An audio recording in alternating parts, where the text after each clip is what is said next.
Hello.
Can you all remain standing for a moment of silent prayer and meditation?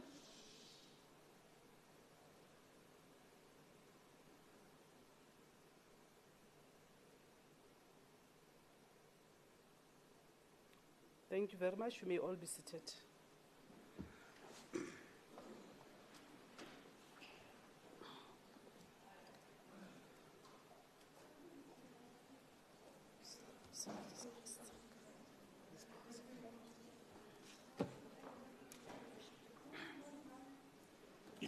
Very green, very green to Amukondo.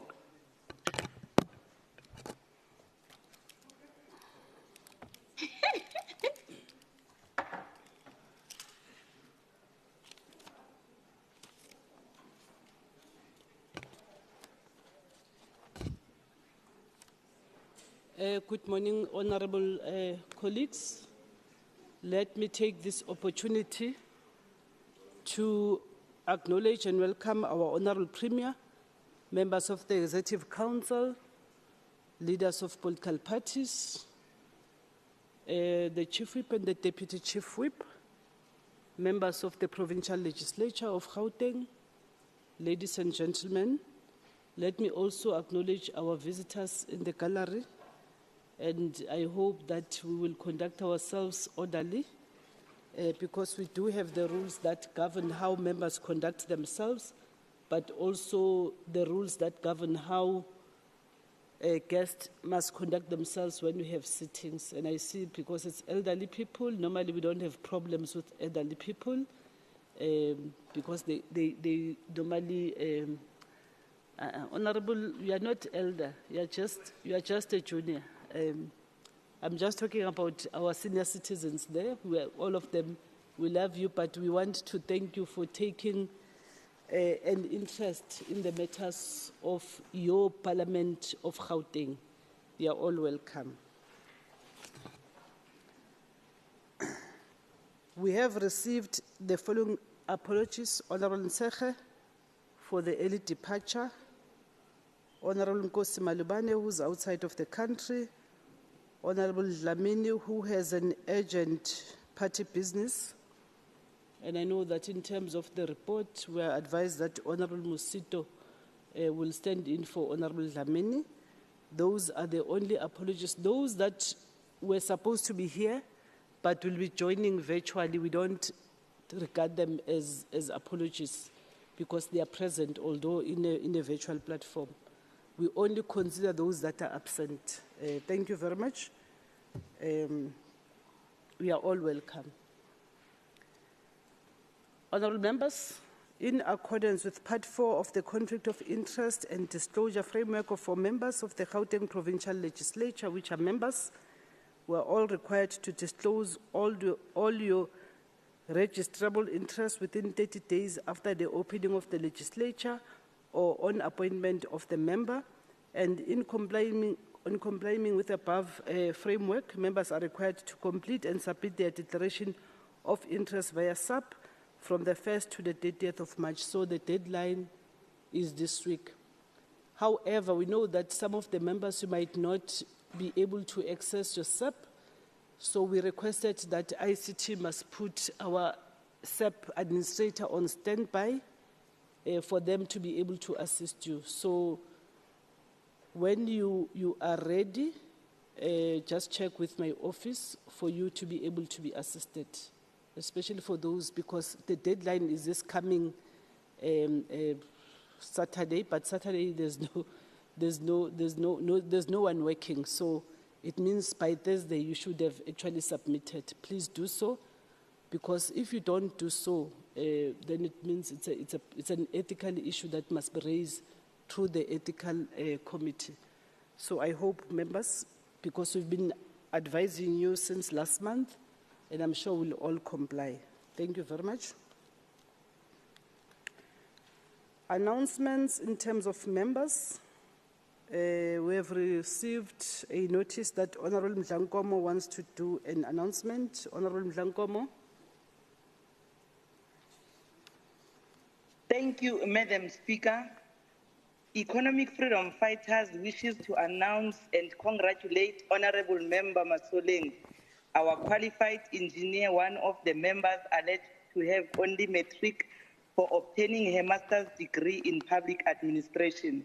Madam Speaker, in the House, we further announce and invite even doomsayers to her graduation ceremony to be held on the 18th of April 2024, which will be held at the University of Pretoria in Tshwane.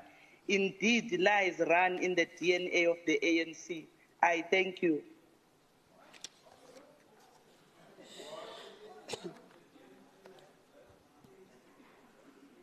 If I may check, is there any other member who wants to do an announcement? If none, thank you very much. MEC statements in terms of Rule 79, subsection 1, there is none. Member statements in terms of Rule 81, subsection 1, starting with Honorable Tilange.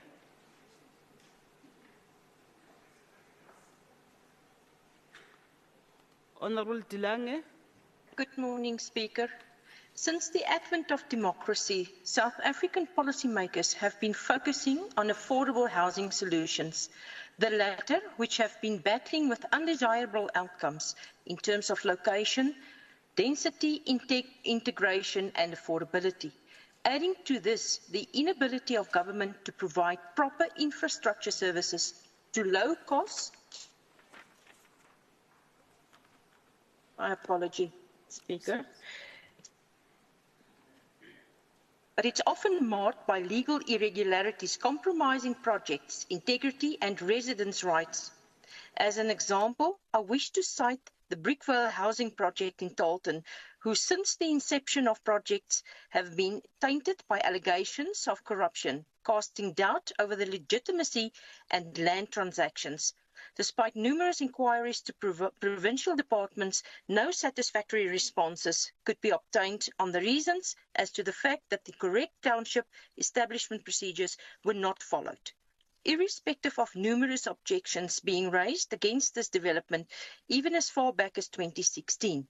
Not only is the development underlain by dolomite, which poses a safety risk due to possible formation of sinkholes in the area, but there also seems to be a total disregard of the building regulations in terms of SANS 10400, as the construction of these units are so close to one another that it poses a fire and safety risk for all inhabitants.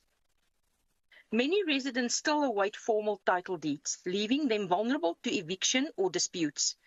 The absence of clear ownership rights undermines the sense of security and stability. Madam Speaker, to aggravate the situation, access to clean water and proper sanitation on facilities is inadequate. Residents rely on communal taps while sewage is supposed to be pumped to the already overburdened Percy Stewart Water Care Works, with no connection currently, resulting in an overflow of raw sewage in adjacent properties that was a man-made municipality dam. The neighbouring communities bear the brunt of that, and waterborne diseases are a constant threat. Another issue of great concern is the fact that none of the limited provisions was made for bus transport, as children need to travel to schools at least 15 plus kilometres to the nearest schools. Our politicians boast about school readiness and education, but we easily forget the practicalities of physically getting children to school so that they can access the much needed education.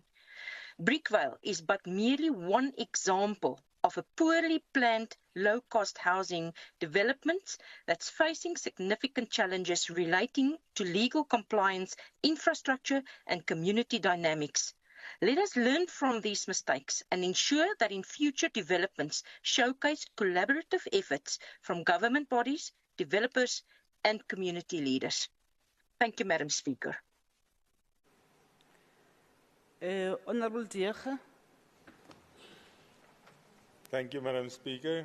The Democratic Alliance in Gauteng proudly congratulates the municipalities of Swartland, Drakensberg, Saldanha, and the city of Cape Town on being rated South Africa's top-performing municipalities in their respective categories by Good Governance Africa. The DA-governed municipalities in the Western Cape have consistently delivered high-quality services, clean governance and efficient administration for their residents. Maybe make a noise if your party can't do that. Swartland's recognition as the best small town in the country is testament to the DA's track record of supporting local economic development, maintaining infrastructure and providing a high standard of living in smaller communities. Drakensberg has set the standard for best secondary city, proving that the DA governments can effectively manage larger urban centres, showcasing on how Saldanha has prospered under the DA stewardship in its ranking as the best large town in South Africa. Most notably, the city of Cape Town, ranking as the best-run metro in South Africa. It's a significant achievement. While many of the other metros, and especially those run by the ANC in Gauteng, are deteriorating and face potholed roads, water providing shortages, and lack of economic opportunity. Cape Town has excelled in providing reliable, essential services, acting investment, and improving the quality of life of its diverse residents. Honourable Speaker, these municipal audits results further confirm that DA governments are getting things done and delivering quality services to residents, communities, and quality of life are better where the DA governs. We are proud of these achievements of the Western Cape municipalities and remain committed to bringing the DA difference across South Africa. Thank you.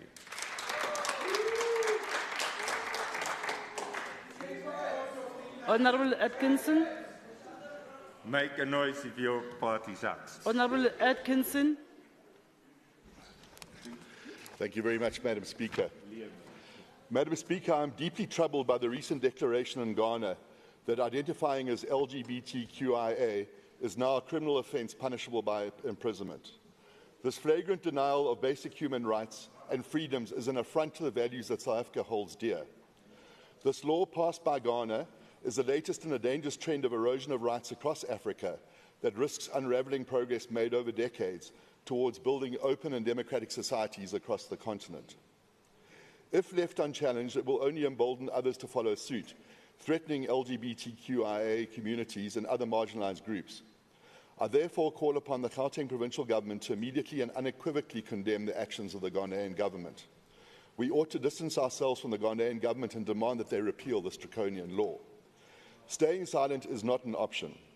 Brave LGBTQIA Ghanaians are watching and waiting to see if South Africa will stand in solidarity with them. Our own history demands we do not leave them standing alone. I implore you to act decisively with the full moral authority your office carries, both for their sake and to set an example for leaders across Africa about the need to guarantee fundamental human rights for all people, regardless of race, sexual orientation or gender identity. The world spoke up for South Africa when we needed international support. It is now time for South Africa to speak up for the LGBTQIA community across Africa. I thank you. Honorable Malima.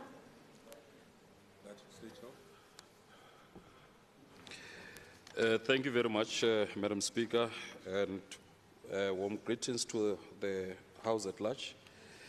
Madam Speaker, Sunday, the 21st March 2024, marked exactly 64 years since the Sharpeville massacre, an injustice that claimed the lives of 69 people and left 180 injured. We commemorate this day annually, honoring the sacrifices of those in the Sharpeville massacre who bravely paved the way for our cherished freedom and democracy. Today, Madam Speaker, I stand in this august house with mixed emotions. The two words that could best describe my emotions today is gratitude and pain. I feel a deep sense of gratitude to our heroes and heroines because they laid down their lives so ours could be spared. In the same vein, I want to thank the ANC for waging a very successful liberation struggle in ensuring that our people are freed from the bondage of colonial apartheid. I feel a deep sense of pain because of how their lives were violently taken, and because of the pain we, and particularly their families, continue to live with until this day. Madam Speaker, the apartheid government inflicted profound wounds upon our families and stripped away a part of our cultural essence. Today we stand on the shoulders of giants as a foundation for our triumphs against all odds. The government of the ANC have come a long way over the past 30 years from the jaws of apartheid to improving the lives of majority of South Africans. To date, nearly 2 million women are owners of state-provided houses. 89% of households in our country, Madam Speaker, have access to water, while 89.6% have access to electricity. These are just a few of our successes. On the 29th of May 2024, South Africa will hold its 7th democratic election. We encourage the people of Gauteng and the people of South Africa at large to go out in numbers on this day to make their voice heard by voting for Africa's oldest liberation movement, that being the African National Congress, the ANC. Lest we forget, the right to vote came at a very high price that was paid so dearly with lives, blood, and sweat of heroes and heroines of our liberation struggle. I thank you, Madam Speaker. Honorable Mukhali.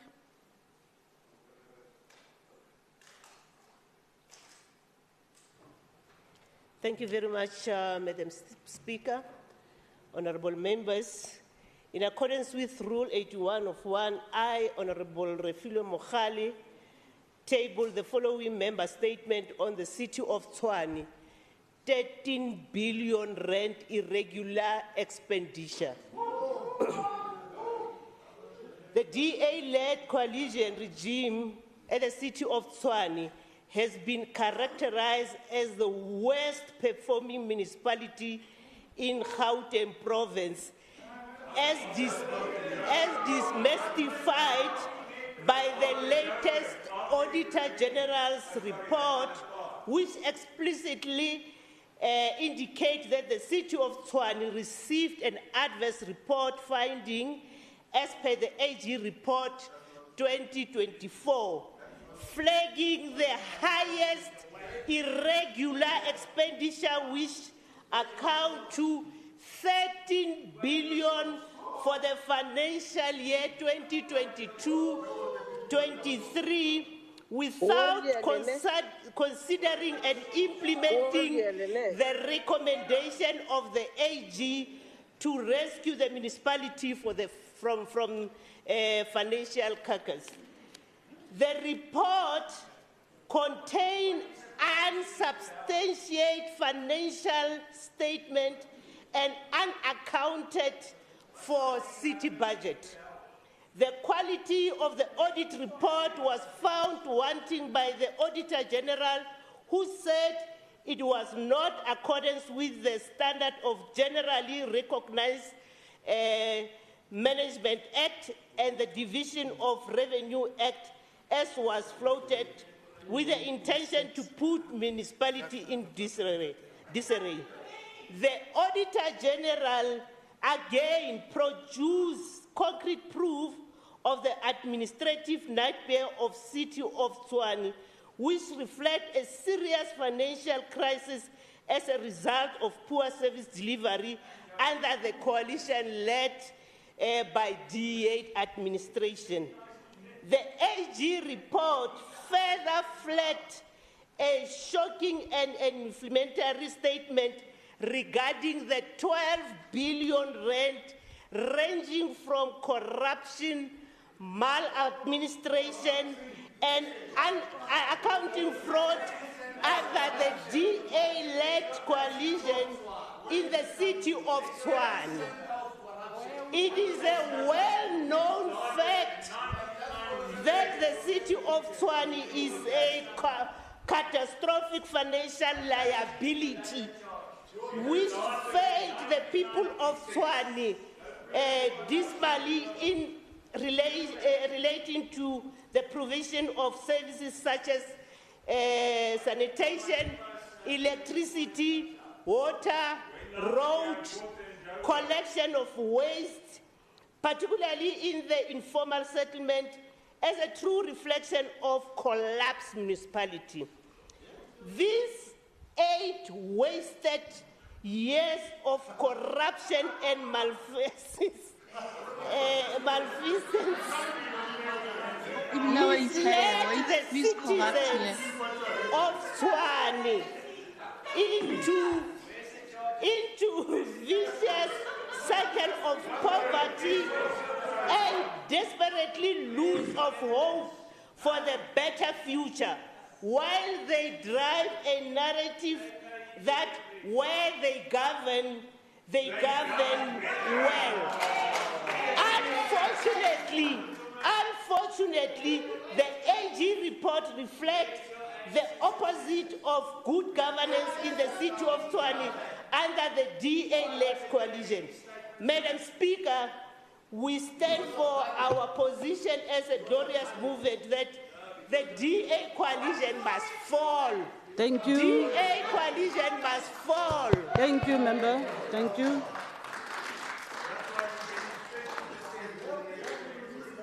Honorable Dr. Dikhamela.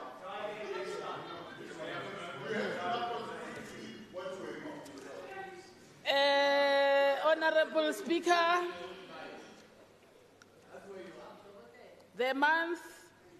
Madam Speaker, the month of March is known as Human Rights Month in our country. Accordingly, March takes South Africans down the annals of our history regarding the sacrifices that accompanied the struggle for the attainment of democracy in South Africa. Last week, on Thursday, the 21st of March 2024, marked the 64 years anniversary since killing of 69 people at Sharpeville in 1960. During protest against the pass law, yes, 1960. Against that background, the day was later known as Sharpeville Massacre Day and commemorated on yearly basis. The 2024 Human Rights Month takes place against the backdrop of the announcement made by our Honorable President, Matamela Ramaphosa, to the effect that national and provincial elections will take place on the 29th of May 2024. The call by the President Ramaphosa is a direct response to Section 19 of the Constitution of this country, which states that every citizen has the right to free, fair and regular elections for any legislative body established in terms of the Constitution. Similarly, the Freedom Charter states that no government can justly claim authority unless it is based on the will of all the people. The people are governing. Remoro, as the ANC-led government, we are working together with communities. Madam Speaker, the notorious and inhuman erstwhile apartheid regime championed the social and political segregation of the majority of South Africans, the African community in particular, through their exclusion from public life and decision-making, as well as the denial of our culture. The ugly system further propagated for gender discrimination that excluded women's participation in all socio-economic and political institutions. As a country, we managed to register significant progress during the 3 decades of respect of human rights from 1994 to 2024. The ANC-led government is striving to build a non-racial, non-sexist, united democratic South Africa to be enjoyed by the populace. Accordingly, we have made strides with the emphasis on the rights of children, women, people with disabilities, the elderly, the LGBTQIA+, and other marginalized. We have equally progressed in passing laws, policies, and building institutions and programs for better health care of the people. Madam Speaker, the Constitution further indicates that everyone has inherent dignity and have their dignity respected and protected. As a direct response to this constitutional imperative, in his State of the Province address, the SOPA of 2024, the Premier, Andrek Panya, Hoi Hoi Lisufi, made a commitment to introduce the program to recruit more than 40,000 unemployed township people who will be trained as artisans, bricklayers, electricians, and plumbers in a program called iCrush Yelova. This transformative program is part of the broader Nasispani jobs creation scheme to drive economic activity in the province. Remoro, we are building Gauteng province together. Madam Speaker, in conclusion, we urge all registered voters to exercise their democratic right to vote on the 29th May 2024. Arieng dikgethong, arieng. Ke a leboha. Honorable Mfukwe. Honorable Mfukwe. Thank you very much, Madam Speaker. Greetings to honorable members and our public gallery. Madam Speaker, in his closing remarks at the second Black Industrialists and Exporters Conference at the Sandton Convention Center almost a week ago, His Excellency President Cyril Ramaphosa reflected on the investments and the commitment made towards the creation of an inclusive economy via the development of the Black industrialists. Our President hailed the significant progress made over the last 30 years by the ANC-led government. He said that in the last 5 years alone, the government has strengthened institutions to deal with economic concentration, deliver more industrial funding, and cut red tape across the economy. And to assist this process, as government have been working to strengthen the link between the skills that we develop and the skills the workplace needs. Madam Speaker, it is worth noting that this government program has more than 261 billion that has been committed for procurement from 239 black industrialists. Honourable members and Madam Speaker, in real numbers, 79 billion has been committed for procurement in the retail sector, where there is hope to see more local products being made by black industrialists in the hands of South African consumers. The 52 billion in procurement commitments in infrastructure for more black-owned and black-managed businesses to contribute to the expansion and improvement of our ports, energy infrastructure, and logistics networks. And the 27 billion committed to agriculture and agro-processing to bring more black farmers into the formal economy, readying them for the export opportunities that lie abroad. Madam Speaker, these commitments will help to accelerate the reindustrialization of our economy. It is our hope that this will also boost our export market and end foreign exchange and improve our foreign currency reserves position, whilst creating jobs and helping to lift communities out of poverty. Indeed, we agree, Madam Speaker, with our President's challenge to the 239 black industrialists who will benefit from these procurement commitments, that they must return to the third black industrialist conference stage, not as beneficiaries of procurement, but as drivers of investments in the next generation of black entrepreneurs. Madam Speaker, in our township language, we are challenging them to make the circle bigger by bringing other fellow black-owned and managed businesses into their supply chain, as well as with substantial combined commitment.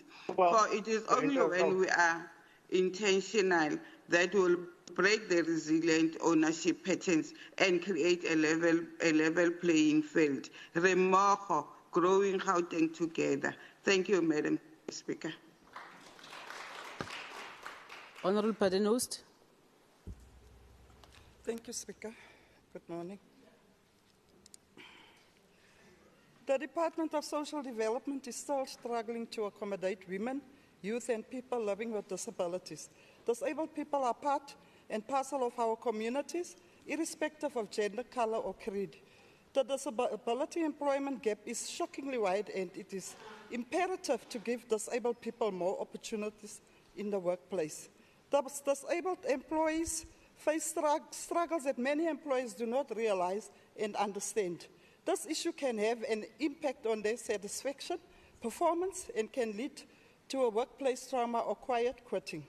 The inclusion of disabled people in the workplace affects every corner of social development for them to create a fair process to increase the diversity by hiring disabled people and exponentially widen your talent pool. They have the right to make their own choices and have disability inclusion in the workplace where they can be accepted as normal human beings, meaning improving the work culture and creating a safe environment for them to thrive and deserve the same access to health and informative services. I thank you, Speaker. That concludes member statements for today. I'm now going to call upon the Honourable Chief Whip to present the motion without notice in terms of Rule 120.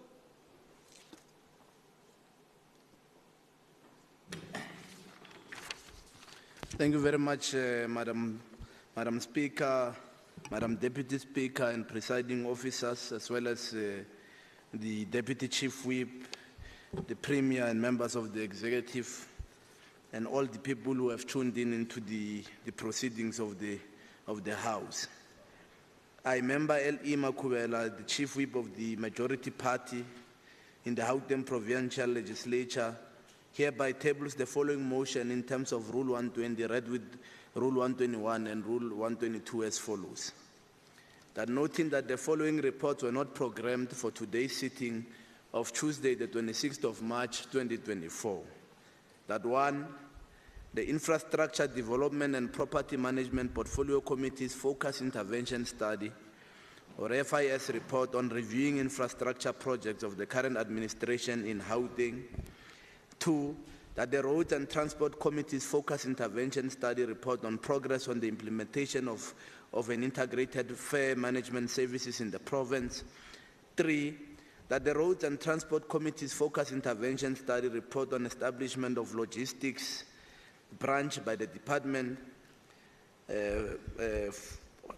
4, that the Agriculture and Rural Development Committee's Focus Intervention Study on enhanced biosecurity measure to stem the spread of livestock diseases in the province.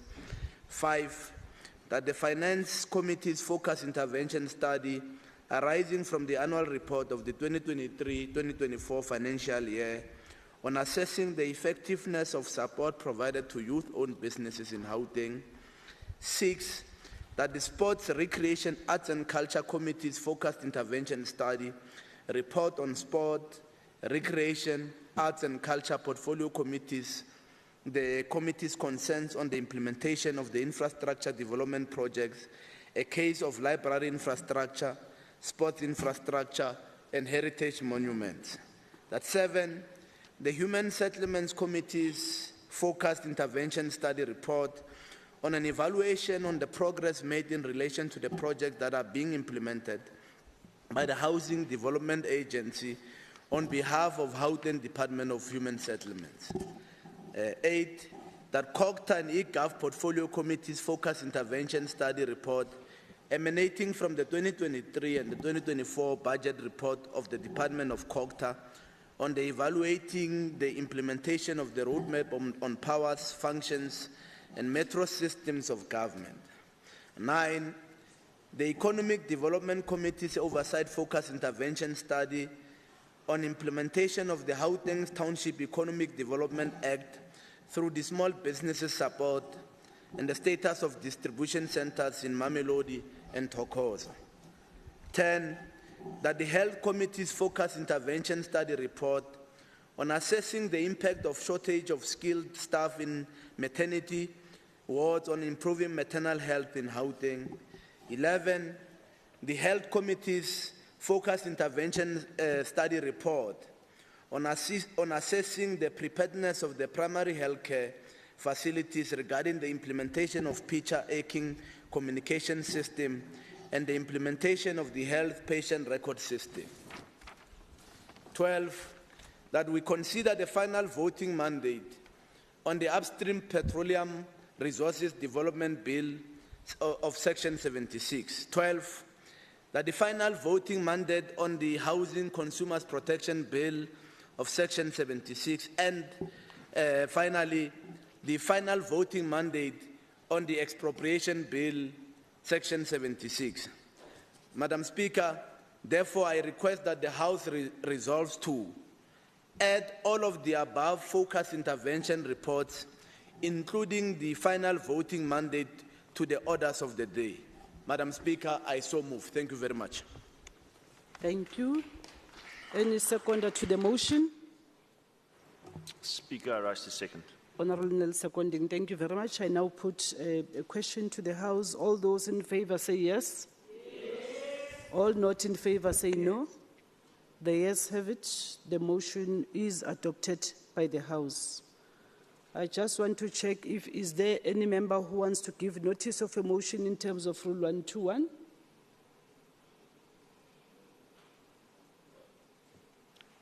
There is none. Thank you very much. We are now going to deal with questions for oral reply to the executive in terms of Rule 134, starting with Honorable Shabalala to MEC for Sports, Arts, Culture and Recreation.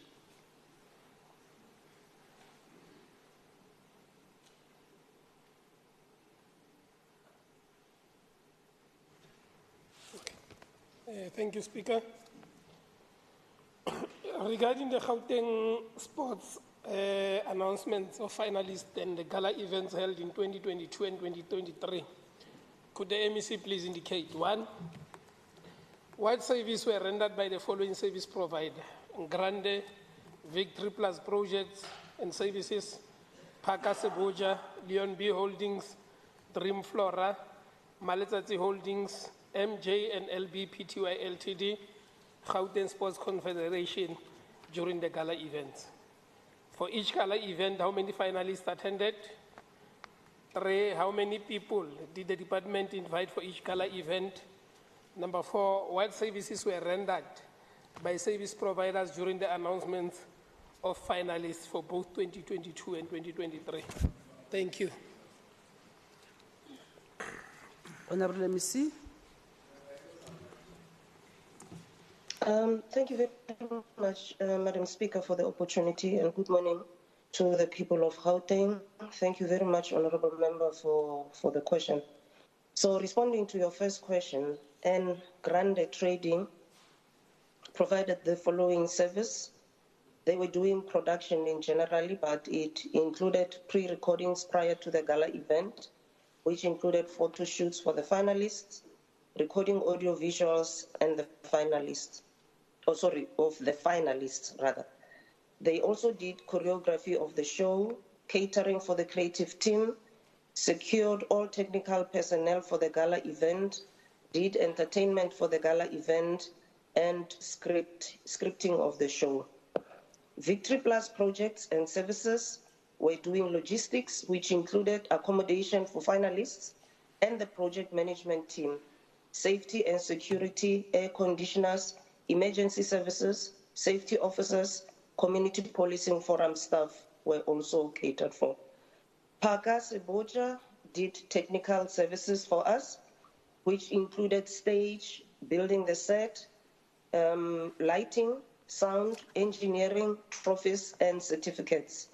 Leon B Holdings did payment of prizes, and then Dream Flora did transport and winner prize car.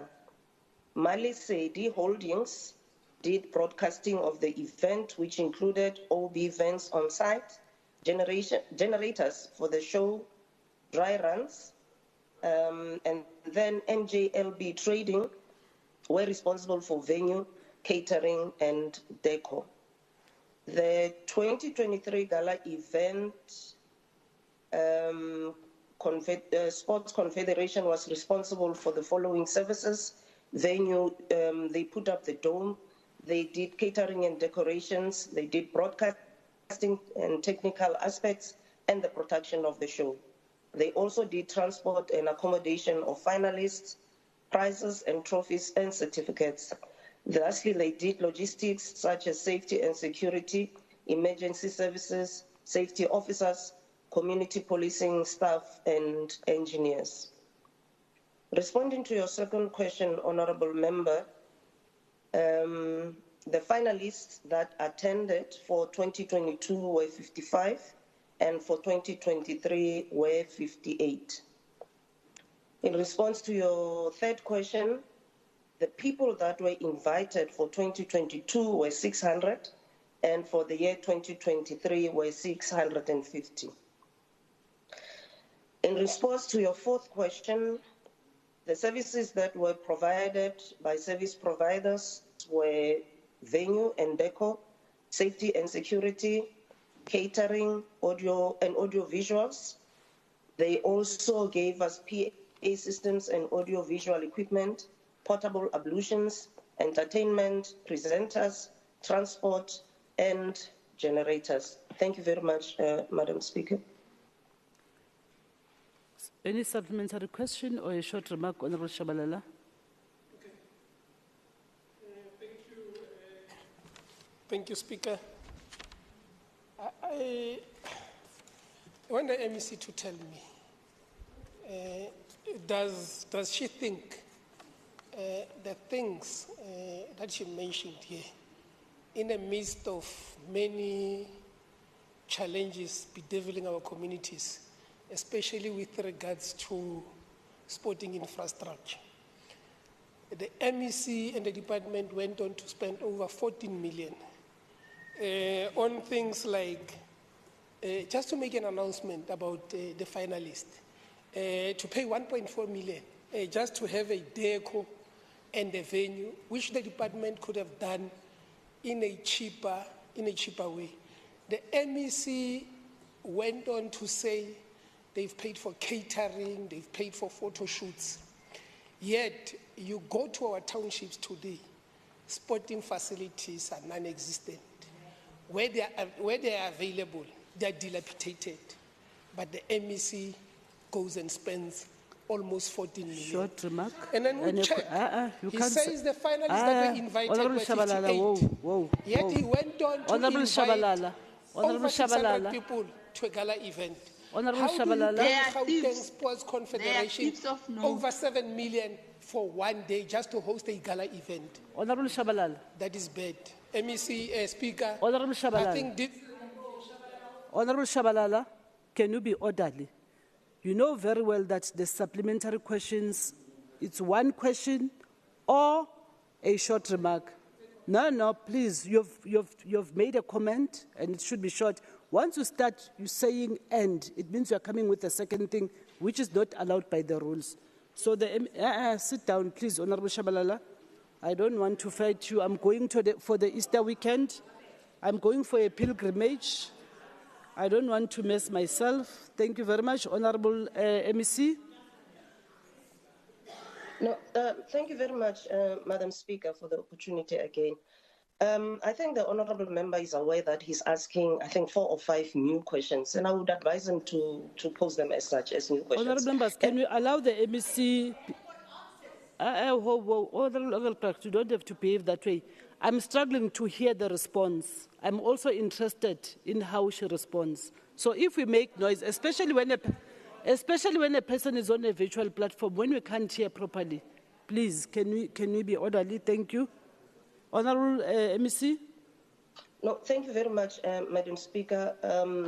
Like I said, I'm sure the member is aware that he asked 4 or 5 new questions, and I would advise him to pose them as such. But having said that, Speaker, the very same member is a member of the committee, and I wonder if he is aware of the nature of the industry. All of the responses that I gave actually explain what the needs of the industry are. So the new questions, he must just send them as they are, and he must educate himself on what the nature of the industry is. And then he won't be embarrassing himself in the House. Thank you very much, Speaker. Next question, Honourable Nsekhe to MEC for Social Development.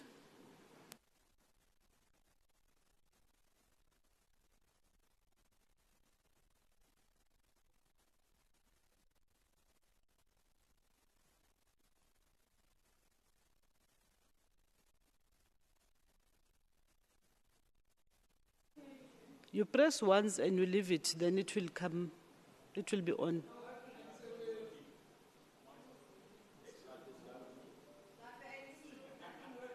Okay. Thank you, Speaker. During the committee meeting of the 1st of March, the MEC and the department indicated that during the time when food banks did not have food, food parcels continued to be distributed. With that in mind, which organizations were distributing food during the period when food banks had no food? When were these organizations recruited? In which media publications were these contracts published and on which dates? How much in rands and cents were these organizations paid to distribute food? And why were the services of these organizations sourced while the food bank contracts expire end of March 2024? Thank you, Speaker. Honourable MEC. Thank you, Speaker. If you may allow, I'll respond to the question. In terms of the food relief that is distributed to the vulnerable by the department, we utilize a myriad of methods through compliant and approved NPOs, which include our drop-in centers, further, the home-based centers, additionally, our community nutrition and development centers, plus the food banks. It is therefore not true to suggest that the food banks are not distributing food, as the question alleges, as we have indicated, the myriad of methods that are utilized to provide food to the needy.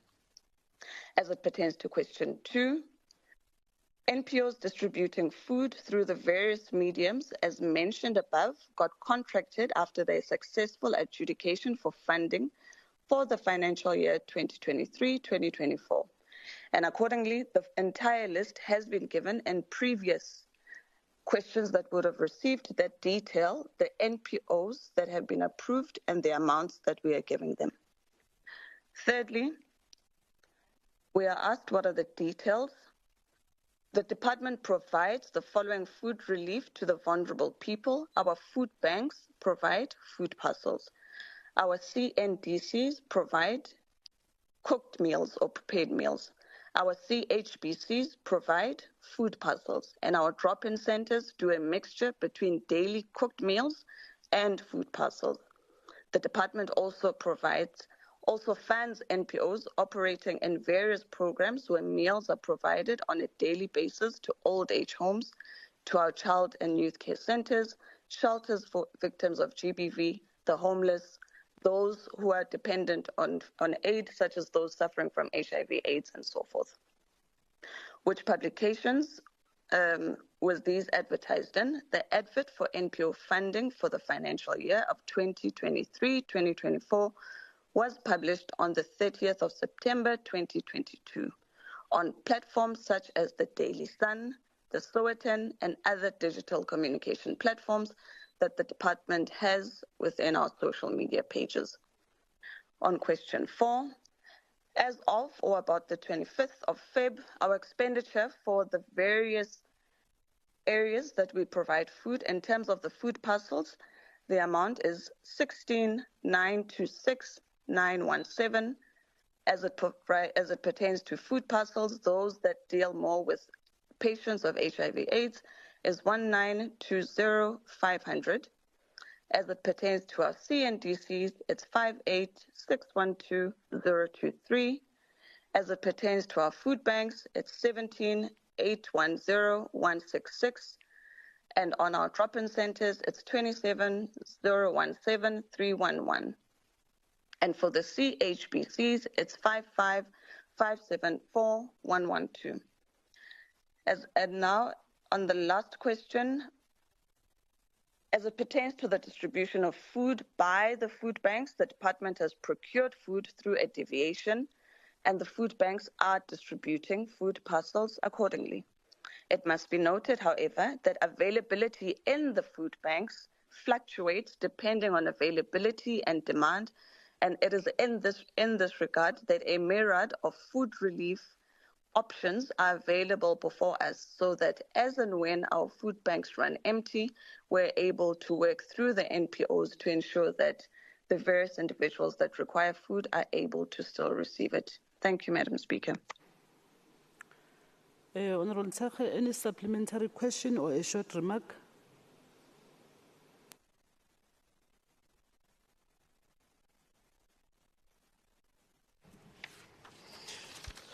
Speaker, I think I'm worried that the MEC is misleading the House. She said in a committee meeting the food banks did not have food in December and January, and they were using alternative means to distribute food.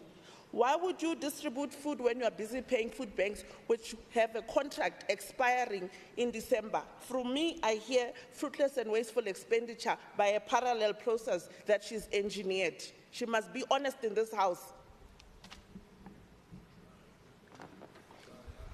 Honourable MEC. Thank you, Madam Speaker. And I will repeat, because we have responded to this in our portfolio committee meetings.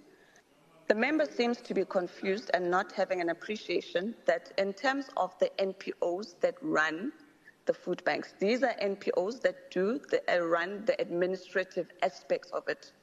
The food in the food bank that is taken to these food banks that they run administratively comes from the tender. What we had indicated in line with the question that we've just responded to is that because the tender had not been concluded, we then had to do a deviation, which was done, and that is why the food was then provided. But as I indicate, there is a huge demand in the province, to the extent that even the Stats SA identifies that 52% of our population in the province is food insecure. That is why the department has a myriad of avenues that it utilizes to provide food. For example, through the food banks, which I've just spoken to now.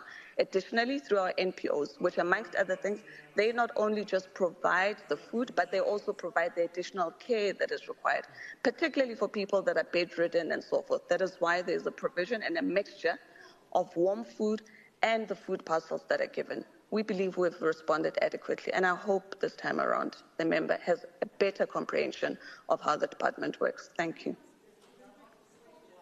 Next question, Honourable Nsekhe, again to Honourable MEC for Social Development.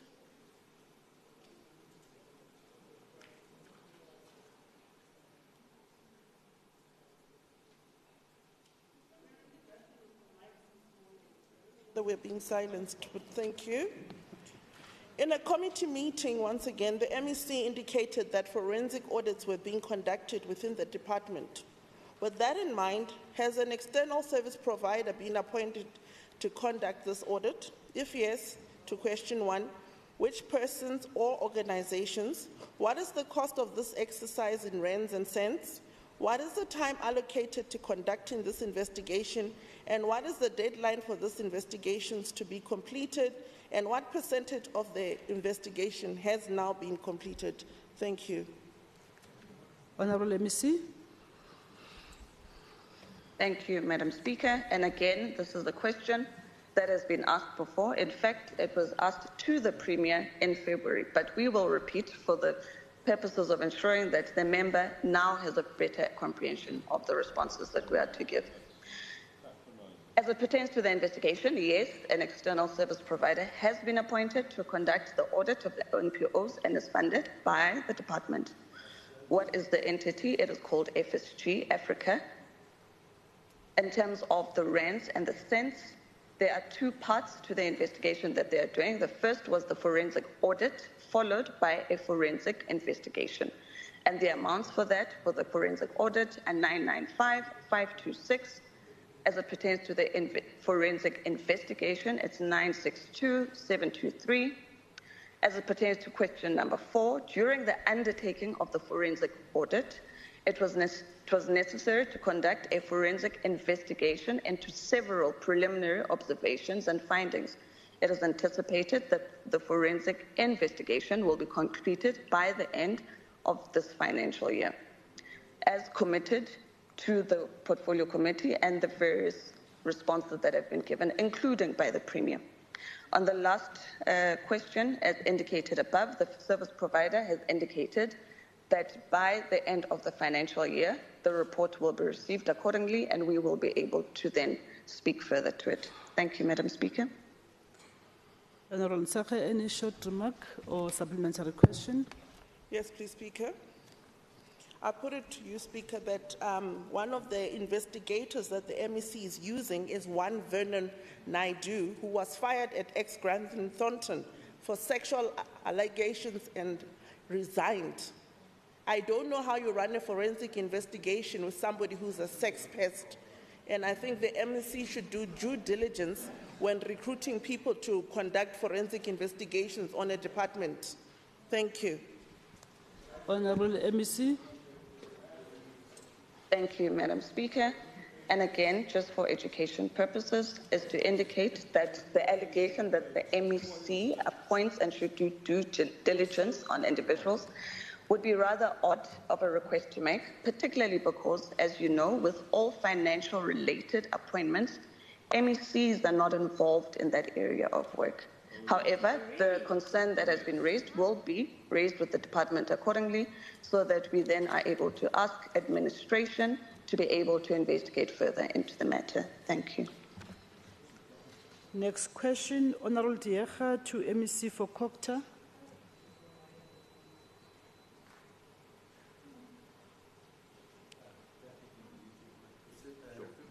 Honourable Nsekhe, if you can switch off. Sorry.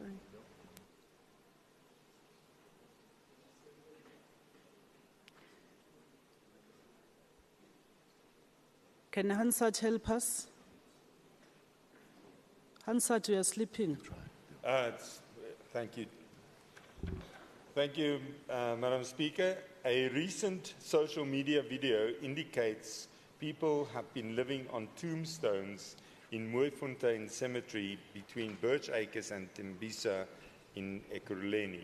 With that in mind, can the MEC please assist us with which security company is contracted to secure the cemetery and when were they contracted? How much in rands and cents have they been paid since their appointment? What is the scope of the work that they have been contracted to do? Which department in Ekurhuleni is responsible for the maintenance of the cemetery? And when was the last date, that is, that maintenance had been done to the cemetery to ensure that our loved ones can rest in lasting peace? Thank you. Honourable MEC. Thank you very much, Madam Speaker in the House, and good morning. In terms of Roman figure 1, the company contracted to secure the cemetery is GS Secure Security, as appointed by the Ekurhuleni Metro Municipality. Roman figure 2, the company has been paid 14,947, 13.13 per guard since the appointment. This amount to be paid to 209, 259.82 per month to the company. Roman figure 3, what is the scope of work that they've been contracted to do? Their scope involves monitoring, guarding, and accessing control of the council building and property. Roman figure 4, in terms of the response, the Department of Environment and Waste Management within the Ekurhuleni Metro Municipality is the one that is responsible for maintenance. Roman figure 5, a response to the question, they last carried out maintenance was in February 2024. Thank you very much, Honourable Speaker. Honourable Diakha, any supplementary question or a short remark? Thank you. Honourable Ntsege. Speaker, I rise on 134 subsection 7. As you are aware, my children's father was laid in this particular cemetery. And I want to say to the MEC, the idea of having your loved one's tombstone desecrated like that is disgusting. The fact that a security company is paid to look after a cemetery and people can walk into the cemetery and possibly lie on my partner's grave is something that is shameful and disgusting. And I think the MEC should really hit hard on Ekurhuleni why the security company is not doing its job. And I'm not speaking for only myself, my children, but also for other residents of Ekurhuleni whose loved ones lay in that particular cemetery. Thank you. Exactly. Honourable MEC. Madam Speaker, there's no doubt in my mind that our sisters must be taken care of. We will take the matter up with the Ekurhuleni municipality. Thank you. Thank you. Honourable Du Plessis, to MEC for Transport and Logistics. Thank you very much, Madam Speaker. With regards to the following issues, could the MEC please indicate traffic lights on Hendrik Potgieter, traffic lights on the R25 in Ekurhuleni, the traffic lights on the R24 at Barbara Road, as well as the water leak at G Fleet in Ekurhuleni? What specific action has the department taken to repair or replace these traffic lights? Please give us a breakdown per area or road. Following the reported malfunctions, were there any temporary measures implemented to manage traffic flow at these intersections? Again, stating Hendrik Potgieter, R25 Ekurhuleni, R25 Barbara Road, while awaiting repairs. And what specific action has been taken to locate and repair the leak to prevent water wastage and damage at the Barbara at G Fleet in Ekurhuleni? Thank you. Honourable MEC. Thank you very much, Speaker, and good morning to colleagues in the House. Maybe, Madam Speaker, one should take an opportunity to make a call to people of Gauteng, including honourable members here, that they should assist us as a department by making sure that they report any suspicious activity around our road infrastructure around our road infrastructure and make sure, especially on traffic lights, because we are really faced with a challenge of theft and vandalism of traffic lights throughout our province. And I think Honorable Du Plessis understands that because we presented a report to the Portfolio Committee in this regard. Madam Speaker, on question 1, we are responsible as Department of, yes, we are, sorry about that, Madam Speaker. The department is responsible for 20 signalized intersections along the Hendrik Potgieter roadway. Of the 20, 17 are operational, and the following, the 3 are not operational as I presented these responses today. The Rhinoceros Road, there's been cable defects, single strength aluminum used to replace copper cables is defective, and this was from November 2023 to date. On the 6th of November 2023, we tried to replace to restore the traffic lights, and we did again. There was vandalism, and we went back again on the 8th of November 2023. Then the last time we went there was on the 21st of November 2023. So work has not been done because the budget on this has been depleted. Like I said earlier, there's serious challenges of theft and vandalism of traffic lights throughout Gauteng. But however, we have a plan in place and waiting for the new financial year to kick in so that we are able to do the restorative works expected, and we will be starting very soon in April, Madam Speaker, as the new financial year starts. The other one is Christian Divet. We must change these names. It's Christian Divet Road.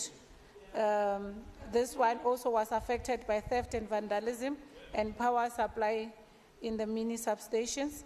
The last time we serviced it was on the 19th of December 2023, and operations are pending restoration of power supply by City Power, and City of Joburg has been notified, and we are hopeful that they will do what they need to do. Same applies to the next one, which is New Century near Clearwater Mall entrance, also affected by theft and vandalism, and supply mini substation was also affected. The last time we serviced it was on the 19th of December 2023, and we are also waiting for City Power to, we notified City Power, we're waiting for them to go and assist with doing the repairs. On R25 in Ekurhuleni, same vandalism and theft of the infrastructure. We have put temporary measures in place as a department by putting stop signs for safety reasons, Madam Speaker, and restorative works is expected to resume in the new financial year, which is next month, for us to be able to repair those. On R24 Barbara Road, same reason, vandalism and theft, and we are waiting for the new financial year to repair, and also have reported the substation to Ekurhuleni Municipality, and we are hopeful that as soon as possible they will be working on that road. And on Roman figure 2, the answer is yes. To maintain safety of intersection, the department is presently engaged with temporary replacement of signals along R25 with stop signs. On G-fleet management, over the years, we have been experiencing water leakages in different areas of the entire premises, which have been repaired as and when they occur. Further to that, the municipality found out that the main water meter to the G-fleet premises was not functional. The water meter was then replaced in February 2023, and consumption was monitored for the period of 3 months. The following work was done by the service provider that was appointed and handed oversight on the 24th May of 2023 to overhaul the entire water reticulation system to permanently deal with the leaks. So we did leaks detection, installation of new water pipes, installation of new valves per line to enable to deal with small sections, discontinuation of old water reticulation, excavation to reveal the existing pipeline, trace the movement of water from municipal supply to different pipes. We fixed leaks in the current supply to limit the amount of water wastage. We have also laid new pipes that will supply water to the tanks, then back to domestic channels. It was also detected that there was a leak coming from rainwater pipes, which was causing the leaks on Boeing Road. This was reported to Ekurhuleni municipality and the leak was closed. Since the leaks were closed by rainwater, the road has remained dry to allow the municipality to repair the damages on Boeing Road. GFleet is monitoring the situation and is also keeping close contact with the municipality. Thank you very much, Madam Speaker. Thank you. Any supplementary question or a short remark? Yes, thank you, Madam Speaker. I echo the remarks from the MEC about the public needing to help us with the vandalism of these robots.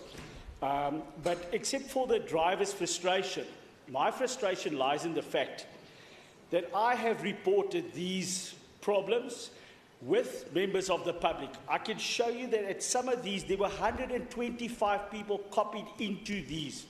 No response.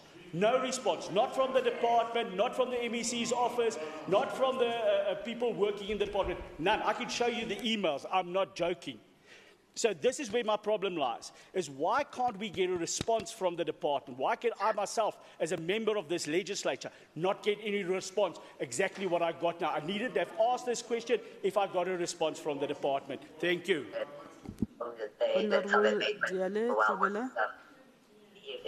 Madam Speaker, Ntate Du Plessis here is not telling the truth. And I think we should be able to tell people of Gauteng that he raised the frustration. We read his emails. Sorry, Honourable. Sorry, Honourable. Honourable Du Plessis, you don't have to behave like that. No, but the MEC is the MEC is still responding. But you don't have to behave in that fashion, please. But colleagues, allow MEC to respond. Thank you. We are not the only people that are listening, but even members of the public are listening to the response. Honourable MEC. Thank you very much, Madam Speaker, for protecting me against very old white male who believe in white male supremacy. Madam Speaker, Du Plessis is not telling the truth. Du Plessis raised his frustrations.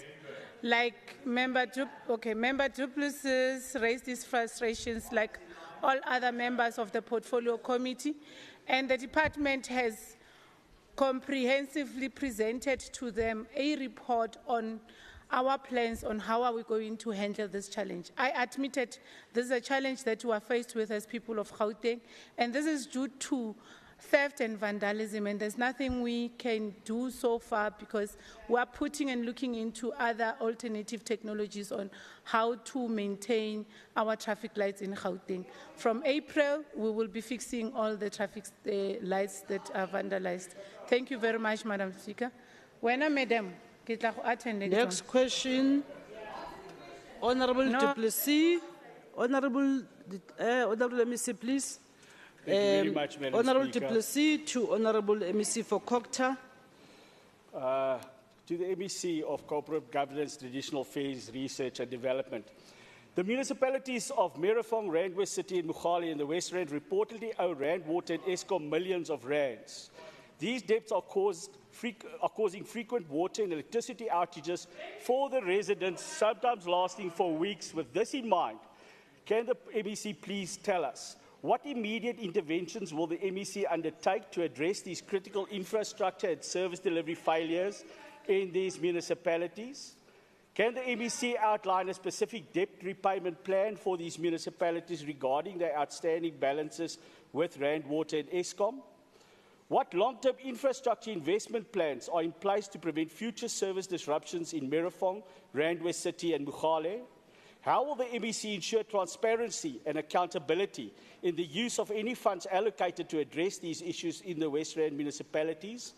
And has the MEC considered exploring alternative service delivery models for water and electricity in the West Rand, such as public-private partnerships or regional cooperation? I thank you. Honourable MEC. Thank you very much, Madam Speaker. Thank you very much, Member Du Plessis. With regard to Roman figure 1, our response is the department appointed a team of technical experts in engineering and town planning through South African Institution of Civil Engineers to support municipalities in these disciplines. The appointment will improve on infrastructure development and service delivery. Support to these municipalities focus on the following: 1, operations, maintenance, and life cycle of management, the development and implementation of infrastructure, operations, and maintenance systems and procedures in according to infrastructure asset management principles, losses, demand management, and revenue enhancement for water, sanitation, and electricity, planning, budgeting, and financial modeling for funding and implementation of capital project, town, regional infrastructure asset, and master planning, including bulk determinants, human settlement viability and feasibility studies, and asset lifecycle methods and processes for operations and maintenance. Support and assistance with the development and completion of District 1 plan process, the establishment of district hubs, and assistance with Gauteng Special Development Framework. And lastly, the technical skills assessments, capacity development, monitoring, mentoring, and training.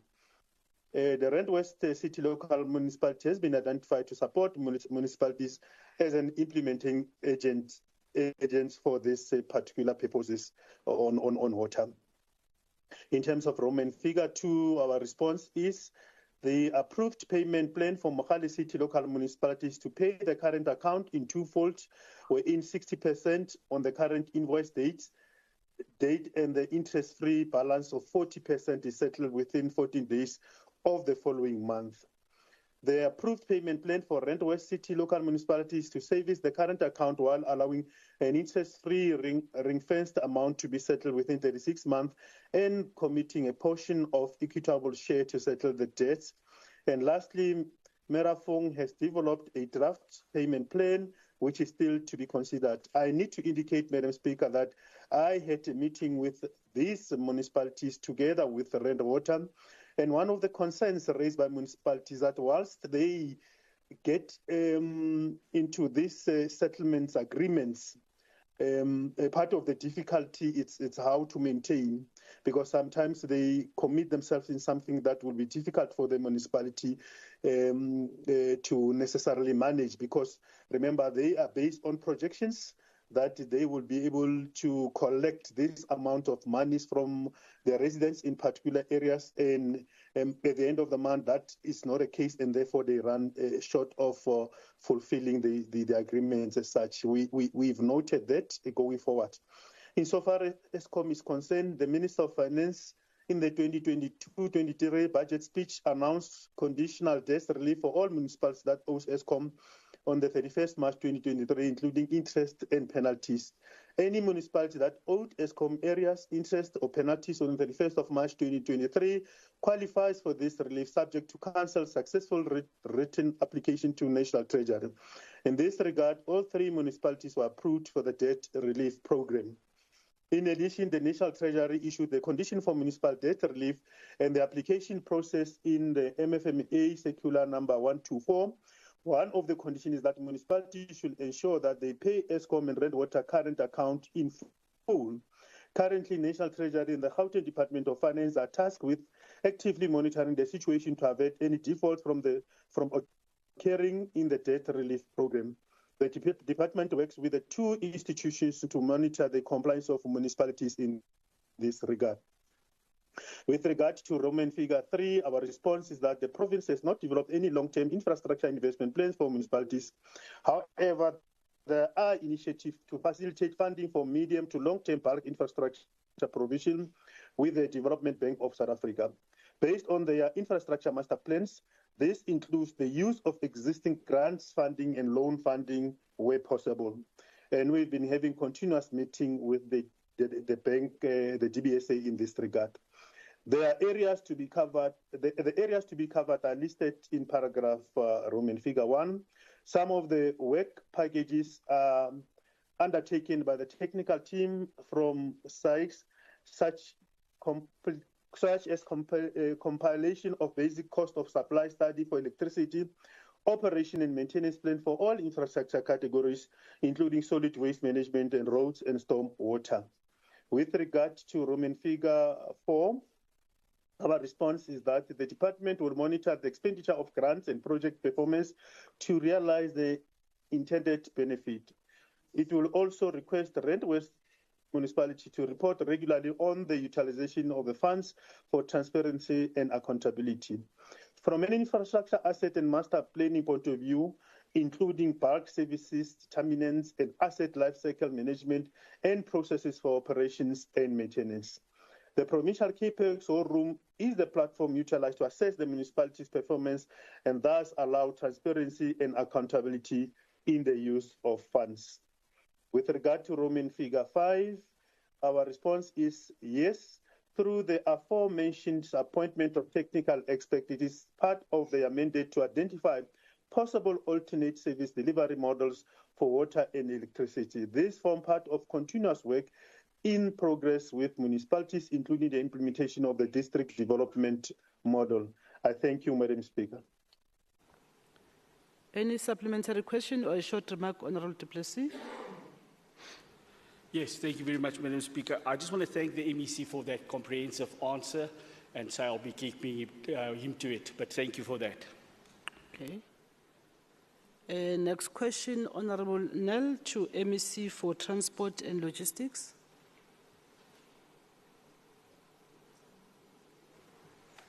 Thank you, Madam Speaker. The tuk-tuk taxis in Eerste Restaurant has been operating since 2016 and have generated work opportunities for over 600 people. However, the tuk-tuk taxis are constantly plagued by policing actions by the TMPD as a result of various issues of non-compliance as public transport operators, including the necessary licenses. In light of the aforementioned and the economic impact ceasing operations by the tuk-tuks will have on the Eerste community, can the MEC please indicate the following? Given the large number of taxis operating in this area, can the Department of Transport and Logistics assist the drivers with support to apply and obtain their motorcycle driver licenses? 2, given the large number of taxis operating in the area, can the Department of Transport and Logistics assist the drivers to support and apply to obtain the public driver permits? 3, how can the department assist them with obtaining these licenses and permits? 4, how quickly can the department assist them? And if it is not possible to assist them, why not? Thank you. Honourable MEC. Thank you, Speaker. The Department of Roads and Transport in Gauteng can assist by sharing the information required to comply with the conditions of a motorcycle driver license. It must, however, be noted that the driver desiring to obtain a learner driver license or professional driver permit shall in person apply, therefore, in the prescribed manner to an appropriate graded DLTC. Question 2, I think I just answered it. Question 3, the department will provide the necessary information on the application process, and this will be done in the next 14 days. And question 5 also is more similar to question 4. Thank you. Honourable Nell, any supplementary question or a short remark?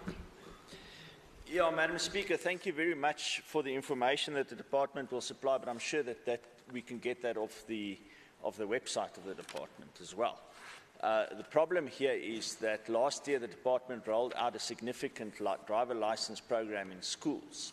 Now, here is 600 families that could potentially be impacted, but the department is not willing to go the extra mile to see if they can't go and assist these taxis with a special arrangement like they did with the licenses in the schools last year. And I wonder why that is. Maybe because it's a community that doesn't support the ANC. Thank you. Honourable MEC. Thank you very much. I guess you're into ANC and DA politics, especially with regards to communities in Tshwane that you really do not care about as a DA. But Member Nel here must start attending portfolio committees, Madam Speaker. And Member Nel, at his age, he should know that individuals apply for licensing everywhere in this country, as they apply as individuals, not as a group. Member Nel, had you attended portfolio committees for the rest of your life in this legislature, we would be knowing this information. It's free education. Thank you very much. Next question. It's your turn, Honorable Engelbrecht. Honorable Engelbrecht, it's your turn to ask your question to MEC for Social Development.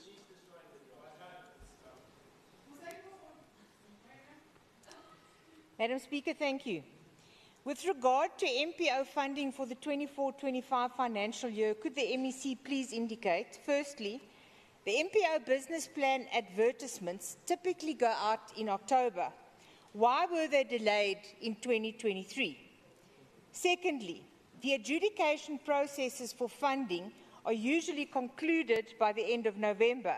Why have they not been completed yet? Thirdly, traditionally MPO representatives participate in the adjudication panels. Why have they been excluded this time? Fourthly, the MPO fiscal year ends on March the 31st, with no service levels agreement signed. How will MPO survive the next 3 to 5 months without funding? And finally, the lack of funding could force MPOs to close. What will happen to the children, the disabled individuals, and the elderly they serve? How will their basic needs be met? I thank you. Honorable MEC.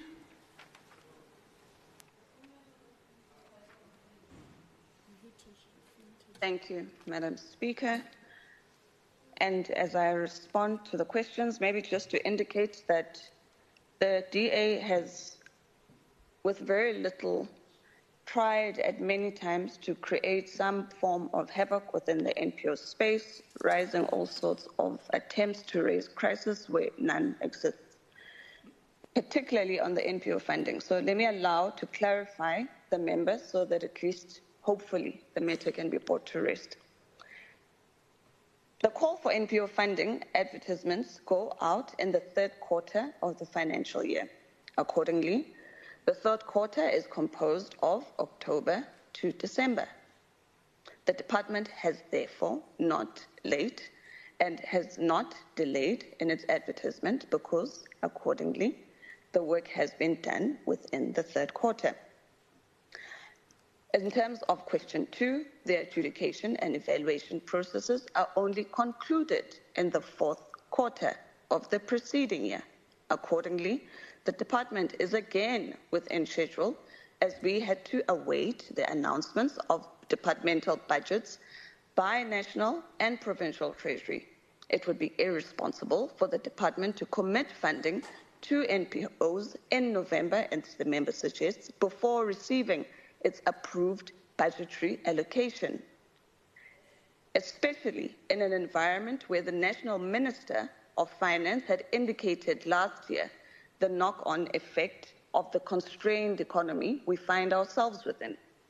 As it pertains to question 3, it is not clear what is meant by NPO representatives being part of the adjudication panels.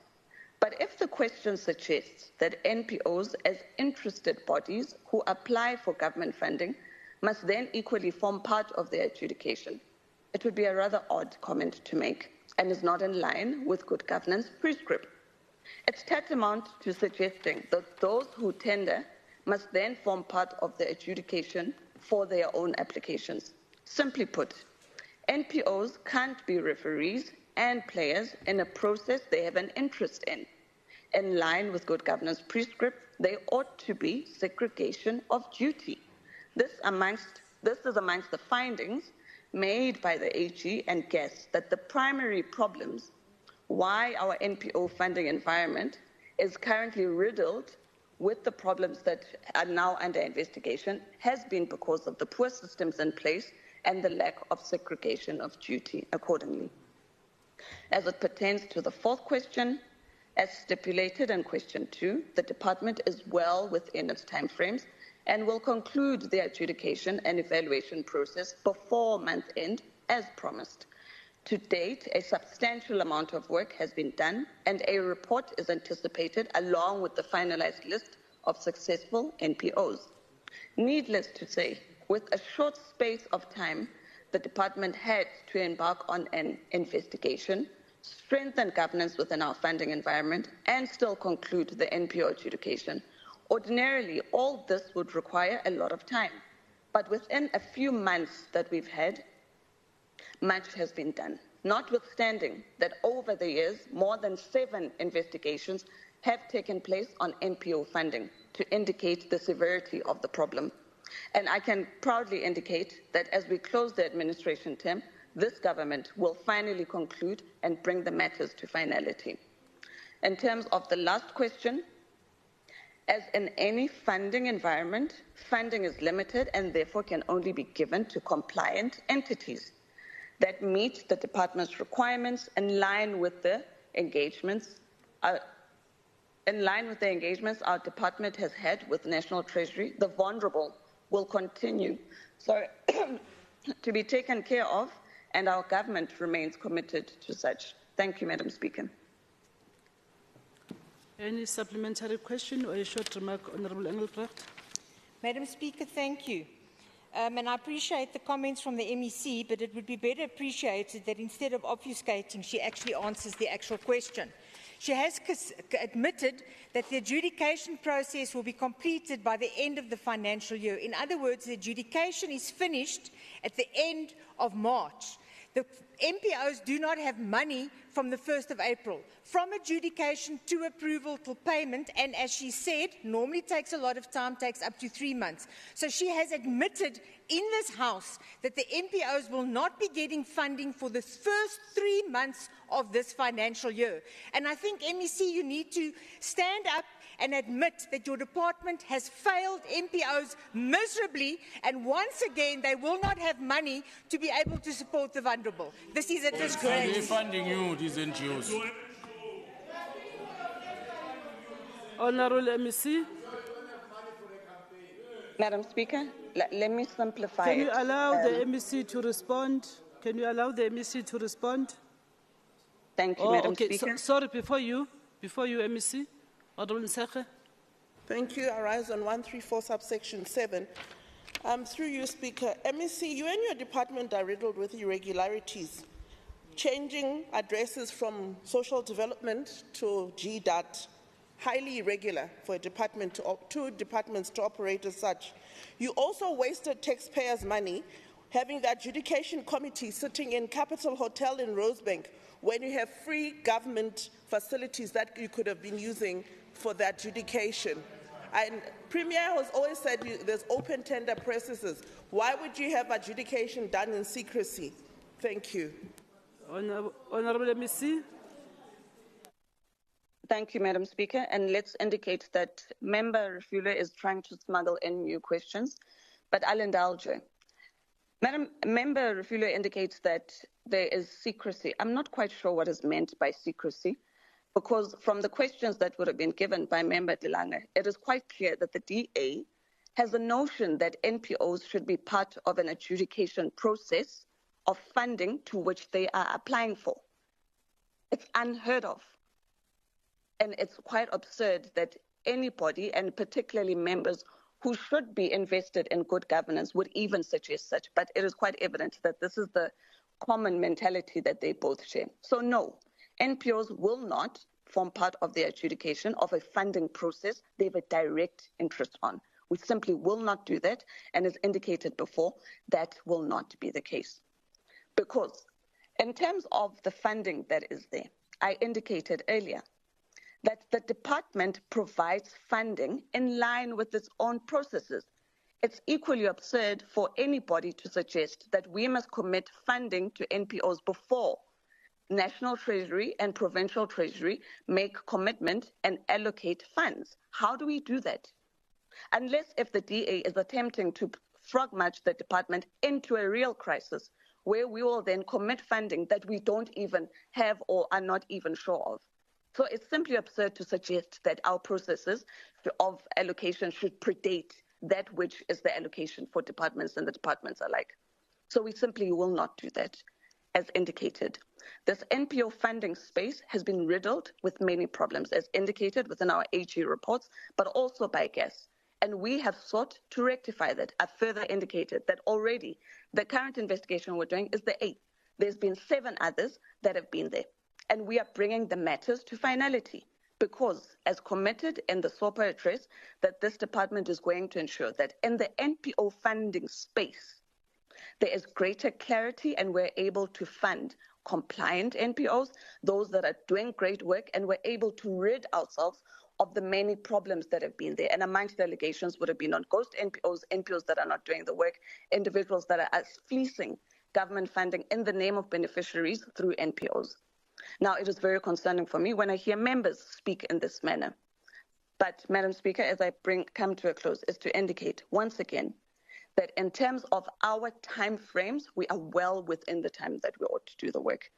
And it's very odd that members can stand up to make the type of articulations they're having, maybe just to rephrase what they're indicating. I can imagine, because NPOs are service providers to us, for individuals that are bidding for a tender to then stand up and say to government, I'm bidding for a construction tender, I'm going to be part of the adjudication, and you must release our funding now.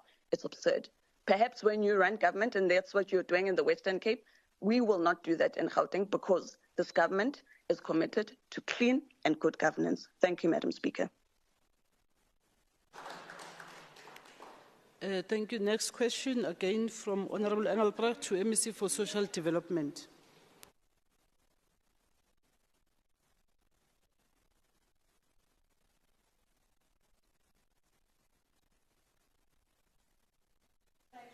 You can still press your mic.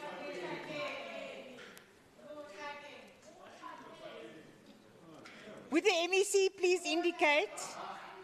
I heard you. Say it again. Say it again. Thank you. Motlakeng, I heard you. Will the MEC please indicate why is this old age home not operational? 22 local residents were trained to work at the home, but then dismissed. With ongoing legal cases of the CCMA against the department, can the MEC please explain the rationale behind this wasted investment in training and the current status of these cases? Thirdly, another Motlakeng old age home is overcrowded and in need of upgrades. Given the empty facility and its substantial budget, why wasn't the funding used to improve the existing old age home and expand its capacity? Fourthly, news reports suggest the facility lacks an occupancy certificate due to non-compliance. Can the MEC provide a clear indication of the outstanding issues preventing the issuance of this certificate? And fifthly, the community needs a solution. What is the department's plan to address the problems hindering the old age homes opening? I thank you. Honourable MEC. Thank you, Madam Speaker, and thank you for the question. As it pertains to the Motlakeng old age home, it was built in 2012 and got a preliminary certificate of occupancy in 2016 due to the number of snags that still needed to be concluded, resulting in the final occupancy certificate being issued in 2022. Giving the department an opportunity to operationalize this centre. The department seeks to run this facility as a state-run facility, whilst in the processes of finalizing and ensuring that we're able to make it a state-run facility, the department has taken a resolve to place an NPO to run it for a year whilst we conclude the process. To date, much has been done in this regard, and we are confident that by the end of April this year, the centre will be fully functional. As of date, the following has been concluded: a call for proposals from the NPO sector to express interest in managing the NPO, such has been received and SLAs are being finalized as we speak. The department has equally met with the ward councillor and met with the community and the beneficiaries to ensure that we're able to take them through the processes, and that's why that stakeholder engagement was important. So accordingly, in line with the work that has been taking place, as indicated, we do seek to, in the long term, make this a fully state-run institution. However, whilst we are finalizing the aspects that entail to the operationalization of it, such as finalizing on your HR processes, getting assets that are required in place, and, we will be having an NPO that will run the facility for the year so that we're able to run those processes parallel to that. As it pertains to question 2, the department invested in the skills of the community members and in respect to working in the old age home. This investment can never be regarded as a waste as they have acquired lifelong skills. It is therefore unclear what is meant that the provision of skills is therefore a waste. What, however, would have been a waste is if we would have kept individuals and paid them stipends when there was no work that was taking place there, as the facility was not functional. And in this regard, the department ensured that it communicates with the workers where there was a clear understanding in terms of the termination of their contracts. The workers were fully consulted on this action and the relations were parted amicably with them. And their retrenchment packages were equally paid in full. We are not aware of any so-called CCMA cases against the department, as such does not exist in our legal register. As it pertains to question 3, the other old age home in Motlakeng is an independent entity registered for 40 beneficiaries according to their health certificate. And accordingly, this facility currently accommodates 34 beneficiaries. Therefore, it's not true that it is overcrowded. Secondly, as an independent entity, its board remains responsible for sourcing funding from funders and donors to improve the entity. As it pertains to the 5th question, the occupancy certificate for the Motlakeng facility that does belong to the department was issued on the 26th of April 2022 and received by the department in June 2022. As indicated above, much has been done in this regard, and we have personally ensured that we visit the outstanding project to ensure that this facility can be finalized by the end of April, before the end of this administrative term of the current administration. And lastly, as indicated above, we share the concern that as of 2012, this facility has not been fully operational, at least in the manner that it was envisaged. And it is in this regard that we had embarked on these visits to all the outstanding projects to ensure that they are fast-tracked and we are able to conclude them, paying particular focus on Motlakeng and Tembisa Old Age Home to ensure that they are operational before the end of the term of this current administration. Thank you, Madam Speaker. Honourable Engelbrecht, any short remark? Or Madam Speaker, thank you. And once again, I appreciate the MEC's comments. And I'm going back to the words that she said, that it's not functional. This old age home was started in 2010 and was completed in 2016. It took 6 years. 14 years later, it's still not functional, exactly as per the MEC stated. Yet 2 years ago, the previous MEC had a huge opening at huge fanfare, at huge costs, had this fancy opening for the old age home, and now it's still not functional.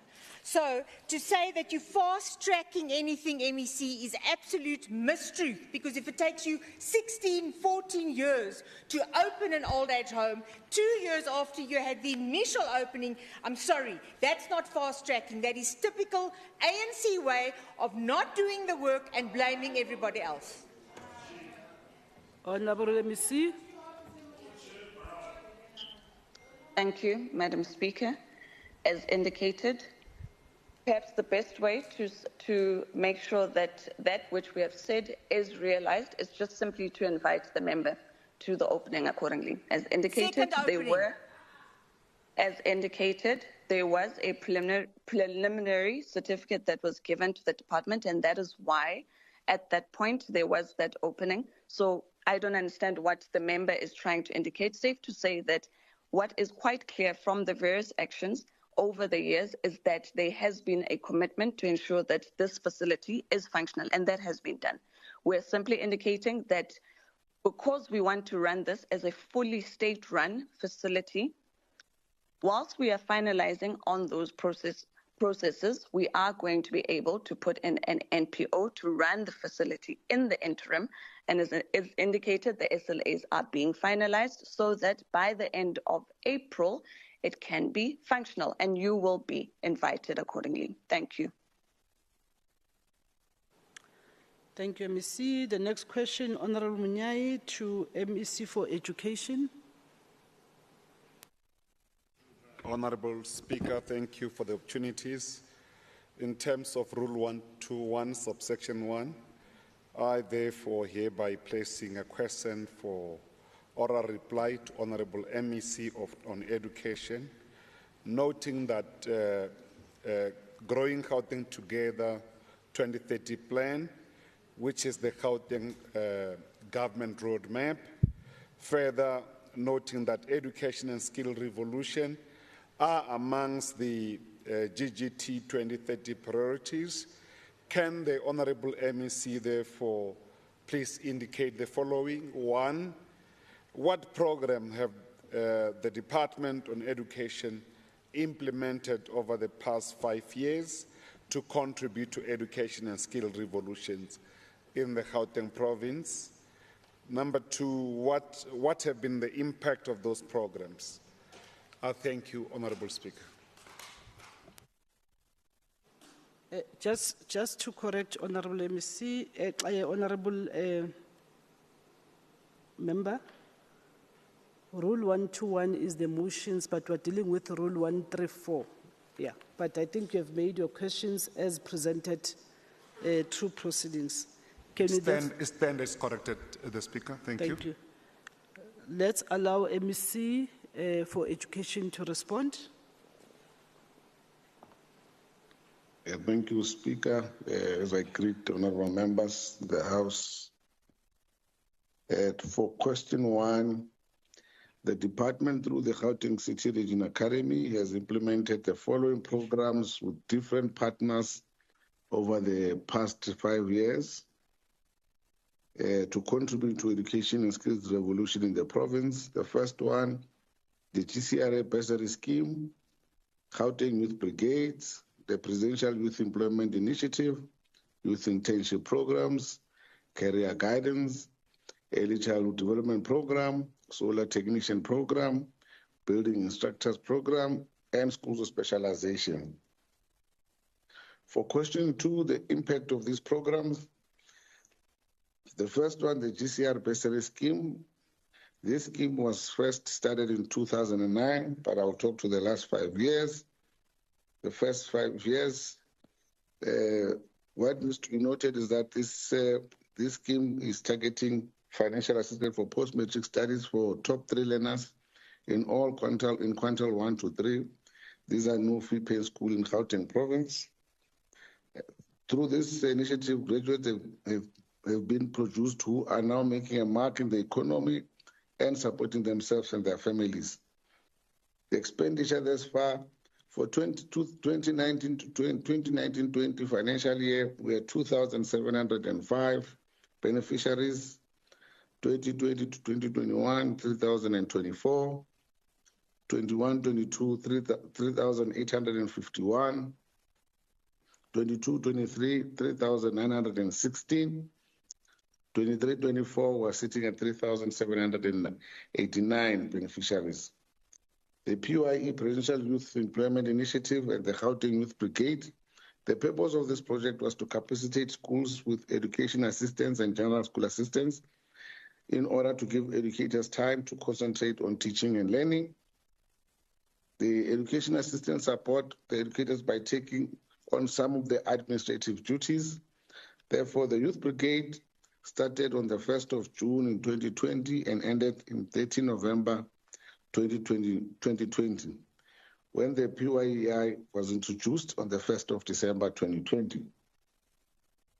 So with this program, With this program, the education sector, the youth were then placed through the PYA and GYB, Gauteng Youth Brigade, as I've said, exposed to teaching as a career, and some of them have gone into tertiary institutions to pursue teaching.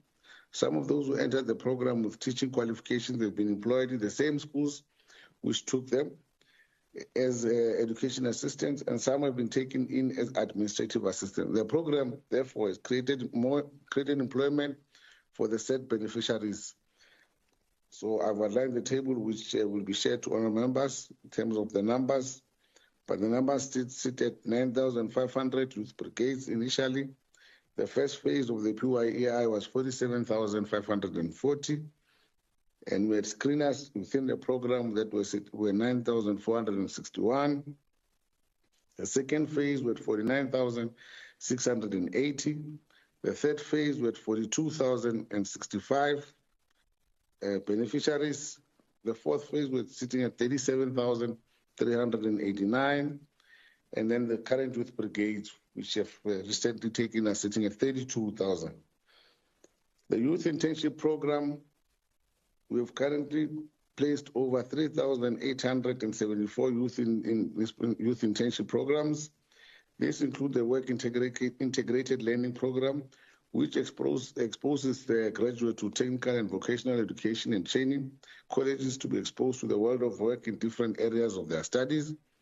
The program is intended to assist TVET graduates to finally obtain their national diploma by being exposed to 18 months experience.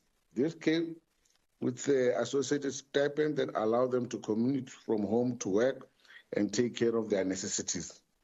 In addition, we've also placed youth in internship programs in CPG departments, and the impact areas have been exposure to work opportunities for the identified youth, cash injection to individuals and families, and work experience to the placed youth. Career guidance will also continue to focus on namely no fee paying township schools, targeting grade 8 to 12, grade 8 to 12 in the public ordinary, obviously not to exclude other public ordinary schooling. The career guidance program is aimed at starting the preparation for the world of work early while learners are still in school. In addition, the program also brings to the attention of the learners the 10 high growth sectors so that they can match their personality, aptitude, interest, orientation, emotional quotient to the future sector. So far, the program has benefited over 55,000 learners, and the impact has been learners who are more informed in terms of subject choices, exposure to different careers, linked to their subject choices, knowledge in terms of funding possibilities for tertiary. The ECD program, the purpose of this program was to ensure financial compliance in all public ECD centers through the provision of financial management interns. In addition, the ECD practitioners will also ensure that the centers are resourced with qualified individuals who will assist in the running of the centers. To date, we had 100 financial management graduates who have currently been placed in financial directorate in districts where they are being inducted and trained on how to ensure that ECD centers are financially compliant in line with the GDE standards. Through the TVET colleges, a total of 1,200 candidates have been placed for theoretical training. The training will include practical sessions in GD registered centers to improve professionalism in the centers and possibly opening their own centers and becoming entrepreneurs who can employ others. The impact is job creation and opportunities in the ECD sector, financial compliance with the public by the public ECD centers, and professionalization of the ECD sector. The solar technician program, this program is to develop skills in the following occupation in the South African growing energy sector: solar service technician and mounter and installer. So far, the program has a total of 2,312 trainees. We are taking them in cohorts. So the first cohort was 672 and the second one was 1,640, and we will conclude the rest of the cohorts. So the programs the youth in this program are exposed to experiences that will result in employability, self-employment in the different sectors. For example, youth in the renewable energy will be able to be self-employed after training and exposure in the experiential learning. There is a high level of entrepreneurial possibilities in this program. The seventh one, Speaker, I'll be quick, is the Building Inspector Program. The purpose of this project was to develop high-skilled workers in the built environment to meet changes imposed by the renewable energy transition, population growth, and green urbanization. The implementation of this program will result in better and increased livability of residential buildings, especially in urban areas. The Ekurhuleni Metro has been engaged to provide 168 of the building inspector candidates who are residing in the metro. The National and Gauteng Copter will also engage to broadly provide additional financial support and placement for these trainees. To date, 248 of the 800 targets have been placed at the University of Johannesburg. The project runs for 24 months. So both the STP and BI Solar Technician Program and the Building Inspector Program have the following impact areas: skills development and transfer, job creation, increased number of youth in Gauteng, employment in the renewable energy and built environmental sector, and improved living conditions.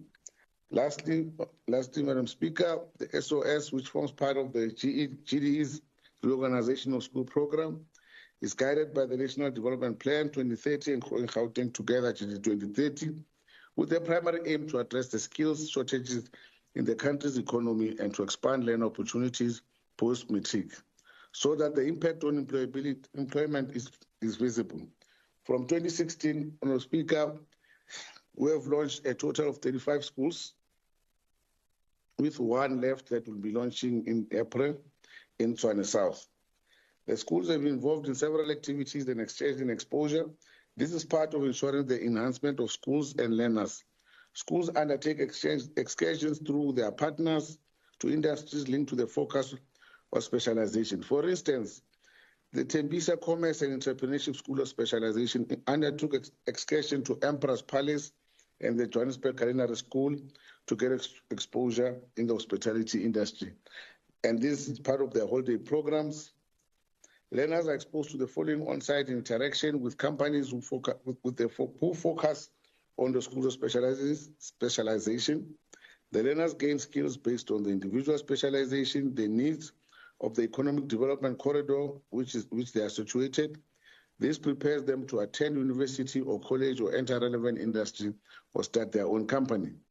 Developing and building projects has assisted learners in gaining the following skills in ICT, scientific, research and innovation, culture diversity, mathematical, problem solving, and entrepreneurship. These schools aim to bridge the gap between grade 12 and further education and employment while leveraging partnerships to expand learner and teacher support. They also look to expand learning opportunities so that the impact on employment is visible in municipalities and in the province. Their schools are located in the following corridors: the Northern Corridor, which is Tshwane. The focus there is automotive, research and innovation. In this area also provide curriculum offering of mathematics, science and technology, as well as technical engineering. Central Corridor, which is the city of Johannesburg. Economic focus is around finance and services, so the SOS in this area is focused on curriculum containing commercial entrepreneurship, as well as performing in creative arts. The Western Corridor, the Western Rand Municipality. The economic focus here is agro-processing, tourism and logistics. The SOS in this area provide a curriculum offering of mathematics, science and technology, sports, commercial and entrepreneurship. Southern Corridors, the SOS in this area is to provide curriculum offering performing in creative arts, mathematics, science and technology, commercial and entrepreneurship. The Eastern Corridor, which is the Ekurhuleni area, the focus there is manufacturing, transport and logistics. Therefore, the SOS in this area provide curriculum offering of math, science, technology, technical and engineering. Thank you. Thank you, MEC.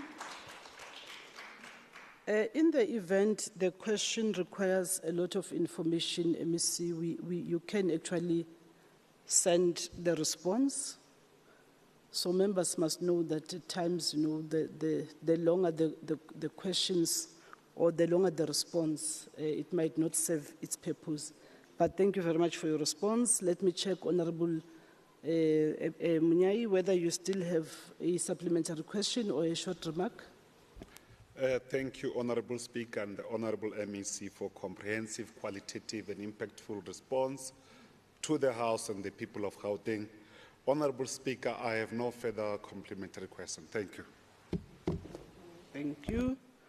The next question, Honorable Mfikwe, to MEC for Economic Development. Thank you very much, Madam Speaker. Noting the impact of COVID-19 on the economy internationally, and that the Gauteng government committed itself to accelerating the economic position of the province, can the MEC please indicate, one, what have the Department of Economic Development done to accelerate Gauteng Province's economic position? Two, does the department have economic development interventions that target youth and women?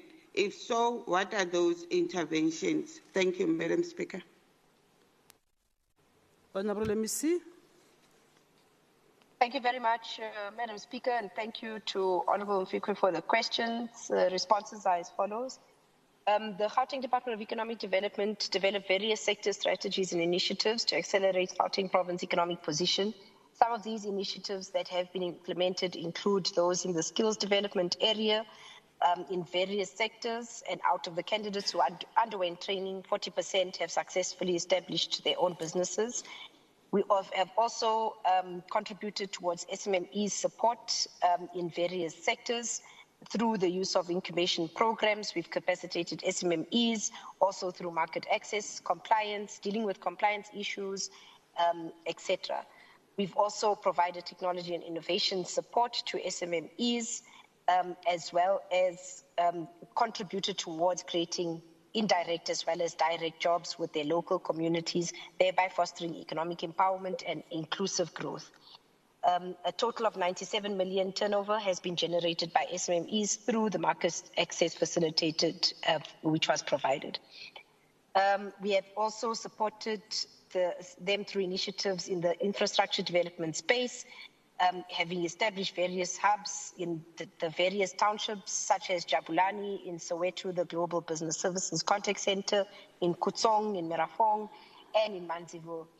These hubs have played a significant role in promoting local economic development, also reducing socioeconomic inequalities and fostering innovation and entrepreneurship, which has resulted in job creation within the townships. We have also interacted in the development of alternative energy in a response to the energy crisis, and also efforts towards its transition to green energy. We as a department have implemented various resource efficiency programs aimed at reducing energy consumption and promoting sustainable practices across industry. We've also developed the green hydrogen strategy that will enable the use of green hydrogen as an industrial feedstock and industrial fuel that will enable the decarbonization of industry value chains, such as the steel, mining, and road transport industries, thereby ensuring the viability of competitiveness of exports in the market. These initiatives were achieved through collaborative partnerships forged by the department and other various strategic stakeholders, both in the private as well as the public sector. We've also done significant work through the Gauteng Growth and Development Agency. Through its trade and investment unit, has facilitated direct foreign investment into Gauteng worth more than 40 billion rand, direct domestic investment of more than 26 billion. These investments have created over 10,000 job opportunities between 1920 and 22-23 financial years. The trade unit has trained over more than 1,000 emerging businesses to be export ready as well. Our work has also been supported by subsidiaries such as the one at the OR Tambo SEZ, the Innovation Hub, the AIDC, which focuses on the automotive sector, using various programs such as incubation, such as also support to SMMEs, such as also focus and financial assistance and financial support also to various companies in the various sectors linked to these subsidiaries. We have also the VAL SEZ, and that has to date secured the investment commitments to the value of 8.1 billion rand and will shortly be operationalized. In response to question 2, does the Department of Economic Development interventions that target youth, women, and if so, what are those? Yes, we do have various interventions that target youth and women. For instance, the export readiness programs that drive trade in Gauteng and the rest of the world is done in partnership with various organizations that focus on growing women and youth-owned entrepreneurs. We have a partnership with UN Women as an example. There are also programs on finding new markets, export competitiveness. Key programs that I'd like to mention are the program at the OR Tambo SEZ. Some of the tenants and investors at the jewelry manufacturing precinct fall within the category of SMMEs as well as women-owned businesses. Others fall within the category of youth-owned businesses. In addition to this, the SMMEs are engaged in the operations of GITZ, also fall within both categories. We can share the concrete numbers at the end of the financial year once the numbers have been verified. At the Innovation Hub, we also have a cluster development program, and this program seeks to address youth and women. A total of 686 youth have been trained in the townships. Of the 686 youth trained, 340 were women. There's also the Enterprise Development Program, which has a specific focus on youth and women. At the Innovation Hub, we have actively supported women and youth-owned businesses through the Enterprise Development Program. Out of 511 enterprises incubated, 229 are women-owned, which constitutes 45%, and 230, which constitutes the rest, are youth. Also at Constitution Hill, we have the Youth Entrepreneurship Program, which is focused on youth and women. Of the program, currently verified numbers, 4,791 skills training participants, 72% were women, 1,575 in the tourism sector. We also have programs in the skills development and training at Conhill. We have access to non-financial resources, which are, for instance, accessing microfinance schemes, financial literacy training, as well as other non-financial support. We have got a focus program at Conhill, which hosts 62 creative SMMEs at the Creative Hub, 75% of which are women. And our promotion of inclusive economic policies. Conhill advocates for the development as well as the implementation of inclusive economic policies. And through this, for instance, various programs, various projects supporting the Gauteng tourism sector policy, we have supported youth and women-owned businesses. And lastly, the Automotive Industry Development Center offers training on automotive skills specifically targeted at unemployed youth, majority of whom are females from the township, informal settlements and hostels. Currently, we are implementing training in collaboration with Tiger Wheel and Tyre at Shamdor Automotive Hub in the West Rand. The goal there is to train 120 unemployed youth by the end of the year. Thank you, Madam Speaker. Thank you, MEC. Honorable Mfikwe, do you have a supplementary question or a short remark? Thank you, Madam Speaker. I don't have aid. I just thank the MEC for educating us. Thank you. That concludes oral questions to the executive. We're now going to deal with questions for oral explanation. In terms of Rule 137, subsection 5, which reads as follows. If a question for written reply is not replied to within the stipulated time frame and no extension is requested by the member of the Executive Council during the next question day, the relevant member of the Executive Council must provide an oral explanation in the House for his or her failure to reply to the questions and still hand over the written reply to the table. MECs are kindly requested not to reply to the question, but to provide an explanation for his or failure to reply to the question and forward the reply to the question to the table. The two questions or the two set of questions are for eGov as well as COGTA. Can I therefore request Honorable MEC Kumalo to just respond why these questions were not replied to on time. Thank you very much, Madam Speaker. Madam Speaker, with regard to the question for COGTA, it is my submission that that question was answered on the 25th of March. And from my knowledge, it's within the stipulated period as per the legislature expectation. But with regard to the questions from eGov, Madam Speaker, I want to sincerely apologize to your kind self, the members who asked those questions, and the House at large, because at a point of administrative leadership transition in the department, this is one of the matters that fell through cracks.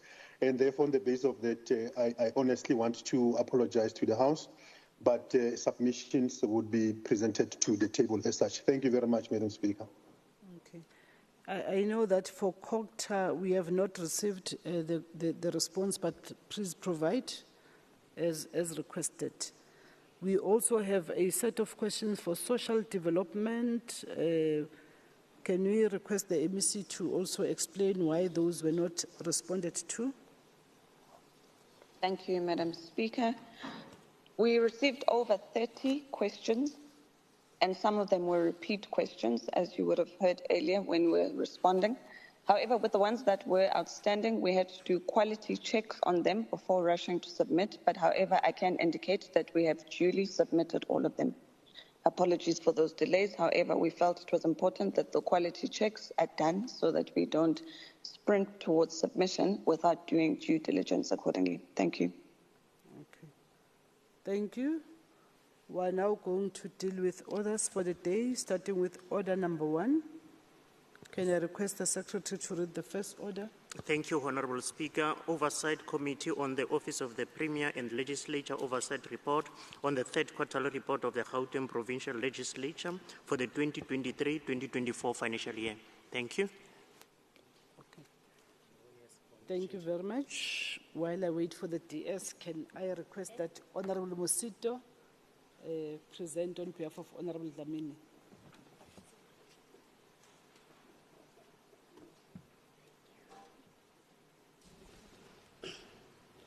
Thank you very much, Madam Speaker. The main objective for the oversight on quarterly reports by the legislature is to assess progress against budget and strategic plan and obtain inside departmental performance. The committee knows that the GPL allocated a total amount of 181.078 million and managed to spend 170 million, underspending by 10 million, which represent 94% expenditure pattern for the quarter under review. The GPL recorded an underspending of 5.9%. The reason provided for underspending is due to, among others, delays in implementation of the 2022-2023 performance bonuses for both senior management and bargaining unit staff members. Delays in implementing the 2022-2023 pay progression for bargaining unit staff members, outstanding invoices for service providers, committee activities, licensing invoices awaiting processing, substance and travel investigation. Compensation of employees, Madam Speaker, underspent by 86,000, which is under 1%. Due delays in the implementation of 2022-2023 pay progression for bargaining unit members. The GPL reported that currently there is no dedicated capacity to manage the IPMS validation and auditing processes, as the staff was supposed to be allocated for the function is pending the value creation project, which has been halted. The committee urges the GPL to expedite the project and will continue to monitor it. Goods and services underspent by 11 million, which is 17.6%, due to, among others, delays in processing invoices. Committees, local conferences and inter-provincial visits that were not undertaken due to committee of conflicting priorities. S&T disciplinary hearings postponed at the request of employees to January 2024. NCOP taking Parliament to the people, asset verification postponed to the fourth quarter, and postponement of asset audit. asset management audit. Transfer to political parties overspent by 143,000, which is 0.7% because of withheld funds for the Inkatha Freedom Party, as the party failed to submit audited annual financial statements for the 2022-2023 financial year as per the requirement of the internal arrangement of the represented political party policy. In terms of financial performance, Madam Speaker, per Programme 1, leadership governance was allocated an amount of 13.883 million to manage and managed to spend 11.834 million, which is 85.2%. Underspending by 2.04 million, which is 14.8%. Programme 2, Madam Speaker, of the Secretary was allocated an amount of 7.025 million and managed to spend a total amount of 4.904 million, which is 69.8%, underspending by 2.121 million, which is 30% of the allocated budget. Programme 3, corporate support services, was allocated the largest share, which is 77.051 million, and spent 72.114 million, which is 93%. Underspending by 4.937 million, which is 6.4 million. Programme 4 on core business received the second largest budget of 69.991 million and has spent 68.935 million, which is 98.5%. Underspending by 1.056 million, which is 1.5%. And Programme 5, Office of the CFO has spent a total amount of 12.563 million against a budget allocation of 13.128 million, which is 95.7%, underspending by 565,000, which is 4.3%. The reason provided for the underspend in Programme 1 and 4, leadership and governance and core business, is due to, amongst others, committees and local conferences and inter-provincial visits not undertaken due to conflicting committee priorities. No host country for Commonwealth Parliamentary Association Africa Region Conference, no invitation to a National Council of Provinces, taking Parliament to the people and planned committees, activities that did not take place. Compensation of employees overspent due to payment of savings bonuses. The Office of the Secretary, Corporate Support Services, and Office of the Chief Financial Office programs underspent due to delays in the implementation of the 2022-2023 pay progression for bargaining unit staff members. Delays in processing of invoices, asset management audit postponed to the fourth quarter. Late processing of invoices for interns, laptops, inter-legislature games, which were cancelled for the current financial year, and injury to duty payment to the proposed in January upon approval rather. The committee knows that the GPL allocated the total amount of 14.276 million during the quarter under review. The reported revenue was collected mostly from the interest received at 8.834 million, investment interest at 4.864 million, parking income at 380,000, sales of assets at 165,992,000, and City Hall bookings at 30,650, and memorabilia at 910. The GPL has allocated a total amount of 365.043 million, which is 121.7% of the estimated revenue date. During the quarter under review, the GPL proposed 1,682 payments of service providers, with 7 paid 30 days. With 7 paid after 30 days, 1,618 paid within 15 days, 57 paid in 15 days, but within 30 days, and this represent 99.558% paid within 30 days. This shows the improvement from the previous quarters. In terms of the preferential procurement, the GPL achieved 71.89 for historical disadvantaged individuals against a target of 15%. Women, 12.21% against a target of 8%.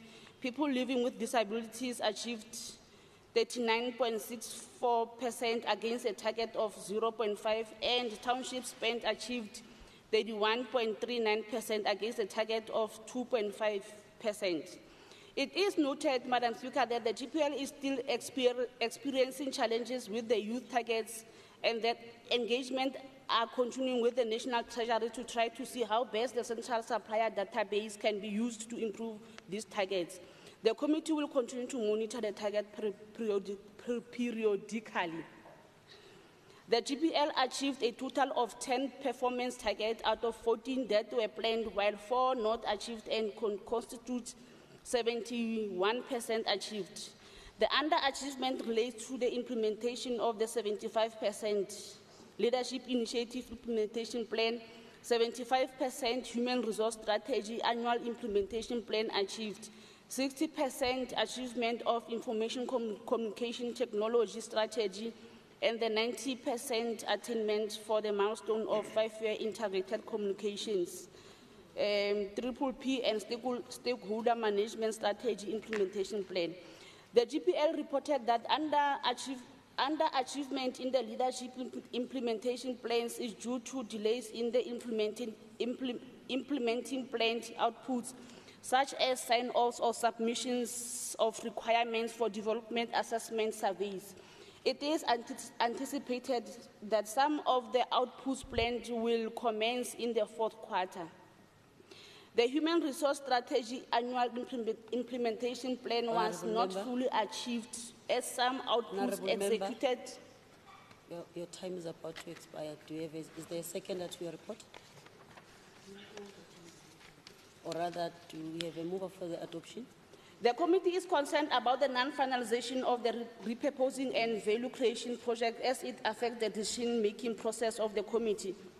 The committee cannot make substantive conclusions, as the most targets are dependent upon the outcome of the proposing and value creation. After due consideration, the committee anonymously adopted its report on the third quarter performance report in accordance with Rule 164 of the standing rules of the GPL, and the committee hereby represents the report of the House for adoption. Thank you very much. Thank you. Is there a seconder?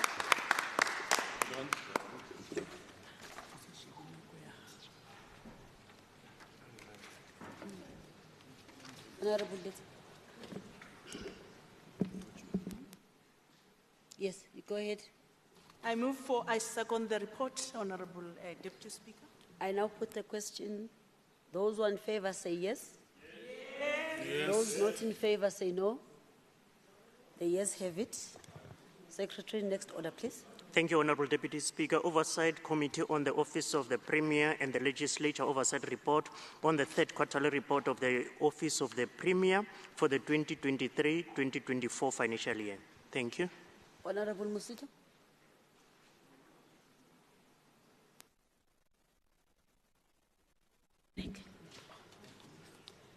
In quarter under review, the Office of the Premier programmatic implementation of the APP target reflected that Program 1 administration achieved 71% of the planned targets. The committee is of the view that recorded APP target achieved shows that the implementation of programs produced desired levels in quarter under review. Furthermore, the committee welcomes the revised target in line with the AG recommendation that, as this reflects the commitment to ensure tangible services delivery outcomes on the ground. The committee knows that out of the annual revised budget,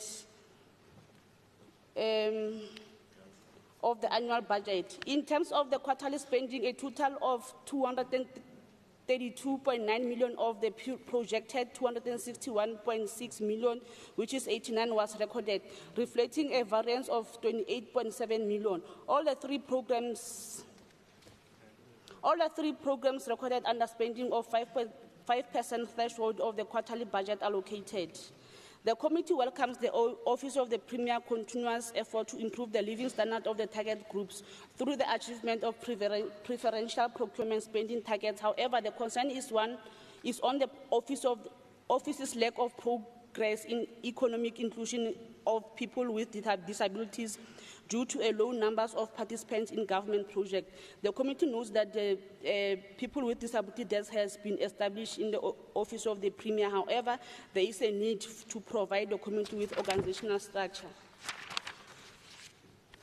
It is noted that 80 improvement plans were facilitated in areas of underperformance against the targeted 75%. In addition, a total number of 519, which is 92 national anti-corruption hotline cases that Provincial Forensic Office received from the Office of the Public Service Commission from 1st of April 2014 to 31st December 2023. The Office of the Premier explained that the budget of the elevated priorities cut across all the GPG departments responsible for the implementation of these strategic areas in focus. In terms of the quarterly performance of the elevated priorities, the Office of the Premier reported that the governance and planning cluster recorded 62% as opposed to 60% planned targets. Economic cluster achieved 68% instead of targeted 60%, while social cluster registered 57 against the targeted 60%. The office should provide measures put in place to ensure that the planned targets for social cluster are achieved going forward. The committee knows that the actual service delivery impact made each quarter reflected is at 68% performance on the GGT 2030 targets. The achievement made included, amongst others, energy issues, township installation of transformers in communities that were left destitute for years, and the NASI SPANI program initiative. The Office of the Premier explained that the GPG has signed a memorandum of agreement with City Power in terms of Section 154 of the Constitution, which mandates national and provincial government to support and strengthen the capacity of municipalities to manage their facilities. This agreement aims to support municipalities throughout the province and not only within the mandated area of COJ, and to capacitate the GPG in implementation of its program for replacing, amongst others, transformers, smart meters, and solar high mass lights. The committee welcomes the efforts that GPG is making into improving service delivery. On recommendations, we provide the committee with the early and intermediate detection measures that put in place to manage financial risk and to disintegrate the recurrence of multi-practices that include the reported 227 irregular expenditure. We acknowledge all members who participated in the processes, the Chief Whip, Member Hassan, Member Letwaba, the good doctor, Tate Munyai, Tate Msimanga, J. Bloom, and the rest. Furthermore, the committee would like to thank the committee staff for their dedication and support group committee coordinators, the researchers of the committee, and the administrators. I thank you, Speaker. Thank you. Thank you, Honorable Speaker. Is there a seconder? Sorry. Sorry, Speaker. In accordance with Rule 164 of the Standing Rules of GPL, the committee hereby presents the report to the House for adoption. Thank you. Thank you. Thank you, Amanda. Yes, is there a seconder?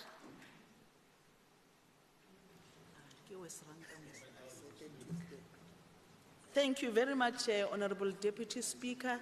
I second the report. Thank you. I now put the question. Those who are in favor say yes. Yes. Those not in favor say no. The yes have it. Secretary, please read the next order. Thank you, Honourable Deputy Speaker. Petition Standing Committee's third quarterly performance report for the 2023-2024 financial year. Thank you. Honorable Litwalo. No, thank you very much, Madam Deputy Speaker. Honorable members, residents of Gauteng, I have the esteemed pleasure to table this report, a report of the Petitions Standing Committee. The work of the Petition Standing Committee is vast because we are a safety net, catching the disgruntled and despondent and inspiring hope where despondency is beginning to fester and breed. The committee can be characterized as being sui generis, meaning it's a committee of its own kind.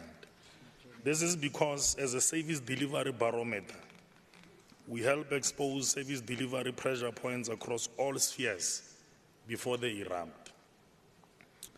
Madam Deputy Speaker, this report will be presented summatively and in accordance with the Rule 116 subsection 4, I plead for your indulgence that the spoken version takes precedence.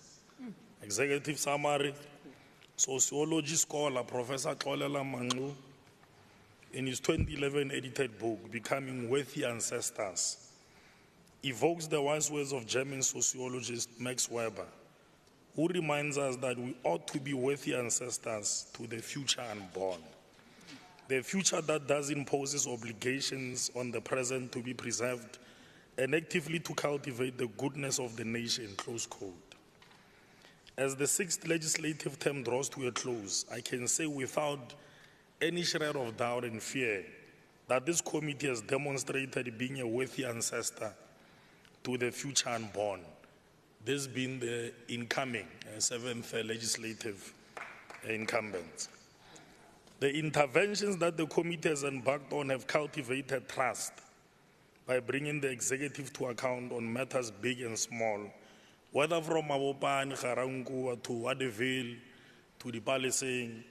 Through the committee's petitions backlog clearance strategy, great strides have been made.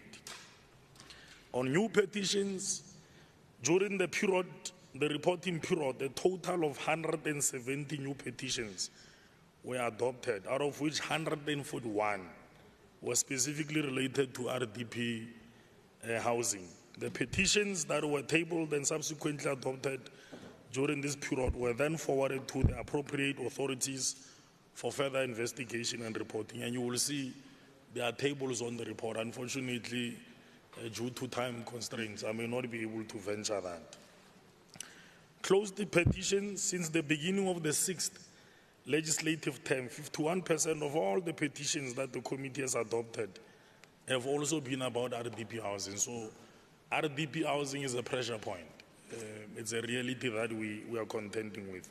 And you will see a breakdown of a number of those specific petitions, from the elderly, the disabled, including the 1996, 1999. So we still have got petitions coming as far back as 1996, including earlier 2000. So the table is there for members to go through. Bulk referral, the committee is concluding the balkanization process, which is a key priority in the committee's petitions backlog clearance strategy. The balkanization process was initiated when over 500 historical petitions were handed to Gauteng Provincial government departments to investigate and report back. Most departments have submitted reports, only a few remain outstanding, and follow-up work has been carried out. In relation to the outstanding reports from the local authorities, being municipalities, you know, one of the municipalities that is giving us a hassle is the city of Tshwane. We are not getting joy from that municipality. The committee met with the Department of COGT. The department stated that it is establishing a standard procedure for processing municipal petitions that will address the responses on the bulk referred petitions from local government. So you will see, we do the most anomalous of things. We even entertain municipal petitions, whereas you have got your Section 79 committees, municipal petitions committees, but we end up carrying the bulk of their work. On committee activities, public engagement, the committee was scheduled to hold a hearing in the Tshwane region during the quarter, but it was cancelled due to the City of Tshwane failure to timelessly report on petitions that were supposed to be heard in a public external hearing regarding various service delivery petitions. On the 17th of November 2023, the committee released a media statement expressing its disappointment at the city, moreover highlighting how the cancellation of the hearing was a disservice to the petitioners from the City of Tshwane. Consequently, engagements have been held with the city's top management, the city manager, the chief operations officer, fairly new, quite cooperative, as well as the Section 79 petitions chairperson and key divisional heads. An update of the fruits which emanated from these engagements will follow in the committee's fourth quarterly report. Carrying out its mandate to educate the people of Gauteng on the petitioning process, on the 18th of October, we had an interview on UFM. This interview was to unpack the petitioning process, and now petitioning is a form of social justice which helps the residents access their socio-economic rights as enshrined in the Constitution. So if you will, Section 56D, Section 69D as well. Let me skip on petitions analysis. We have spoken about the 141 RDP housing. Furthermore, the committee adopted 29 new petitions in the third quarter. You will see table 1 that shows the distribution of the 29 petitions, and then table 2, as you will also see, it shows the gender and regional profile of the petitioners and localities from wherein the petitions were generated from. Evaluation of the responsiveness. The table there, and we want members to read. We know members of the EFF, DA, you don't read much, but we want you to read. You will see that we have got a table that sort of gives an indication of how different departments will have fared in responding to a great number of these petitions. It, however, needs to be emphasized that by not completing the petitions management section, which is a feature that we introduced when we came, it's mandatory. So the MEC is listening, it's mandatory that you populate the petitions management section. Otherwise, you sort of distort the degree of responsiveness. The committee commends the Department of Education and Youth Development, as well as the Department of Economic Development for reporting accurate. So those two departments are leading insofar as the responsiveness. And then followed by the Department of Health, which has also done well on the 2 of the 3 petitions that were referred to them. Human settlement has regressed, and we wonder what the reasons are. It used to do well. It has since regressed. We're also worried about Kokta MSMZ because you have also not populated this specific section. And it's quite critical because a greater number of petitions emanate from municipalities. And unfortunately, as we will have stated previously, we don't control all the variables around the holding municipalities to account. So we expect that Kokta must act as our intermediary to resolve all those referred petitions. Committee observations. The committee is gravely concerned on the stated regression from the departments that I will have just mentioned, and we have requested the leader of a government business to assist us in intervening and finding somewhat of solutions to this conundrum. Hopefully that will come about. Of course, in other instances we have noted progress, but in other instances we still have got those tethering a problem. So we would appreciate if that can be followed up. Recommendations: the Department of Kokta to take the committee into confidence on why it persistently does not complete the petitions management section of their quarterly reports. A response is required on or before the 30th of April. The Department of Human Settlement to also take the committee into confidence on why it did not populate the petitions management section with all the referred petitions, specifically the 141. So, for the fact that they have given us reports, it does not in any way exempt them from populating the petitions management section. So we hope that the MEC Mahile is also listening, and the HOD Mayor Mbanjwa. I would like to, on acknowledgements, I would like to take this opportunity to thank both the political and administrative membership of the committee in their respective eminence. So we don't draw much of a distinction. The committee is made up of both political and administrative membership, which is mutually reinforcing. So I want to thank everybody there.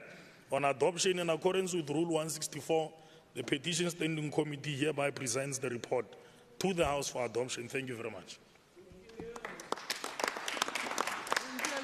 Thank you, Honorable Itsolo. Is there a seconder? Thank you, Honorable Craig. And I put the question. All those in favor say yes. Yes. Those who are not in favor say no. The yes have it. Secretary, please read the fourth order.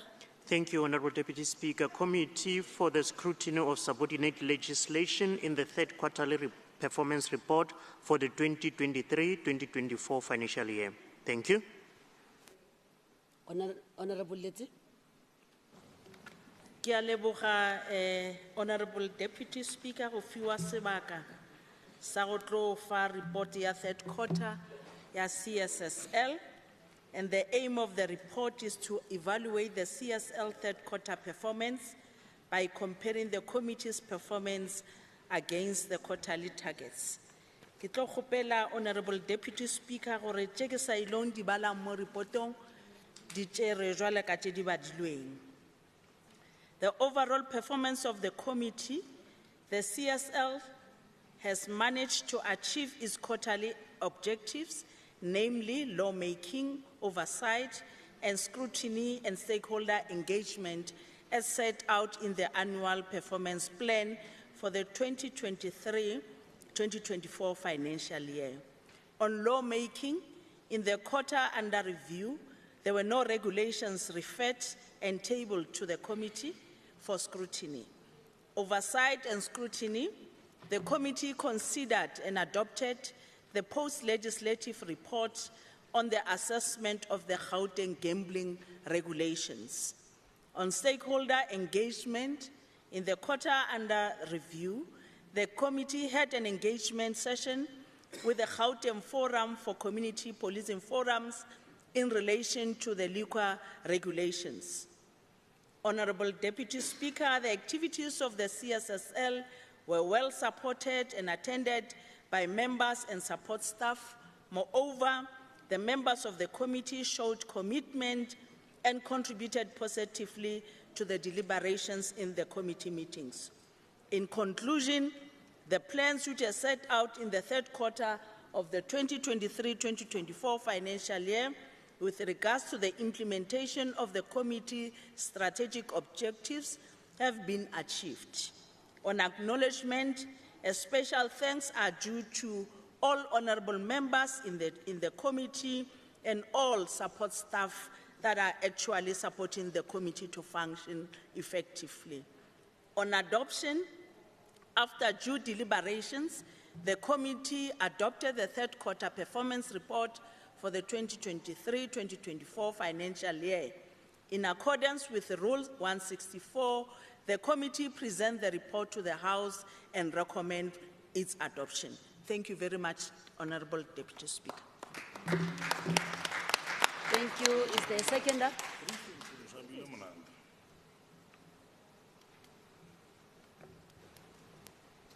Yes, Honorable Member.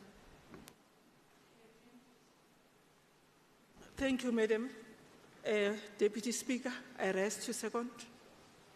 Thank you, Honorable Ndlovana. Now, I now put the question. Those who are in favor say yes.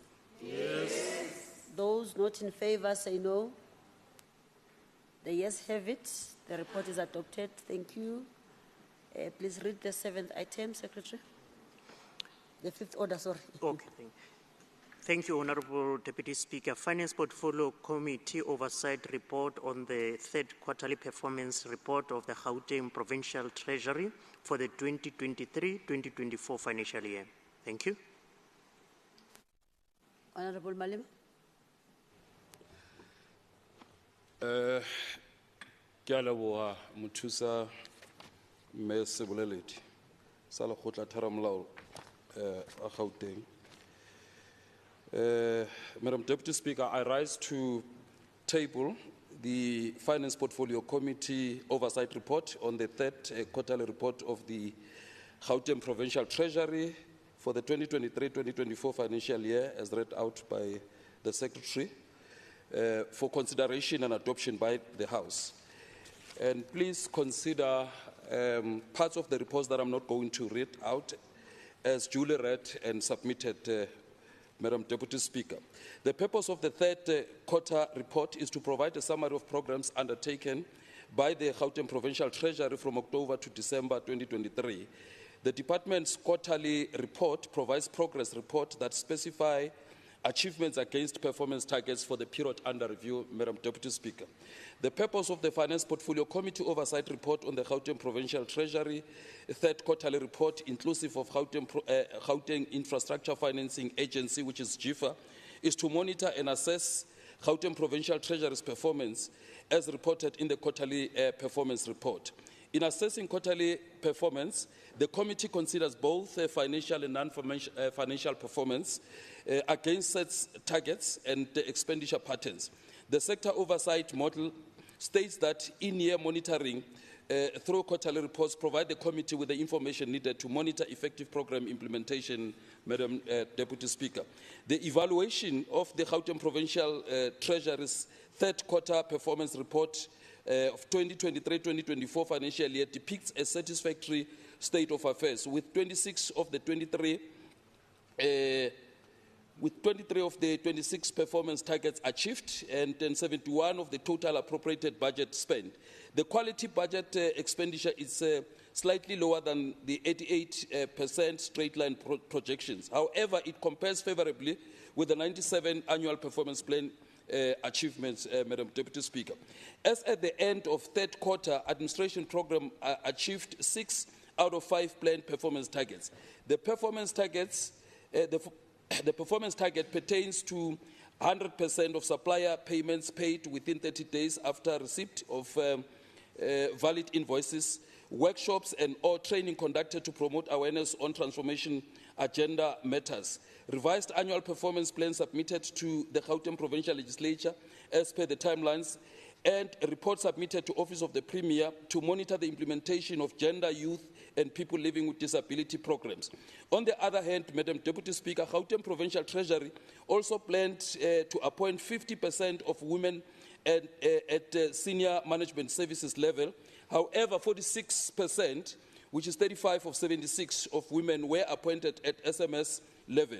The rationale for the deviation is that in the third quarter, 2 males were appointed and there were no females appointed, and this did not improve overall status.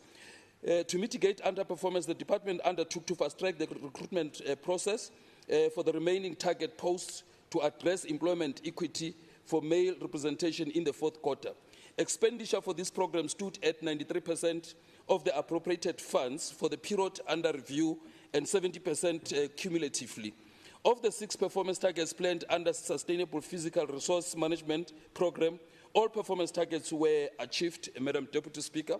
The performance targets concern tabling a specially referenced adjustment budget tabled, ascertaining that cash disbursements to departments do not exceed appropriation, obtaining an unqualified audit opinion with no other matters for Provincial Revenue Fund, consolidating and submitting 3 in-year monitoring reports for departments to National Treasury, consolidating and submitting 10 in-year monitoring reports for entities to National Treasury, and the tabling of the medium-term budget policy statements tabled in line with prescribed time frames.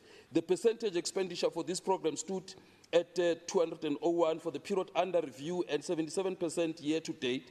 Of the 26 performance targets applicable to GIFA for the period under review, 24 performance targets were achieved and or 92% annual performance plan achievement. The areas of underperformance relate to failure to release 1 bankable project to the market and concluding 1 financial close for a project instead of the planned 2. The actual expenditure for the quarter stood at 90% and 70% aggregate for the year. The financial governance program had 4 performance targets earmarked for this quarter, and all performance targets were achieved, Madam Deputy Speaker. The performance targets are associated with consolidating and tabling the 2023-2024 financial year annual fiscal statements at the legislature in line with the prescribed timelines, and producing a departmental 30-day supplier payment compliance report, and convening audit committee cluster meetings in accordance with the audit committee calendar. Furthermore, Madam Deputy Speaker, this program exceeded its set performance target of ensuring supply invoices are submitted electronically. This program spent 81% of the budget allocated for the third quarter and 70% progressively. In the same vein, the Provincial Supply Chain Management Program achieved all the 8 performance targets planned for the quarter under review. The performance targets relate to producing supply chain management compliance registers for departments and entities, producing a report of 30% spent on township suppliers, providing training workshops to Gauteng township-based suppliers, and producing reports on monitoring implementation of open tender process by departments and entities. The program managed to spend 80% of funds requisitioned during the quarter, or 68% of the total appropriation. Likewise, Madam Deputy Speaker, the Municipal Financial Governance Program also achieved all the 4 planned performance targets, albeit with pockets of overperformance. The performance targets refer to providing structured and targeted capacity building initiatives to municipalities in Gauteng, conducting compliance assessment on Municipal Finance Management Act on delegated municipalities, and gazetting provincial grants allocated to Gauteng municipalities. Of significance, Gauteng Provincial Treasury surpassed its planned performance target of conducting intergovernmental relations engagements with relevant stakeholders under this program. The program expanded 70% of the funds allocated for this quarter and 65% of main appropriation, marking the least expenditure of all programs. Similarly, Madam Deputy Speaker, the only performance target planned under Gauteng Audit Service program was achieved. The performance target is about ensuring that internal audit action plans are tracked as implemented at departments and trading entities. The expenditure for programs stood at 92% for the quarter and 69% year to date. It should be noted, Madam Deputy Speaker, that neither Gauteng Provincial Treasury nor GIFA reflected on many major strategic risks nor requests for intervention with respect to their APPs or budget and or quarter performance in their reports. On findings, Madam Speaker, the committee is concerned about the prospect of Gauteng Provincial Treasury ever addressing gender imbalances occasioned by fewer appointments of women at SMS level. And then, the committee is concerned on how critical the vacant posts are, considering the GPT achieved most of its performance targets without minimal deviations, despite the fact the vacant posts having existed for a prolonged period. And the committee is also concerned that GIFA stakeholder management is not efficient and effective in view of the protracted projected delays being attributed to other parties. And the committee is also concerned that about the late submission of the consolidated AFS for the Transport Authority for Gauteng, and wonders if it inspires confidence in this newly formed state organ and extent to which it constitutes a reportable irregularity. And on recommendation, Madam Deputy Speaker, the committee recommends that Gauteng Provincial Treasury should provide a report highlighting reasons for not being able to retain women at SMS level, and how they intend mitigating against such by addressing the underlying causes of gender imbalance. It is also recommended that the Gauteng GPT should provide the rationale for implementing the generic organizational structure for treasuries when it has not been able to operate at full staff complement and its performance has not negatively impacted upon. That also the GIFA should revise its stakeholder management strategy to circumvent future delays of projects attributable to other parties. And also GPT should provide a report of what led to the late submission of the consolidated AFS for the Transport Authority for Gauteng, and whether it constitutes a reportable irregularity in terms of the audit standards. And lastly, that GPT should provide an explanation of what could have led to the slow procurement process which obstructed the implementation of structured and targeted capacity building initiatives and how such will be prevented. On acknowledgement, Madam Speaker, I want to acknowledge both the political and administrative staff which supported the committee in doing its work.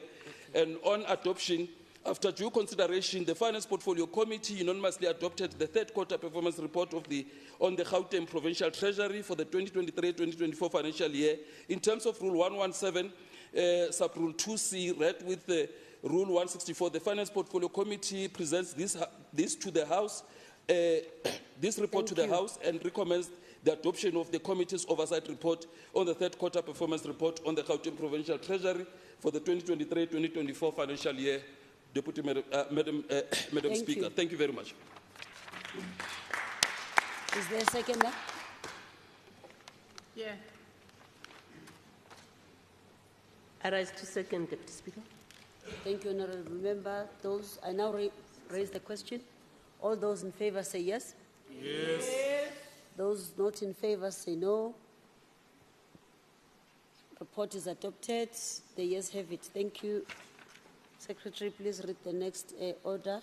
Thank you, Honourable Deputy Speaker. Finance Portfolio Committee Oversight Report on the third quarterly performance report of the Gauteng Provincial Government, GPG-wide, for the 2023-2024 financial year. Thank you. Honourable Malima, please try to keep within the time allocated. Ne? Come again, Madam Deputy Speaker. Okay. Thank you very much once more. Madam Speaker, please consider parts of the reports that I'm not going to read as duly read and submitted to the House. The Gauteng Provincial Government,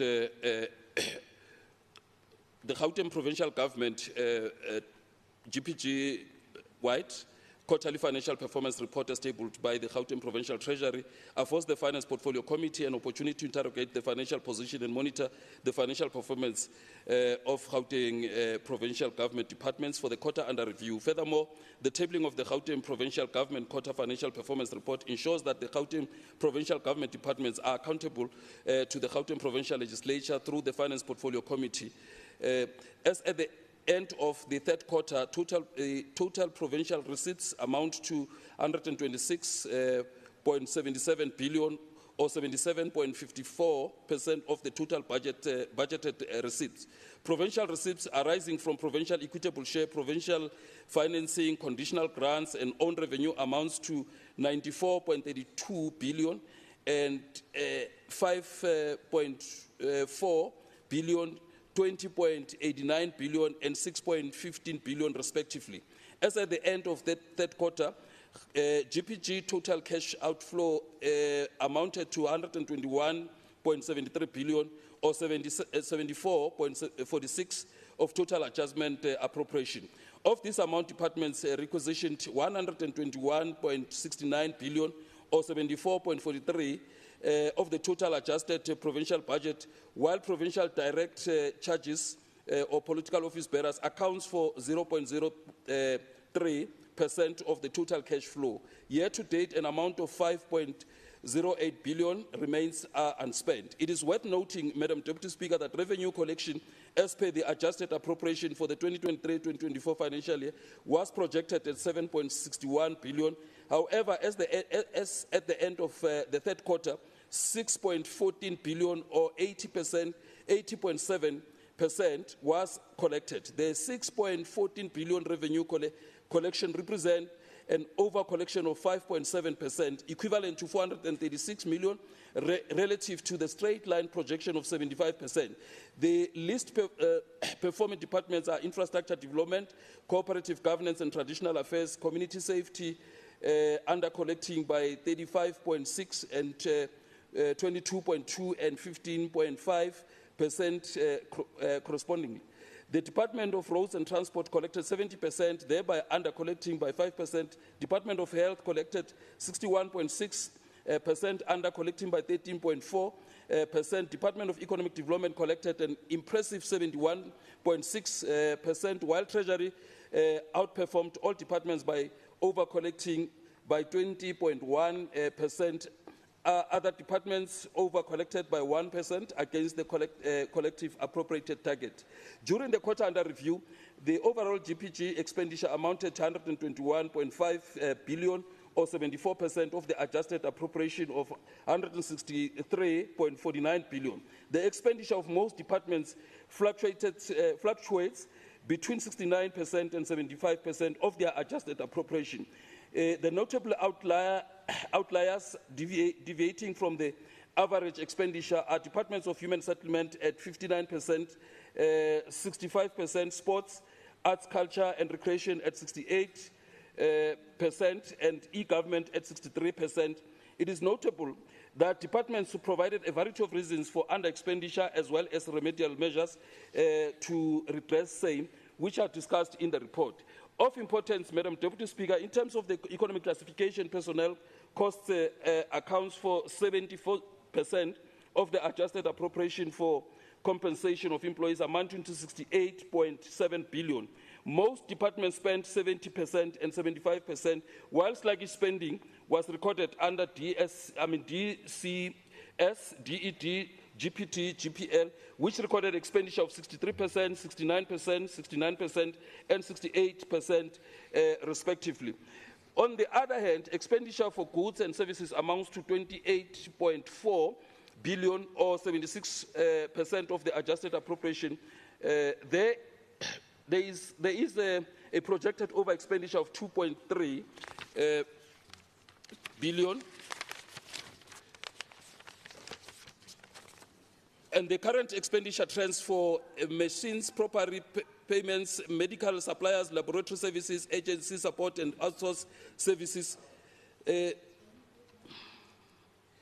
The Gauteng Provincial Infrastructure Program has received an allocation of 11.9 billion and was adjusted upwards to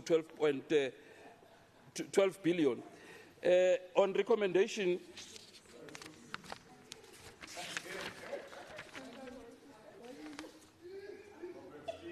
Madam Speaker, on acknowledgement, I want to acknowledge both the political and administrative staff for the work that they have done for the committee. And after due consideration, the Finance Portfolio Committee adopted the third quarter GPG State of Finance report for the 2023-2024 financial year. In terms of Rule 1172C, read with 164, the Finance Portfolio Committee presents this to the House and recommends the adoption of the committee's oversight report on the third quarter GPG State of Finance report for 2023-2024. Thank you. Thank you very much. Let me get a seconder. I rise to second the report. Thank you, Chair. Thank you. Let me raise a question. All those in favor say yes. Yes. And those who are not in favor say no. The yes have it. Can you get the next order? Thank you, Honorable Deputy Chair of Chairs. Economic Development Portfolio Committee Oversight Report on the third quarterly report of the Department of Economic Development, including its entities, for the 2023-2024 financial year. Thank you. Thank you. I now call upon the chairperson, Mayor Mfikwe, to present the committee report.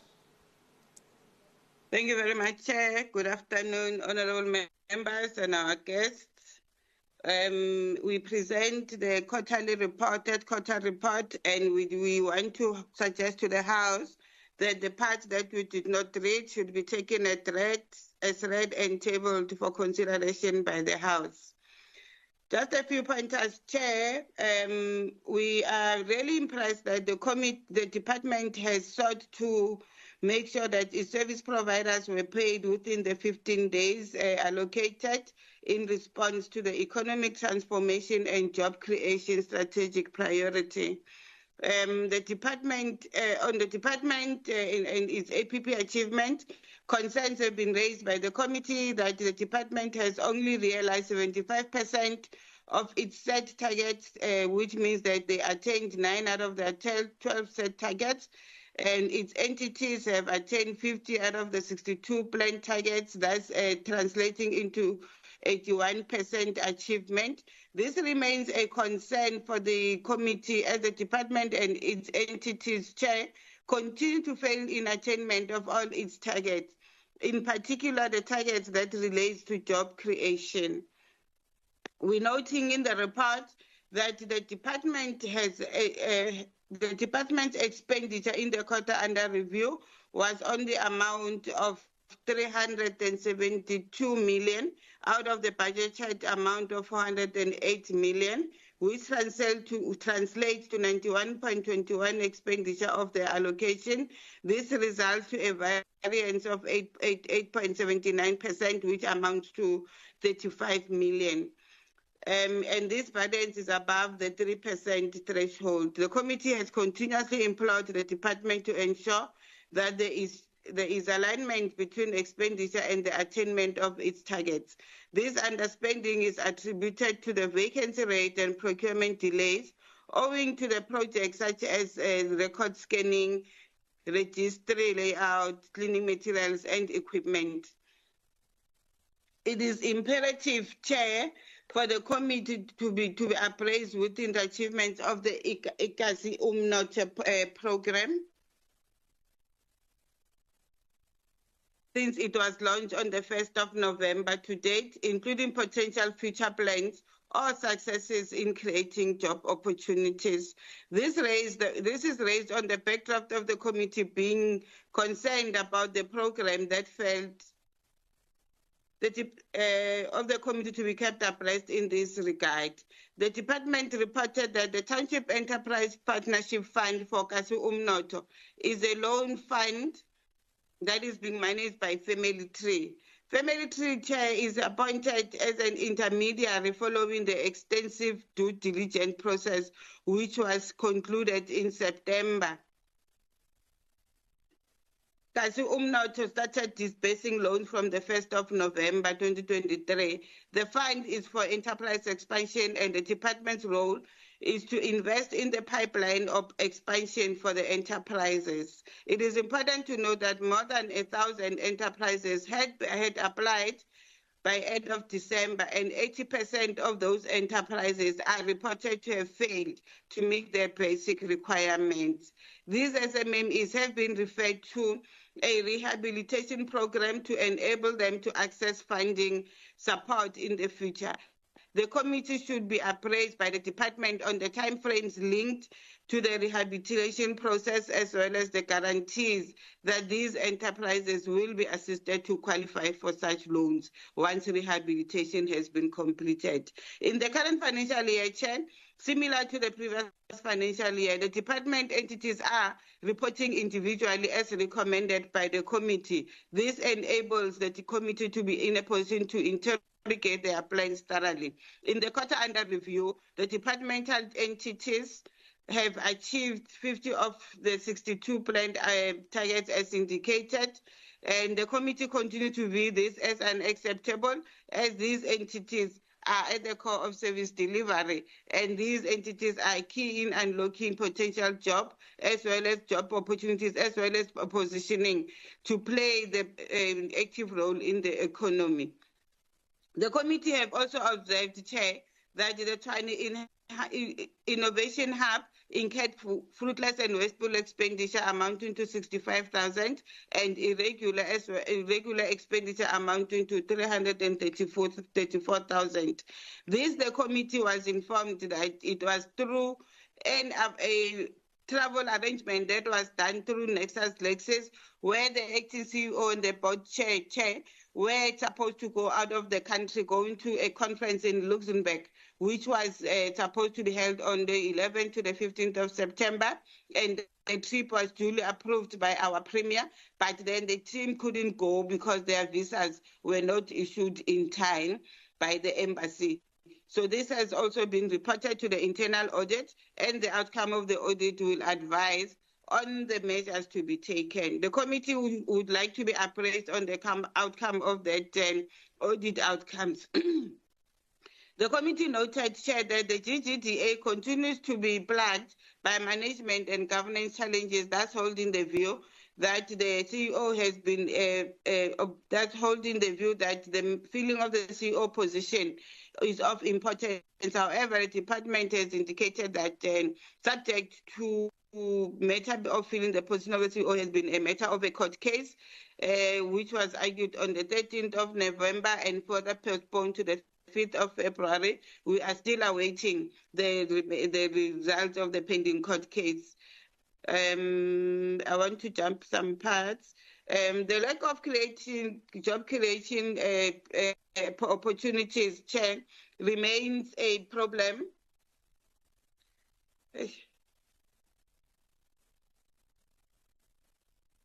The lack of job creation opportunities remains a concern for the committee, as in the previous quarter, similar concerns were raised with respect to job creation. The effectiveness of the implementation of the Township Economic Development Act should start bearing fruit since it is enacted and going forward.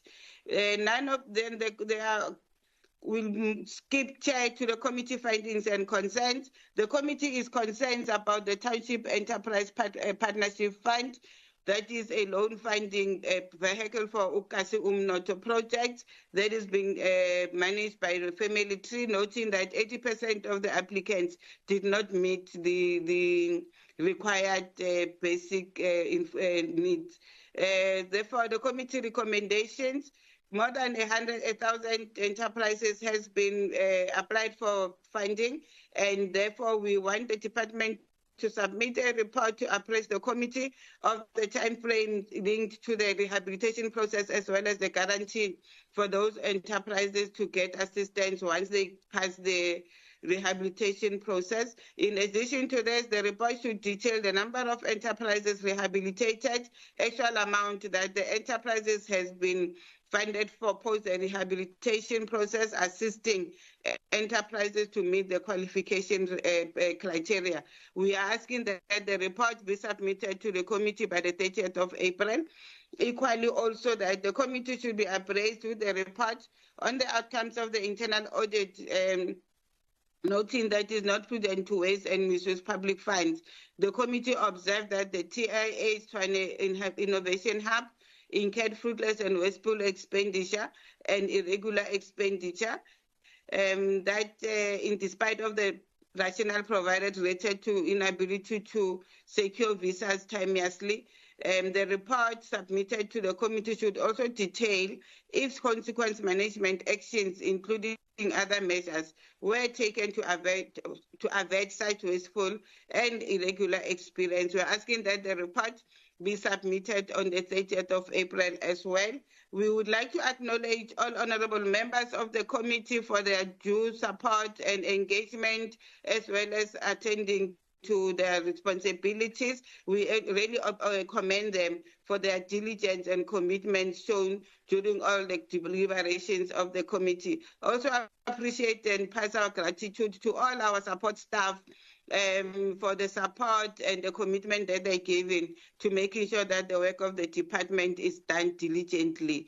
On adoption, Chair, we have to do consideration of the Economic Development Portfolio Committee unanimously adopted the committee oversight report on the Gauteng Department of Economics Development third quarter report, together with its entities for the 2023-2024 financial year.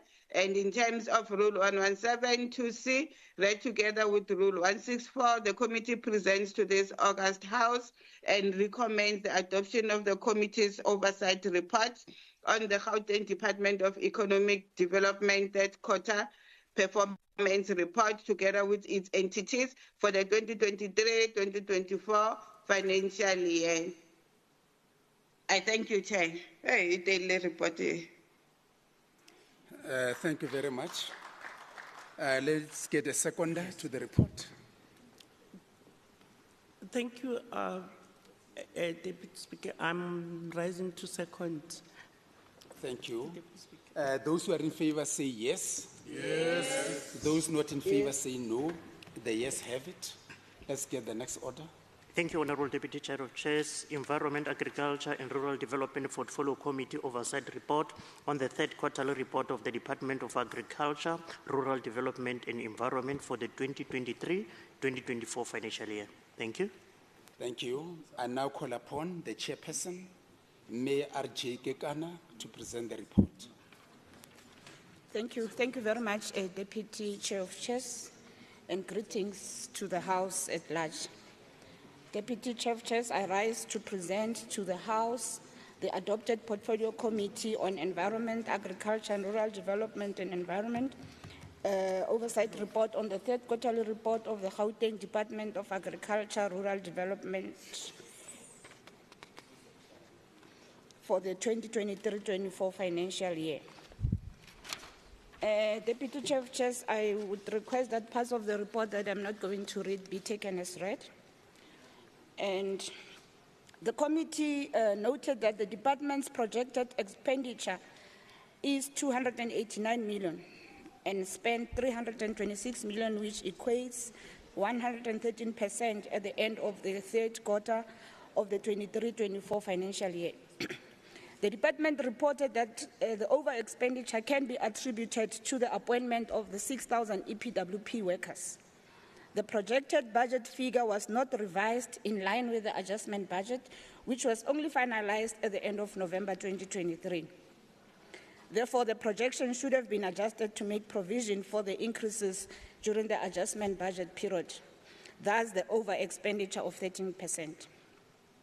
The administration program was allocated 72.073 million for the quarter, and the expenditure for the same period is 77.9 million, which translates to 108.1% expenditure for the quarter.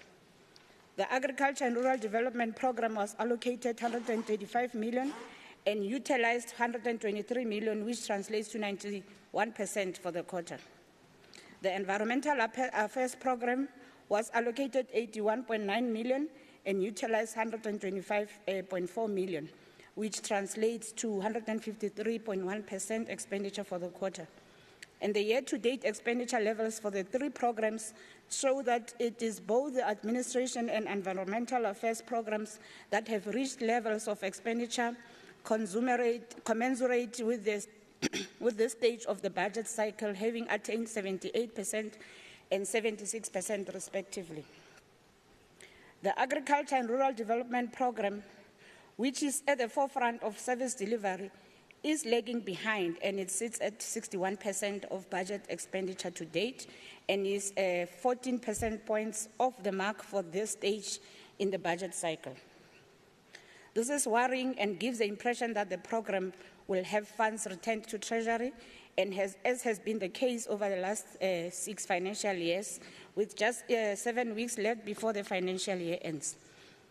It is thus important for the Portfolio Committee to ensure that the balance remaining is utilized appropriately and for the purpose for which funding was sought when motivation for funding was carried out.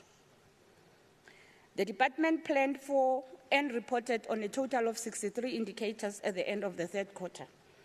Overall, the department achieved 75%, that is 47 of its third quarter targets, and 16 of the targets were not achieved, which translates to 25% of those.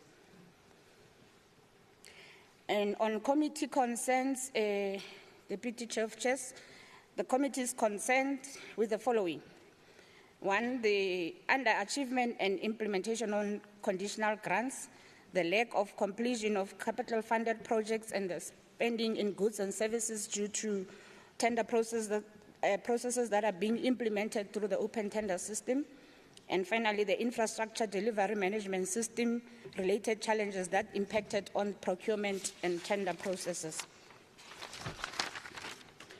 On committee recommendations, the committee recommends that the department must provide the committee with a detailed report on how allocated funds on the conditional grants will be utilized to support the agricultural sector.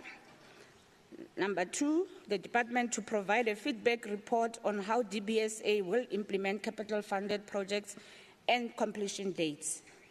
And the third one, departments to provide a feedback report or plan on intervention processes that will address the IDMS challenges. Moreover, if there's alternative methods that can assist with the IDMS processes. And further progress reports on the following. 1, the progress report on the poor implementation of annual performance, ineffective and inefficient implementation of SCM processes, which highly affect service delivery, causing underspending, the cancellation of some tenders and delays in the tender processes. They must also provide plans drawn up for the efficient utilization of the remaining conditional grant budget prior to the end of the current financial year. Finally, provide a progress report for all the various capital projects they developed and were meant to be completed in 2023. The department to further indicate whether these projects were commissioned and handed over to the end users as envisaged by the department.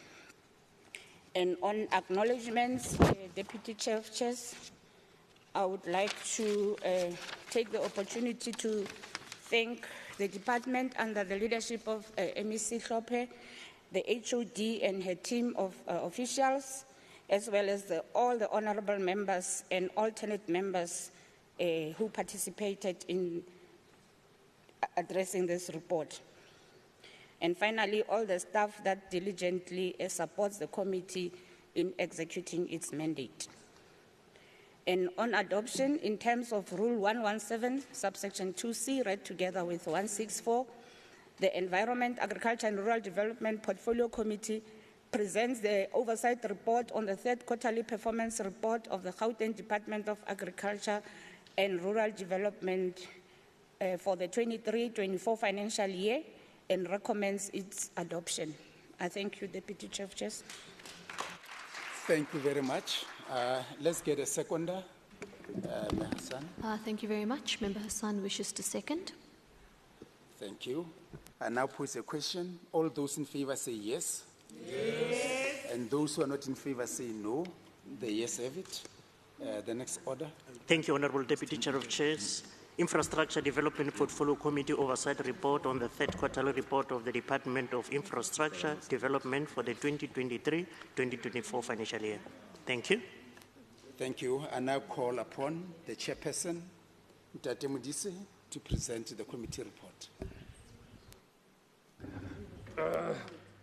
Deputy Chair of Chairs, due to concentration spell, allow me to ask you that parts of the report not read be considered as read, and if you agree, I'll then be as short as my height, and the report will then focus on committee concerns and recommendations. Chair, with respect to Program 1, the committee is concerned that target related to procurement of budget allocated to people with disability-owned companies were not achieved. On the same Program 1, the over-expenditure under Program 1 and 2 is a serious concern for the committee. The committee is also concerned that targets related to the procurement of budget allocated to military veterans-owned companies was also not achieved. The committee was also concerned that Trans-Orange School project was not completed under the quota as planned. And therefore, the following recommendations, which response must reach the committee on the 28th of April 2024 are as follows. The committee urged the department to collaborate and exchange ideas with other provinces on how they achieve targets related to people with disability and implement those measures. The department to develop a strategy on how it will cap overspending in the remaining quarters of the current financial year. The department to ensure that more effort is implemented, specifying measures to be put in place to ensure that targets related to procurement channeled towards military veterans-owned companies are achieved. The department is to provide the committee with a detailed plan of action, including timelines and milestones for the completion of Trans-Orange School, which is a school for people with special educational needs. On acknowledgement, the Deputy Chair, as the Chairperson of the Portfolio Committee, would like to thank MEC Lebogang Isaac Maile, HOD Masabata Mutlaneng, and the entire department's executive for their efforts in consideration of this report. Also further appreciate deliberation of member Togo Magagula, Nomatemba Mukheti, Busisiwe Mngube, Lesego Makubela, Nico Diach, Allen Fuchs, Kobas Hoffman, Dalton Adams, Khomotso Tong, Lindiwe Masilela, and Nombuso Njokwe. I would also like to thank Tim Budibe, Maureen Chabalala, Kaya Mdlalose, Ntabiseng Seroba, Lebu Ncume, Tebe Kumalo, Nkanyiso Mbonani, Ginelwe Mpirimi, and Mama Nabel. In adoption, in terms of Rule 117, subsection 2C, read together with Rule 164, the Portfolio Committee on Infrastructure Development and Property Management present before the House the Oversight Report on Department of Infrastructure Development, third quarter report for the 2023-2024 financial year for consideration and adoption. Thank you so much. Thank you very much. Let's get a seconder to the report. Second, member for. No,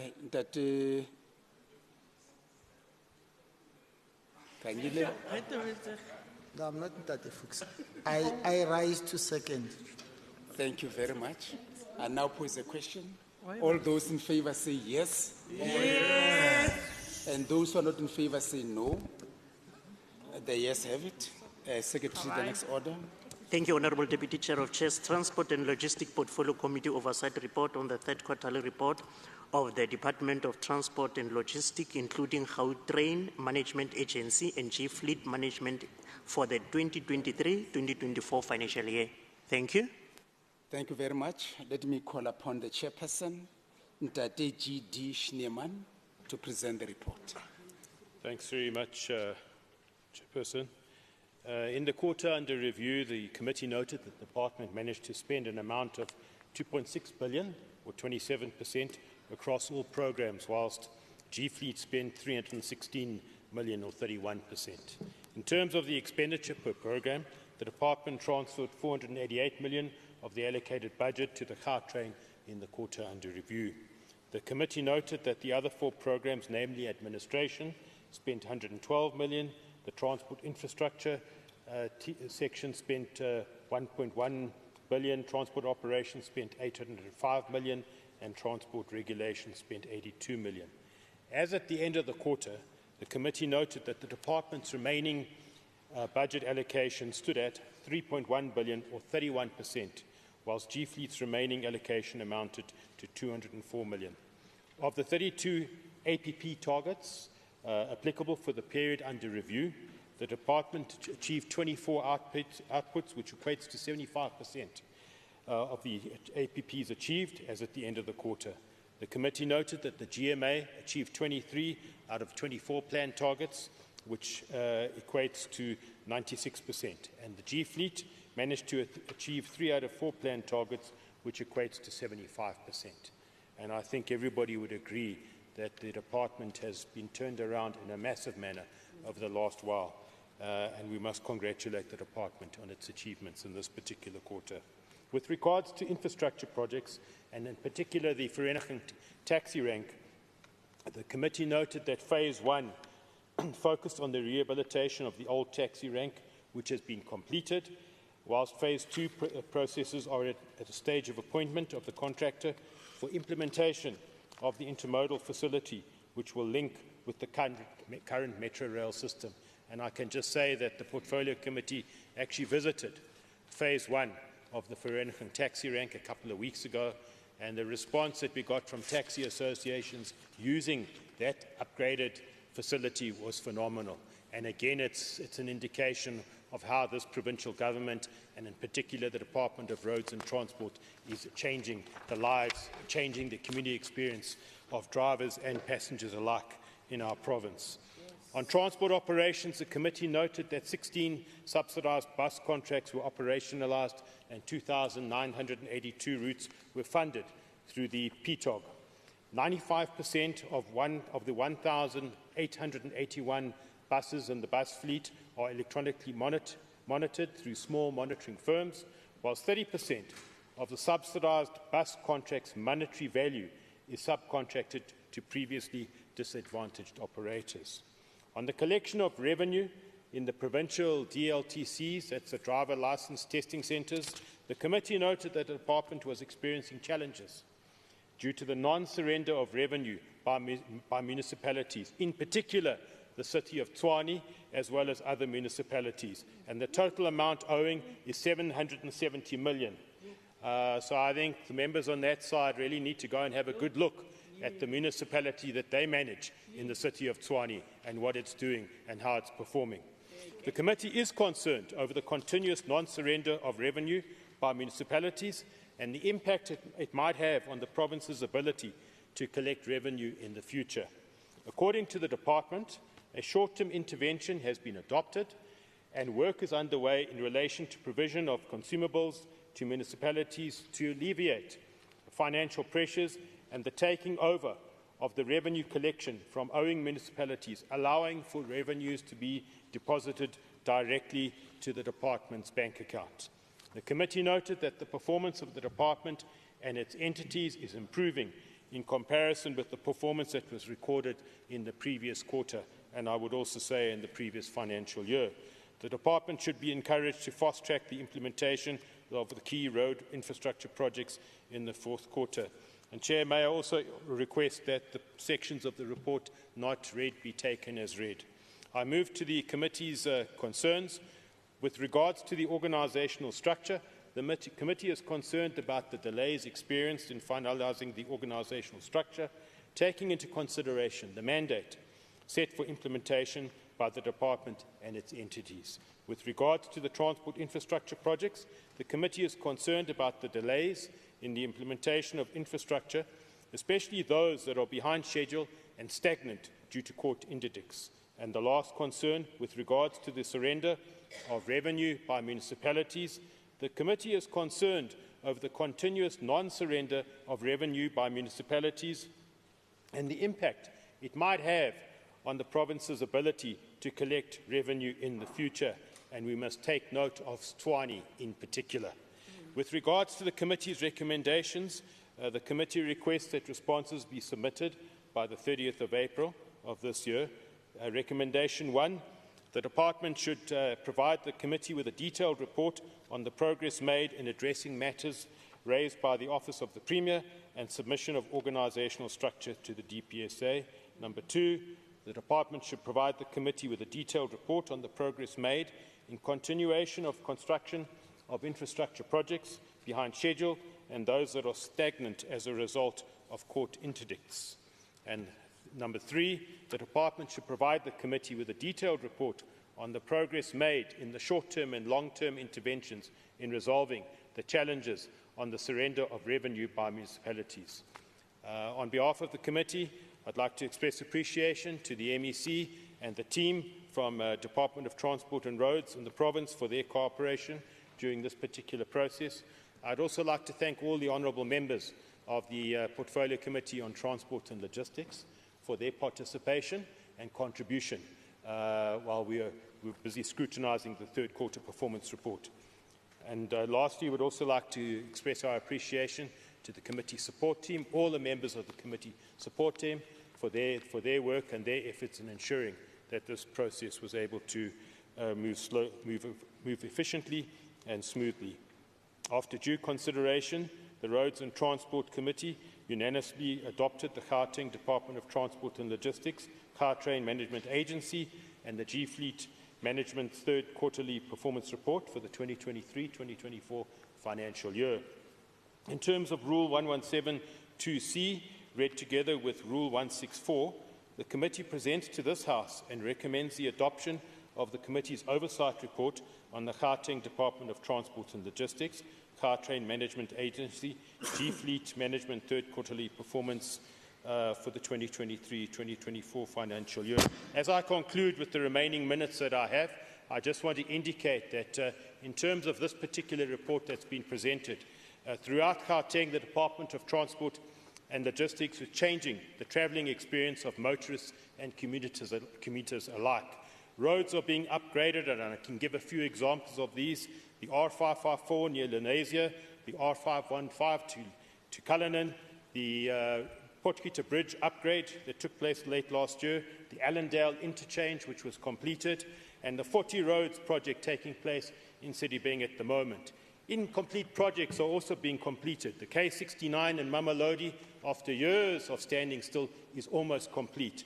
The K46 past Deep Split will be completed in the next few weeks. Phase 1 of the Vereeniging taxi rank has been completed and that rank has been upgraded. Whilst Gauteng communities are experiencing improved and new roads in Gauteng, the same cannot be said for the residents of Attridgeville and Hammanskraal in the city of Tshwane. Potholes and non-existent roads are the order of the day, and I would like to urge the residents of Gauteng to ensure that they give the ANC-led provincial government a mandate to continue taking the province of Gauteng forward. I thank you.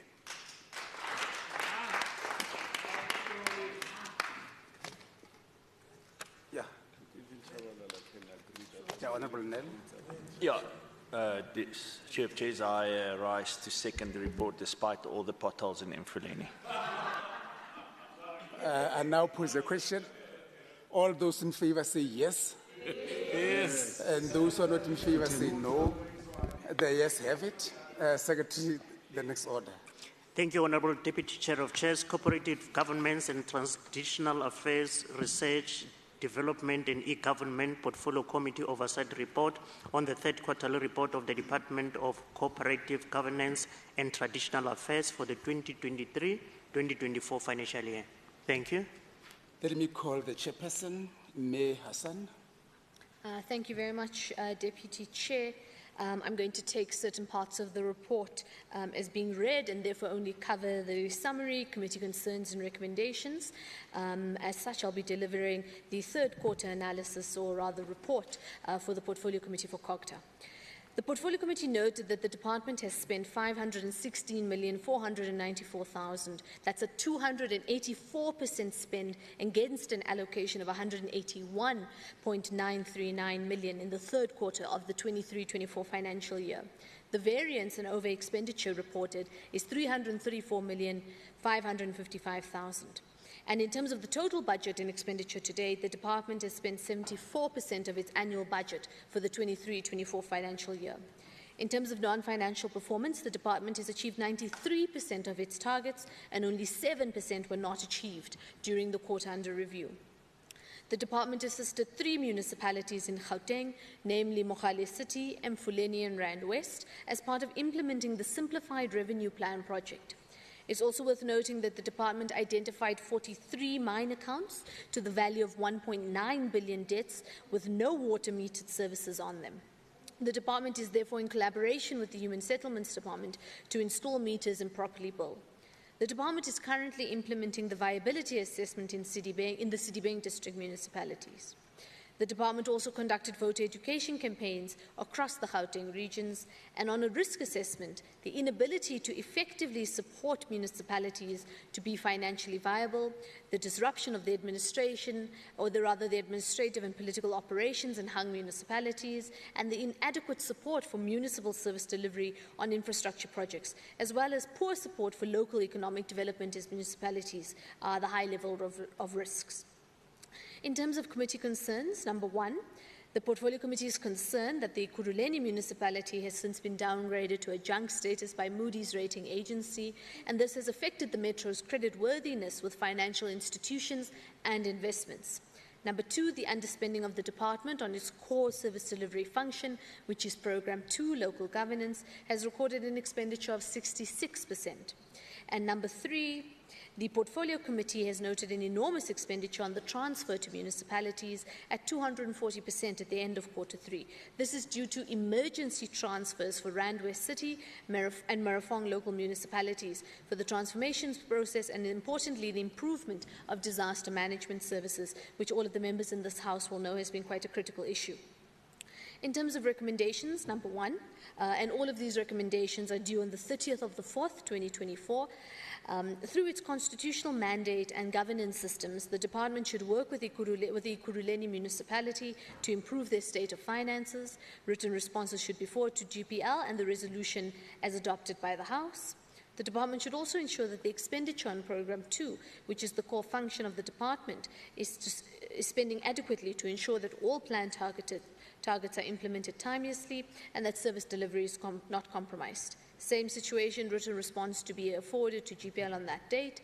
And lastly, the department should provide the Portfolio Committee with a report stating the actual amount spent in Randwest City and Merafong local municipalities that has led to the 240% spending on emergency transfers and for the transformation process and improvement of disaster management services. In terms of acknowledgements, the COGTA and eGov Portfolio Committee, we wish to thank the MEC, Honourable M. Kumalo, and the Head of Department, Dr. D. Barclay, as well as the appreciation has gone towards the diligence and dedication and commitment of the various members, particularly Member Ngube, Member Maleba, Member Diaga, Member Msimanga, Member Dilanga, Member Adams, Member Tlamini, Member Silius, Member Makwala, Member Mtlangomo, and Member Njokwe. And of course, our gratitude goes to the committee support staff, including our various different coordinators, Ms. Zuziwe, senior researchers, senior committee coordinators, that's Maina Molote, as well as Jabu Nyembe, as well as the researchers, Mr. Max Ntetla and Sizwe Nele, as well as our media officers, Fano, as well as the information officers as well. In terms of Rule 1172C, read together with 164, the COGTA and eGov Portfolio Committee presents the oversight report of the third quarterly performance report of the Department of COGTA for the 23-24 financial year, and we consider it and put it forward for adoption. Thank you very much. Thank you very much. Let's get a seconder to the report. I second, Deputy Chair of Trustees. Thank you very much. I pose a question. All those in favor say yes. Yes. And those who are not in favor say no. The yes have it. Secretary.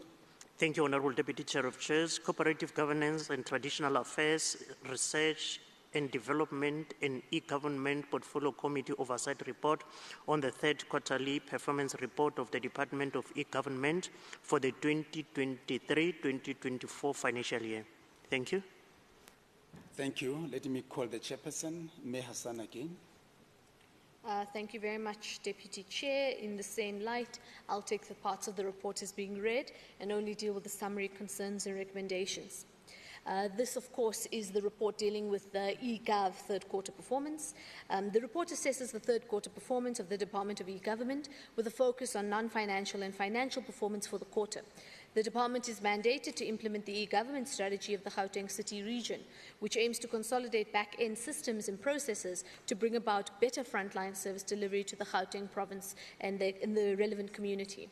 This is achieved through the development of the ICT policies and standards, and as well as the rollout of the Gauteng broadband network, which connects all government buildings and various public service access points. The department responds to 3 GGT priorities that link to the NDP as well, through building a capable, ethical and developmental state, namely economy, jobs and infrastructure, and lastly, education skills, the education skills revolution and health. Targets are to realize outcomes in response to the national and provincial priorities. And as per the approved APP, the department implements its projects through 3 programs, namely administration, information and communication technology, shared services, and the human resources services. The core function of the department is implemented in Program 2, ICT shared services, and it's under this program that the department is able to roll out the GBN project. During this particular quarter, the department was able to successfully attain 25 of the 34 targets set, translating to a 74% achievement. Network connectivity was provided to the Gauteng Provincial Government, where departments had 100% server uptime, allowing employees to conclude tasks without any system downtime, and of course this has led to increased service delivery. Various departments have also conducted transversal human resources services, utilizing automated systems, which reduces the turnaround time to conclude tasks. Even though there are recorded successes, the department could not fully attain some targets related to the expansion of the GBN due to a lack of funds and protracted SCM processes. The targeted number of people to benefit from ICT skills programs, as well as the number of GPG staff trained on online programs, could not be reached due to the delayed coordination and non-attendance, respectively. And to ensure that the province builds the ICT skills base needed to drive digital transformation, the department is committed to improving collaboration efforts with all stakeholders by coordinating the planned training proficiently. A number of youth and women were engaged at various public events. The purpose of these engagements was, amongst others, to raise awareness about the ICT career development, facilitate job opportunities in the sector, and provide employment counselling. To gauge areas of dissatisfaction by client departments, surveys were conducted periodically. The analysis of received response provided the department with insight to identify and mitigate negative feedback. Through the Human Resource Services Programme, which is assigned to optimize, digitize, and promote HR services-related business processes, the department conducted advocacy workshops with GPG entities. The purpose of these workshops is to promote the use of e-services in order to promote business process efficiencies. This shows commitment to continually modernize the human resources business processes within the province. The department is appropriated an adjusted amount of 1.7 billion for the 23-24 financial year, and the projected budget for the third quarter was 423 million. And the department expended an amount of 501 million, which is 118% of the quarter budget. Expenditure to date amounts to 1 billion, which is 63% of the total allocation, and expenditure for the quarter was mainly for the procurement of enterprise content management scanners, payment for CCTV cameras, irrecoverable debt write-off, payments for software licenses. The over-expenditure was mainly due to the payment of irrecoverable debt write-offs. That was for leave and gratuity and injury on duty, payment for overtime, as well as costs related to increased communications due to remote working. Procurement spending on GOD targets was reported to be at 64% on women, 70% on PWD, and 49% on youth. The department reported under-expenditure due to vacant funded posts across all programs, delayed implementation of projects, and late payment of services. Recruitment processes are underway to fill the funded posts. However, there is a reported challenge of staff being poached. As a result, posts perpetually remain vacant since the department is not able to counter high remuneration offers by private institutions. To mitigate the delayed procurement processes, there has been a negative impact on planned projects, and the department has since devised a plan to meet all targets in the next quarter. Deputy Chair, it's also important for us to note that the Department of eGov has since appointed an HOD, and we welcome the appointment of a full-time HOD, and we have no doubt that he'll be able to steer the ship in the right direction and close all the gaps that I've covered. In terms of committee concerns, with respect to the underperformance related to the expansion of the GBN network, the committee is concerned about the delays related to this expansion due to the depletion of the operational and maintenance budget. In terms of recommendations, the Portfolio Committee is of the view that submitting a recommendation to the department will not result in any corrective action, as the reported delays are recurrent and have not been solved even after remedial plans were put in place.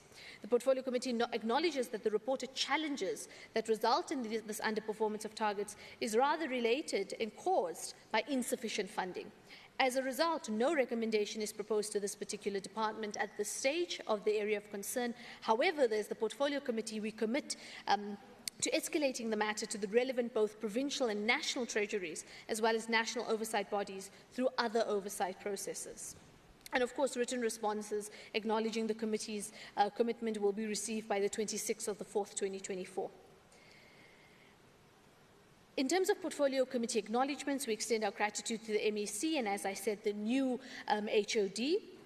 We appreciate the diligence and commitment shown to all the various members of this Portfolio Committee, and we acknowledge it's not been a smooth journey necessarily with COGTA. It's been quite a process, but we really do appreciate especially our consistent members who attend all the time. That's Member Ngube, Member Malema, and of course ANC members who have carried this committee throughout this process. And most importantly, our gratitude goes towards the support staff, without whom we would not have been able to achieve any of these oversight targets. And so potentially for the last time, Chairperson, our Deputy Chair, in terms of Rule 1172C, read together with Rule 164 of the Standing Rules of the Gauteng Provincial Legislature, the Cooperative Governance, Traditional Affairs and Research and Development, as well as eGov Portfolio Committee, we present the oversight report of the third quarter performance of the Gauteng Department of eGov for the 23-24 financial year, and we recommend its adoption. Thank you. Thank you very much. Any seconder to the report? I second, Honourable Deputy Chairperson.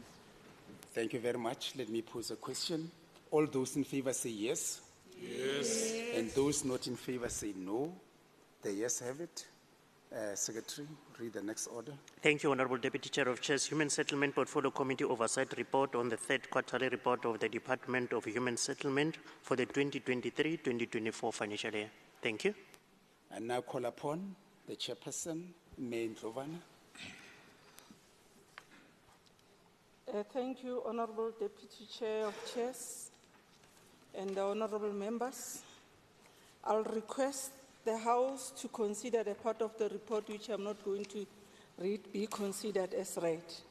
The Portfolio Committee noted that for the annual appropriation, the department received 6.4 billion. This was the adjusted downwards to 5.9 billion during the adjustment period. During the quarter under review, the department has spent 70% of its quarterly allocated budget. As at the end of the third quarter, a total expenditure for the department is sitting at 3.4 billion of the annual budget of 5.9 billion. The department allocated a total of 1.7 billion in the third quarter as at the end of the quarter under review. The department managed to spend 1.2 billion, which translates to an overall expenditure of 70%, which demonstrates that the department has underspent its quarterly budget by 30%, and the department was supposed to spend 100% by the end of the quarter under review. Furthermore, the Portfolio Committee noted the following expenditure per program. With regard to Program 1, administration was allocated 1.8 million, and the department spent 56 million, registering an expenditure of 30%. Program 2, Housing Needs Planning and Research, was allocated 6.7 million, and the department managed to spend 4.4 million, registering an expenditure of 66%. Program 3, Housing Development, was allocated 1.5 billion, but the department spent 1.06 billion, registering an expenditure of 69%. This is the main program of the department where bulk of its funding sits. It is expected for the program to spend 100% of its quarterly allocated funding housing development.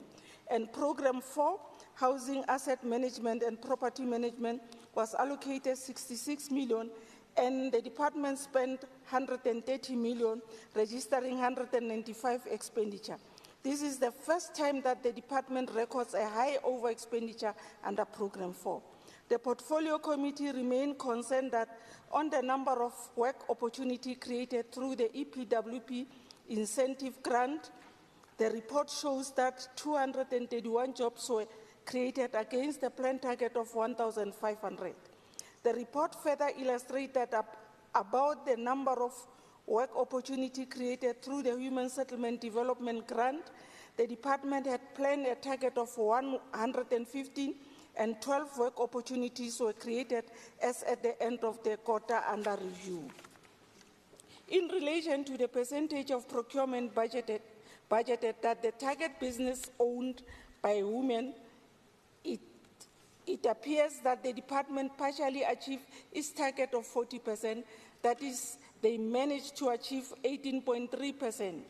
On 20% procurement budget that the target business owned by youth, the department partially achieved its target as 8.25% was paid to business owned by youth, while the percentage procurement budgeted that targeted business owned by people with disability only to 0.02% was achieved against the planned target of 7%. With regard to the percentage of investment of the total human settlement allocation in priority development areas, report demonstrates that the planned target for the quarter under review was 16%, and this was not achieved as 9.48% was realized. While in terms of the number of households that receive subsidy through the financial linked individual subsidy program, there was no planned target for the quarter under review. This was the same even in the previous quarter. The annual target is 11, and it is unlikely that the department will be able to achieve this target. In relation to the rent value of built infrastructure funding allocated to local municipality, the report shows that the planned target was 82.8 billion and it was not achieved, as 30 million was allocated to local municipality. Whereas regarding the distressed mining towns grant transfer to local municipality, the planned target was 10 million for the quarter under review and it was achieved, as 24 million was transferred to local municipality. The report further shows that a total of 488 post-1994 title deeds were registered against the planned target of 1,000. The Portfolio Committee noted a great improvement in the past 2 quarters where the department managed to pay service providers within the 30 days period. On committee concerns, the Portfolio Committee noted with concern that during the adjusted budget, the department received an additional funding of 160 million on informal settlement, receiving interim services support with an annual expenditure of 57%. Number 2, the lack of reporting on achievement on actual GOD empowerment is in community. 3, the Portfolio Committee noted that during the 2 last quarters, the department reported that the plan to formalize 38 informal settlement upgrade in the West Rand and CDBang across all corridors in accordance with upgrading of informal settlement, and this was not achieved. 4, failure to achieve a planned target of 5 identified project intervention implementation in URP areas, Beggersdal, Kliptown, Winterveld, Alexander, and Everton. On recommendation, the committee recommend the following. Recommendation number 1, the department should indicate names of informal settlement receiving interim services support and in which municipality will be benefiting from the additional funding of 160 million. Recommendation 2, the department should submit a report on the actual GOD empowerment in communities in supporting business owned by previous marginalized people.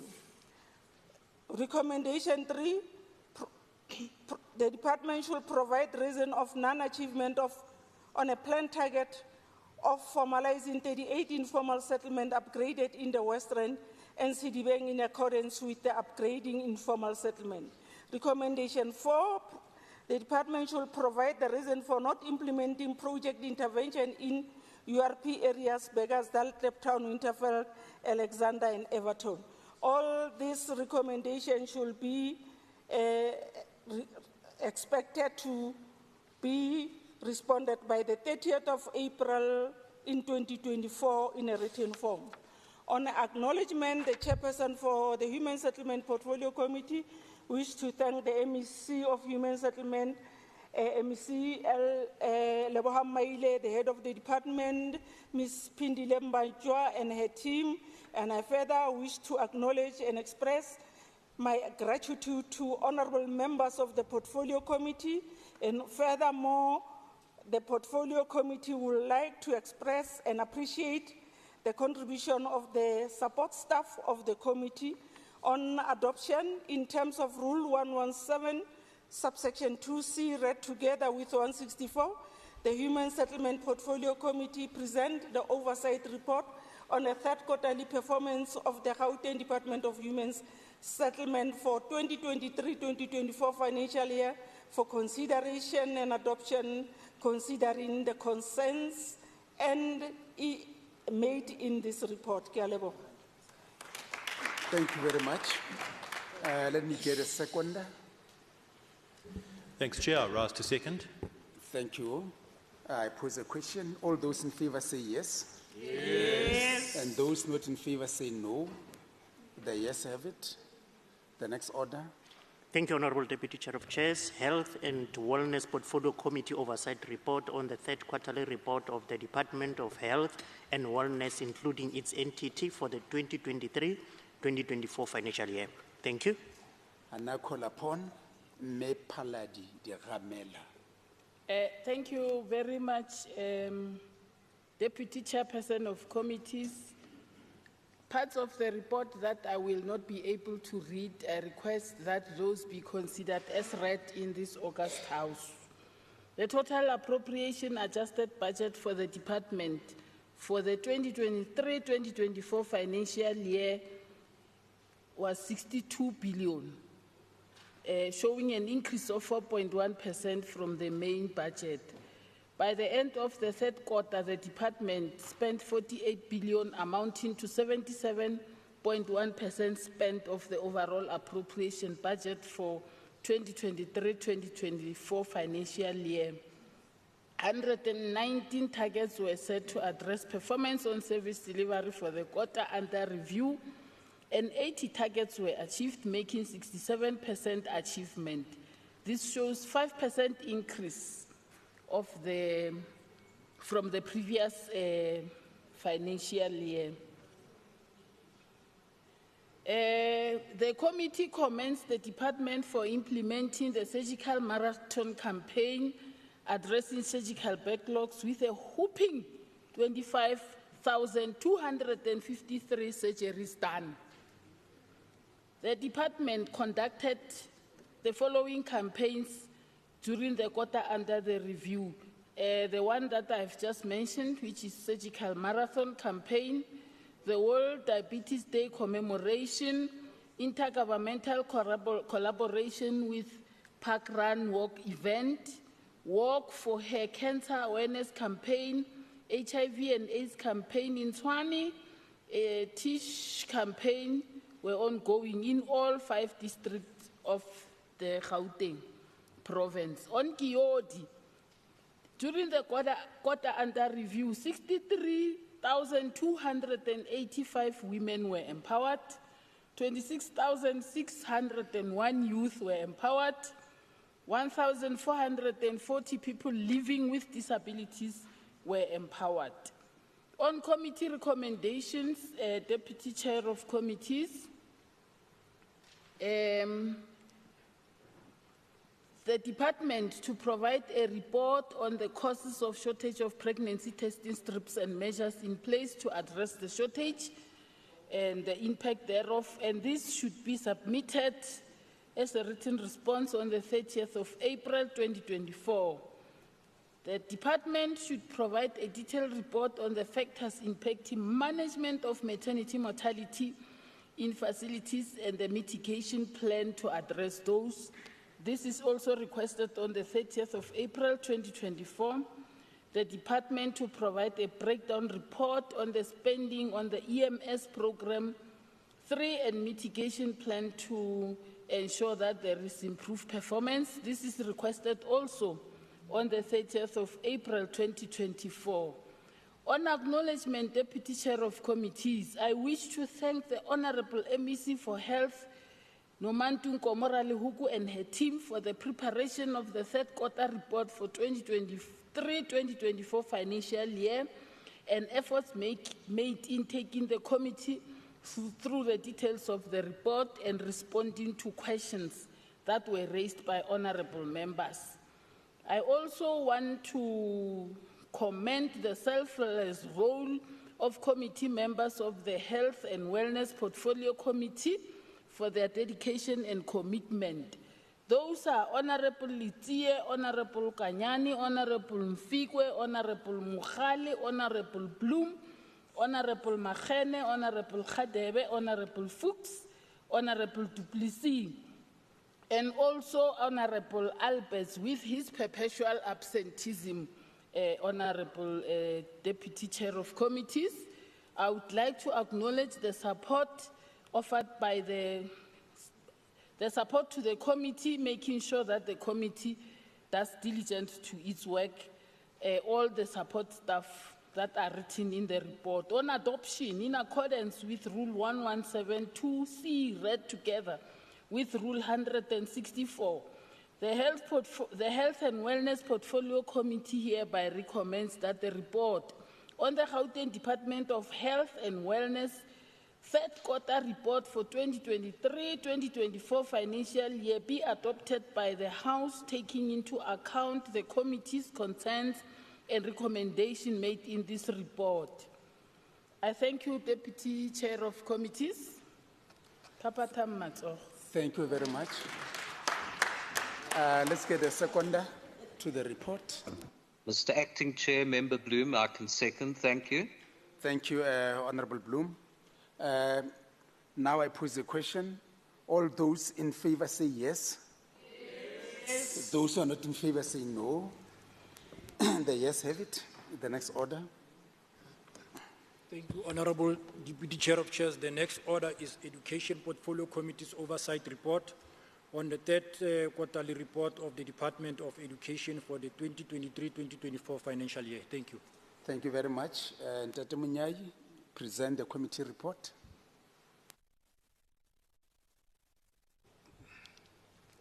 Honorable Deputy Chairs of Chairs and honorable members, please consider the report, part of the report that I'm not going to read as read.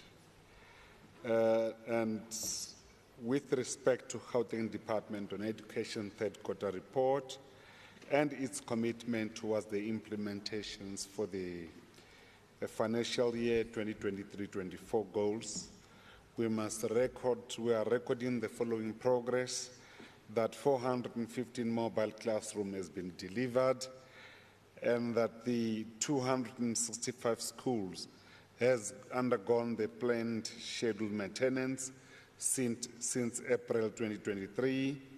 And we must also indicate that the Honorable MEC Matume Chilwane, and as well as the Minister of Basic Education, May Njim Tsecha, both of them conducted oversight visit Rhodesfield, the special schools of the School of Specialization that focus on aviation activities in Kempton Park and Rhodesfield as part of the 2023 NEC examinations. During the period under review, we are recording that almost 135 schools of specialization has been visited, and we must also reflecting those that are recorded here. And honorable Deputy Chairs of Chairs, we must also try to reflect on the key summaries that the committee noted the department has been allocated over 63 billion rands and also has spent almost 48 billion. And by the end of the quarter under review, this shows that the department already spent almost 99% of the total quarterly budget and 76% of the annual allocation given to the department. We must also indicate that the following progress with respect to summary has been undertaken. Almost the 29,964 Gauteng youth had access to career educations, and as well as 3,874 Gauteng young people had access to learnership program, and as well as 34,558 Gauteng youth on the GCRA internship program.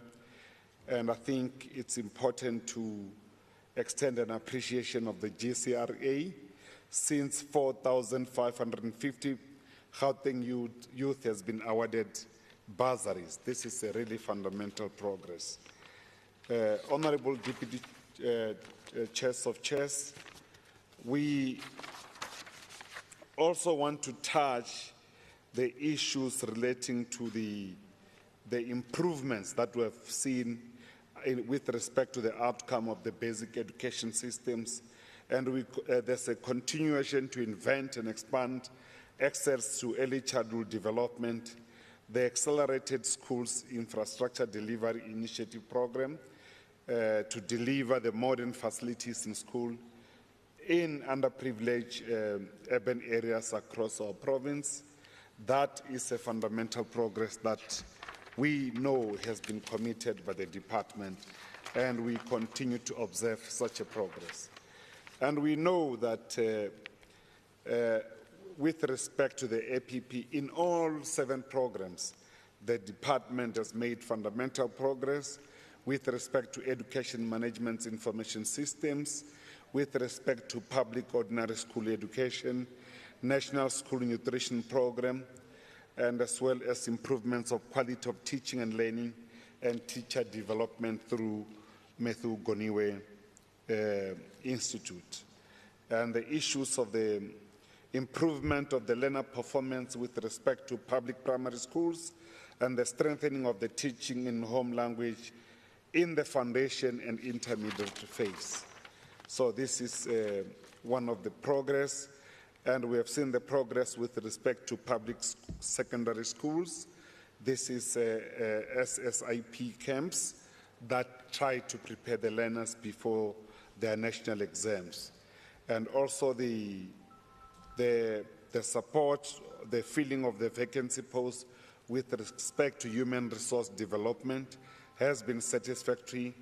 The conditional grant has been spent on maths and physical science, coding and robotics programs, which prepare our learners for the world of work.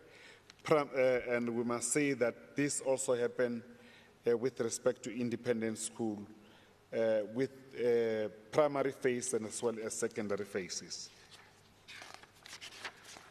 Honorable members, I think the key issues that we would want to highlight, honorable deputy chairs of chairs, without any waste of time, I think I'm not going to note the concern and recommendation as noted, but I must say that the department would want to make some acknowledgements with respect to thank the MEC on education, Honorable Chilwan, and also the HOD, and Dadera Moutla, as well as DDG Alberts and DDG Anderson, and also other senior management, with respect to presentation of the third quarter report and substantial and sustained efforts they've made to inform Portfolio Committee on the details of the quarterly reported. We would also want to thank the honorable members of the portfolio committees, starting with the Chief Whip of the Majority Party, Ntate Makhubela, Honorable Hassan, Honorable Dos Santos, Honorable Peach, Honorable Masilela, Honorable Alberts, Honorable Adams, for their dedication and commitment and for supporting the work during this process. Musito, sorry man, I think it's an error. They forget to enlist the member there. So I've been dogma to focus on the content that has been written. Portfolio Committee also want to thank the group coordinator, Mbalo, senior coordinator, Charlene Gaya, committee coordinator, Ntate Pielo Mashilwane, committee administrator, Taboke Kana, senior researcher, Ntate Makura, as well as the Nenweli. We must also thank the Hansat support team led by Ms. Singh and Service Officer Mantlapo and Public Participation Officers as listed there before. Honorable Deputy Chairs of Chairs, in terms of Rule 117, subsection 2C, read together with Rule 164, the Education Portfolio Committee hereby recommends that the report of Gauteng Department of Education third quarterly report for the financial year 2023-2024 be adopted by the House, taking into account the committee's concern and proposed recommendation made in this report. I thank you. Thank you very much. Any seconder? Tate Makhubela. Thank you very much, Deputy Chair of Chairs. I rise to second the report. Thank you. Thank you. I now pose a question. All those in favor say yes. Yes. Those who are not in favor say no. The yes have it. Secretary, the next order. Thank you, Honorable Deputy Chair of Chairs. The 16th order of the day is Sports, Recreation, Arts and Culture Portfolio Committee Oversight Report on the third quarterly report of the Department of Sports, Arts, Culture and Recreation, including its entity for the year 2023-2024 financial year. Thank you. Thank you. Let me call upon the chairperson, Tate Ndlovu. Asibonge mgcini sihlalo ngaphambili. I member Thulani Ndlovu, the chairperson of Sports, Arts, Culture and Recreation, hereby tables the oversight third performance report on behalf of the committee. Deputy Chair, may I request that the parts of the report that I will not read be regarded as read by the House? During the quarter under review, the Portfolio Committee noted the department's performance was improving, although it was acknowledged that their quarterly performance lacks consistency, as in other quarters they do well and in other quarters they do badly. The high vacancy rate is still a major concern to the committee, although the department reported that in this quarter they have made positive strides in dealing with this challenge of vacancy rate, as they made 36 appointments, where 20 positions were internal promotions and 16 were new appointments, which was commended by the committee, since this is a positive step in improving their performance towards service delivery targets. It was noted that those internal promotions meant that there were other positions that were left vacant due to those promotions. The committee is concerned on the department's consideration of the designated groups, with people living with disabilities and military veterans not achieving their targets in both human capacity and procurement of services. The committee believes that the department can do better in looking at creative strategies within legislation in attracting these designated groups of people who should also be taking part in the economic activities of the province. The committee recommends that the department should plan better, considering that everything they do is interlinked and that they are not working in isolation, but that there is a bigger national plan that they are part of. They need to subscribe to the 3 E's: efficacy, effectiveness, and economy, and then link their plans and outputs to the country's national development plan accordingly. In this quarter under review, the committee continues to recommend that the department should consider taking the smaller infrastructure projects internally instead of giving them to the Department of Infrastructure Development and Property Management that has demonstrated failure to deliver projects on time. The committee noted that the relationship between the department and the Gauteng Sports Confederation has improved over time, and this is a positive step towards sports development from the grassroots level in the province. It was further noted on their positive plans to undertake trips to other provinces to learn best practices to improve on their performance. For the quarter under review, the department budgeted 279,296,000 and spent 266,891,000, which represent 95.6% and underspending by 4.4%. This is in line with the Treasury regulations, which allows for up to 5% overspending and 5% underspending, which was welcomed by the committee, which is an improvement as compared to previous quarters. As per compliance requirements, the department achieved 80% of valid invoices received and paid within 15 days, with a notable improvement. They achieved 67 of their 66 APP targets. The Film Commission did not perform very well during the reporting period due to transitional legal matters that they are going through. The quarterly allocation for the Commission was 11,121,000 and 10,752,000 was spent during the quarter under review, reflecting 97% expenditure. The service delivery targets which were set for the quarter was 27 and 8 was achieved. They reported that the legal registration of the Commission was underway. Program 1 Administration received a quarterly budget of 50 million and spent 39,934,000. The department attributes this to the high vacancy rate and the delays in the procurement of laptops, which has been the same reason in the previous quarters.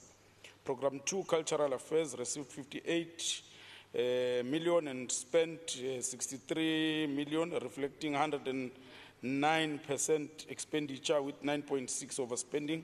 The reason was because the department had many invoices from the second quarter that were paid in the quarter under review. The department reported that they have applied for the 2022-23 financial year rollover of funds and they are awaiting a response from Provincial Treasury. It was further noted that during the adjustment period, the department received a rollover amounting to 17 million plus. Program 3, Library and Archival Services, received a quarterly budget allocation of 52 million and spent 46 million, which reflect 87.8 expenditure and under expenditure of 12.2%. They however reported that they have appointed a deputy director, conditional grants and deputy director, library services. The committee will expect to see a positive impact due to these appointments going forward. On Program 4, Sports and Recreation was allocated a quarterly budget of 117 million, and they managed to spend 117 million, which reflects an expenditure 99.5%, which is welcomed. On the committee concerns, the committee continues to be concerned about the vacancy rate, despite the departments making some positive strides. The committee is concerned that the department is not implementing the small infrastructure projects that can be implemented internally. The committee is concerned that the department budgeted 279,296,000 and spent 266,891,000, which represent 95.6% and underspent by 4.4%, and yet they achieved 67%, which is 44 of their 66 APP set targets. On recommendations, the committee continues to require a quarterly progress report on the recruitment process. The progress report must reach the committee by the 30th of April 2024. The committee recommends that the department speed up their engagement with the Department of Infrastructure Development and Property Management on infrastructure projects that are internally implementable. The report must reach the committee on the 30th of April 2024.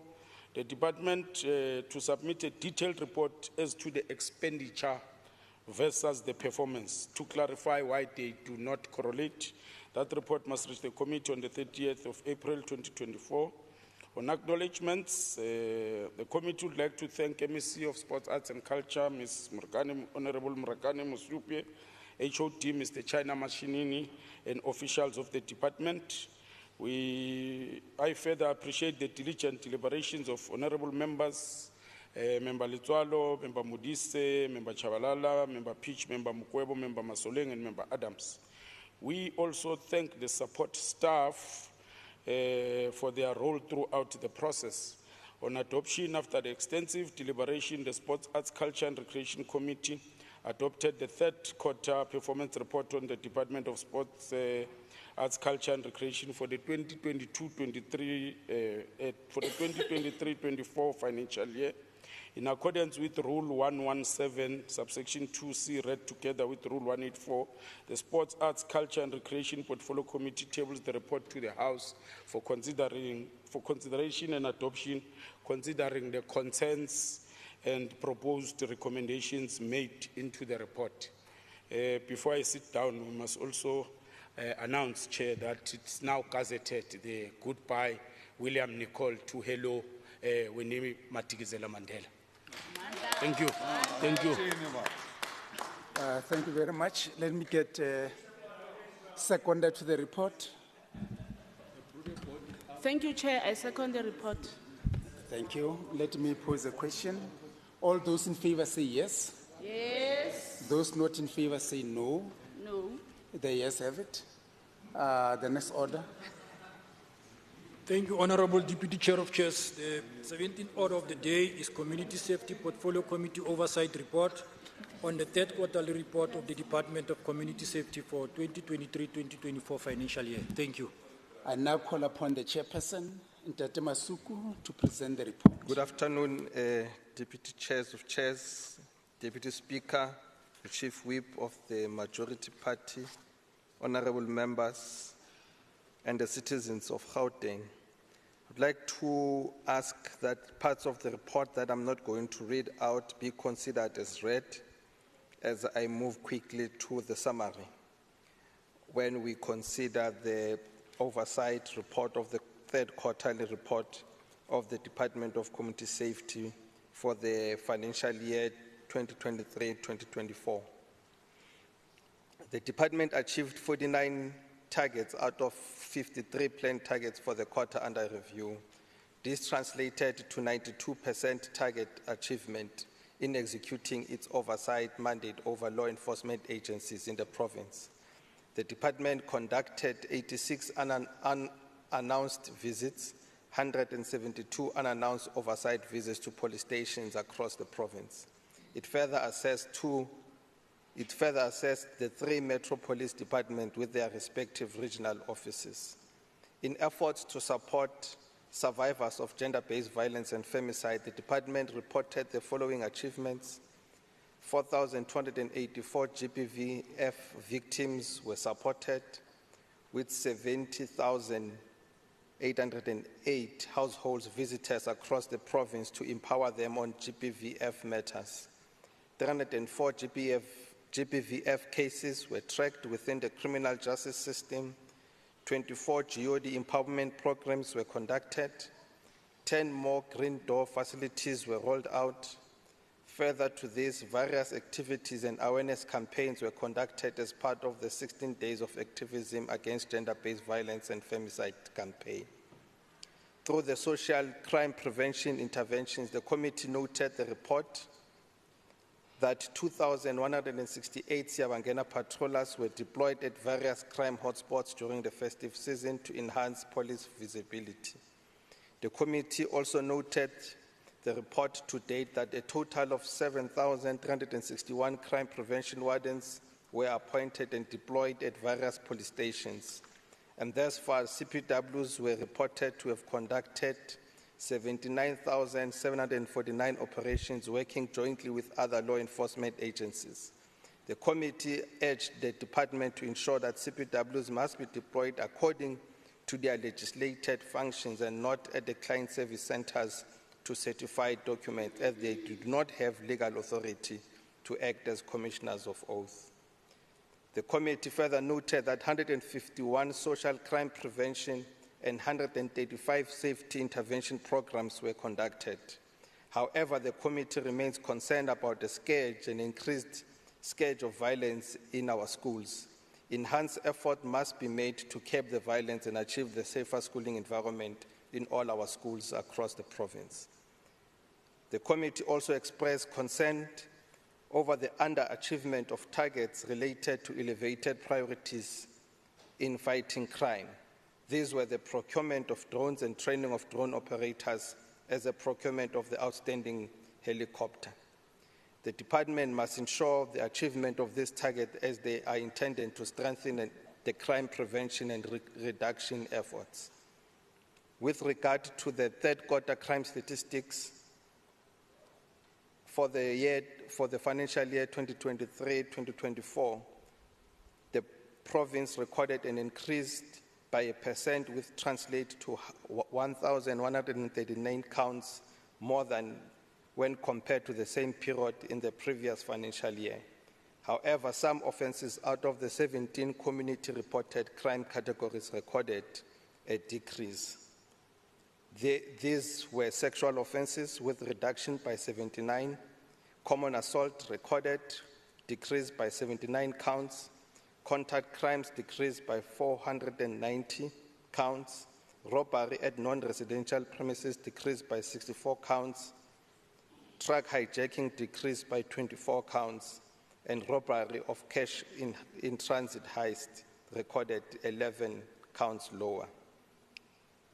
The offences which were recorded increased were murder, attempted murder, assault GPH, common robbery with aggravating circumstances, and hijacking.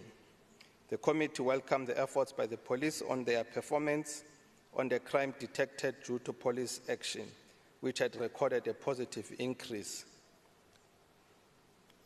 The committee also noted that some of the reported successes achieved through integrated operations over the festive period. 1,134 undocumented persons were arrested, 557 arrests for murder, 610 on attempted murder, 4,977 arrests for assault GPH, 1,177 suspects arrested for sexual offenses, 6,055 suspects were arrested for driving under influence of alcohol and drugs, 1,145 illegal liquor outlets were closed, 1,104 illegal firearms were recovered, 15,303 rounds of ammunition were recovered, 473 arrests for possession of illegal as well as prohibited firearms and ammunition. The province's quarterly contribution towards the national figure had recorded a slight decrease from 27.2% in the previous quarter to 26.9% in the current quarter under review. The following are the concerns from the committee. The committee is concerned about the delayed establishment of the Provincial Integrated Command Center, concerned about the 19% vacancy rate considering the high employment rate in the province and in the country, concerned about the scourge of violence in schools, the concern about the low target of crime dockets analyzed considering the high level of crime in the province, concerned about the underachievement and targets related to procurement of helicopters, patrol vehicles, drones, and training of drone operators. The committee is also concerned about the challenges faced about the functionality of community police forums and patrol teams, concerned about the non-achievement of targets of community safety forums, which are ineffective. It's concerned about the crime prevention wardens at the some police station are still deployed at the client service center as actual centers. The committee recommends the following: that the department must report progress made on the establishment of the Provincial Integrated Command Center, the strengthening of recruitment plan to fill the vacancies, intensify the interventions achieved on safer environment across the schools in the provinces, increase the target related to crime dockets analyzed, must implement measures achieved to plan the previously, particularly the procurement of patrol vehicles, drones, and helicopter. The department must submit the report on the identifying functionality of CPFs and also make sure that they are able to establish and make sure that the community safety forums are established in municipalities and are functional. And all these reports and progress about the implementation of those recommendations must be done by the 15th of April. As per on acknowledgement, the committee acknowledges the MEC, Mayor Honorable Faith Nonhlanhla Mazibuko, the HOD, Ms. Nontsikelelo Sisulu, and all their financial for their cooperation when we're assessing the quarterly report for 2023-2024. I also extend the gratitude to the South African Police Service Provincial Commissioner, Lieutenant General Mtombeni, and the entire SAPS management. And we also wish him well in his new appointment as a new commissioner. Lastly, we'd like to thank the honorable members, Honorable Nkosi Malobane, Member Kanyile, Member Mungeli, Member Bosch, Member Robinson, Member Mdlankomo, Member Hoffman for their dedication in the work of the committee. And lastly, the support staff, as represented by the group coordinators, Uziwe, Mbalo, Sekina, Tabile, Babalo, Tabiseng, Tebe, and our Hansite recorders Sylvester Baloi and Fezeka Khoyo. In terms of Rule 117, Section 2, Section C, read together with Rule 164, Standing Rules of the Gauteng Provincial Legislature, the committee hereby present this report to the House for adoption. I thank you.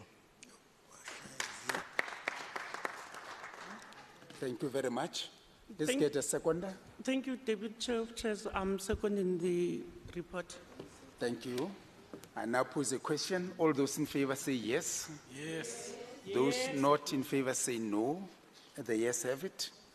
Secretary, the next order. Thank you, Honorable Deputy Chair of Chairs. Social Development Portfolio Committee Oversight Report on the third quarterly report of the Department of Social Development for the 2023-2024 financial year. Thank you. I now call upon the chairperson, Mem Kheti, to present the committee report. Thank you very much, Deputy Chair of Chairs. Greetings to the honorable members and to the people of Gauteng. I, Honorable Chairperson of the Portfolio Committee on Social Development, tables the committee third quarter report on the Gauteng Department of Social Development third quarter report for the 2023-2024 financial year as follows: financial performance, GOD empowerment, committee findings and concerns, committee recommendations, acknowledgements, and adoption. Honorable Deputy Chair of Chairs, I therefore request that parts of the reports that I'm not going to read be taken as tabled by the House. On financial performance of the department, during the quarter under review, the department managed to spend 1,203,906,000, which translates to 65% of the allocated budget by the quarter under review. In terms of the expenditure per program, the committee acknowledged that on administration, the department projected to spend 202,964,000 and managed to spend 191,813,000, which translates to 95%. On social welfare services, the department projected to spend 245,168,000 and spent 211,068,000, which translates to 86%. On children and families, the department projected to spend 491,386,000 and spent 416,000, which translates to 96%. On restorative services, the department projected to spend 274,905,000 and they spent 174,241,000, representing 63%. And on program 5, the development and research, the department projected to spend 261,512,000 and spent 153,350,000, which translates to 59% of the allocated budget by the end of the quarter under review. On GOD, Deputy Chair of Chairs, during the period under review, the department reported to have conducted HIV/AIDS programs reaching out to 66,557 males, which translate to 16%, 128,928 females, which translates to 31%. On undisclosed, 227,725,000, which translates to 23%. The department also reported to have reached out to 29,486 youth, which translates to 7%, 1,502 persons with disabilities. The department further reported to have conducted victim empowerment programs reaching to 11,771 males, which translates to 23%, 12,008 females, which translates to 24%, undisclosed 27,294, which translates to 53%, and 238 persons with disabilities. On committee findings and concerns, the committee is concerned with the performance of the department as it relates to food banks, delays in supply chain management processes, which have impacted on the implementation of the dignity packs and school uniform project. On recommendations, the department should submit a comprehensive report on how it plans to make sure that the dignity packs, school uniform and food parcels are provided to the beneficiaries within the stipulated time frame. The second one, which is the last one, Deputy Chair of Chairs, the committee further urges the department to plan properly to avoid non-delivery of services to the vulnerable beneficiaries, of whom the majority are women and children. On acknowledgement, as tabled in the report, but further to say we really appreciate the commitment and dedication of the honorable members of the committee and the staff. On adoption, after extensive deliberation, the Social Development Committee adopted the third quarter performance report on the Department of Social Development for the 2023-2024 financial year. In accordance with Rule 1172C, read together with Rule 164, the Social Development Portfolio Committee tables the report to the House for consideration and adoption, considering the concerns made in the report. I thank you. Thank you very much. Let's get a seconder to the report. Honorable Deputy Chair of Chairs, I rise to second. Thank you. Thank you very much. I pose a question. All those in favor say yes. Yes. Those not in favor say no. The yes have it. The next order. Consideration of the Finance Portfolio Committee's Oversight Report on the Principle of the Gauteng Provincial Appropriation Bill for the financial year 2024-2025. What's that? Next order. Yes, can give us the next order. It's made. Okay, let me call Ntate Malema to present the report. Thank you very much, Deputy Chair of Committees. I rise in this August House to present and table the Principle of Provincial Appropriation Bill G001 of 2024. And please, Deputy Chair of Committees, please consider parts of the reports that I'm not going to read as duly read and submitted to this August House. Section 27, subsection 2 of the Public Finance Management Act of 1999, Act number 1 of 1999, enjoins the member of the Executive Council responsible for finances in the province to table the provincial annual budget in the legislature not later than 2 weeks after the tabling of the national annual budget by the minister, in line with Section 27, subsection 1 of the Public Finance Management Act, unless an extension is granted. To this end, the Minister tabled the National Annual Budget for the 2024-2025 financial year on Wednesday, 21st February 2024. The Gauteng Provincial Appropriation Bill was tabled in the House by the MEC for Finance on Tuesday, the 5th of March 2024 by the most capable MEC, Honorable J. Mamabulo. The bill provides for the appropriation of money for the Gauteng Provincial Revenue Fund for the requirements of the Gauteng Province in respect of the financial year ending 31st March 2025 and to provide for related matters. It is noteworthy, Deputy Chair of Committees, that due to the physical challenges faced by government, baseline reductions are absorbed across all provincial departments over the medium-term expenditure framework period, in accordance with the overall fiscal strategy aimed at promoting the sustainability of the departmental budgets.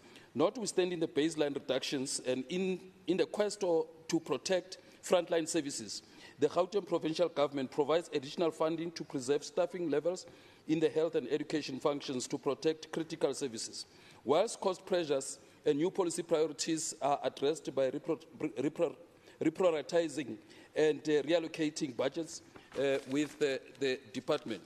As the custodian of the provincial pairs, the Gauteng Provincial Treasury is a partner of the Portfolio Committee in the budget oversight process. Through this process, the Portfolio Committee satisfies the constitutional imperative for legislative approval of the budget. During this process, Deputy Chair of Committees, the Portfolio Committee ensures transparency of the budgets, accountability by the Executive Council, and that the departmental budget allocations are directed to priority areas and projects supporting provincial and national priorities. The report presents estimates of provincial expenditure, transfer payments, capital expenditure, allocations, and allocations to conditional grants. From the report, the Portfolio Committee will draw conclusions and recommendations on the 2024 Provincial Appropriation Bill. On the principle of the bill, Deputy Chair of Committees, the Provincial Appropriation Bill provides for the appropriation of money from the Provincial Revenue Fund for the requirements of the province of Gauteng in respect of the financial year ending 31st March 2025 and to provide for matters incidental thereto. To this end, the total budget allocation for the province is 168.1 billion in the 2024-2025 financial year, which grows steadily to 179.1 billion in the outer year of the 2024 midterm expenditure framework. With regard to the process followed, a due process in line or in keeping with the dictates of Gauteng Provincial Legislature standing rules and also the provision of the Public Finance Management Act were followed. And on provincial fiscal framework, Deputy Chair of Committees, the Gauteng Provincial Government receives transfers amounting to 155.9 billion in the 2024-2025 financial year from national government after the adjusting for the net effect of both physical consolidation reductions and additions to the baseline. The transfers increase steadily to 161.5 billion in the 2025-2026 financial year and 167.8 in the outer year of the medium-term expenditure framework. It should be noted, Deputy Chair of Committees, that although the equitable shares was adjusted downwards due to the impact of data updates on the provincial equitable shares formula and physical consolidation, the additional allocation to the PES negates the impact of the downward adjustment. Thus, the PES increases by 4.6 from 127.9 billion in 2024-2025 financial year to 139.9 billion in the 2026-2027 financial year. Considering the new data updates to the PES, physical consolidation, reduction and additions in baseline, the latter is allocated to carry through the effect of public sector wage agreement in the Department of Health and Education. Provincial receipts consist of funds from equitable share, conditional grants and own revenue. For the 2024-2025 financial year, the equitable share amounts to 127.9 billion and it peaks to 139.9 billion in the 2026-2027 financial year. On the contrary, conditional grants also decreased from 27.9 billion in the 2024-2025 financial year to 27.7 billion in the 2025-2026 financial year before increasing to 27.8 billion in the outer year. The province has projected to collect revenue amounting to 8 billion, which accounts for 5%.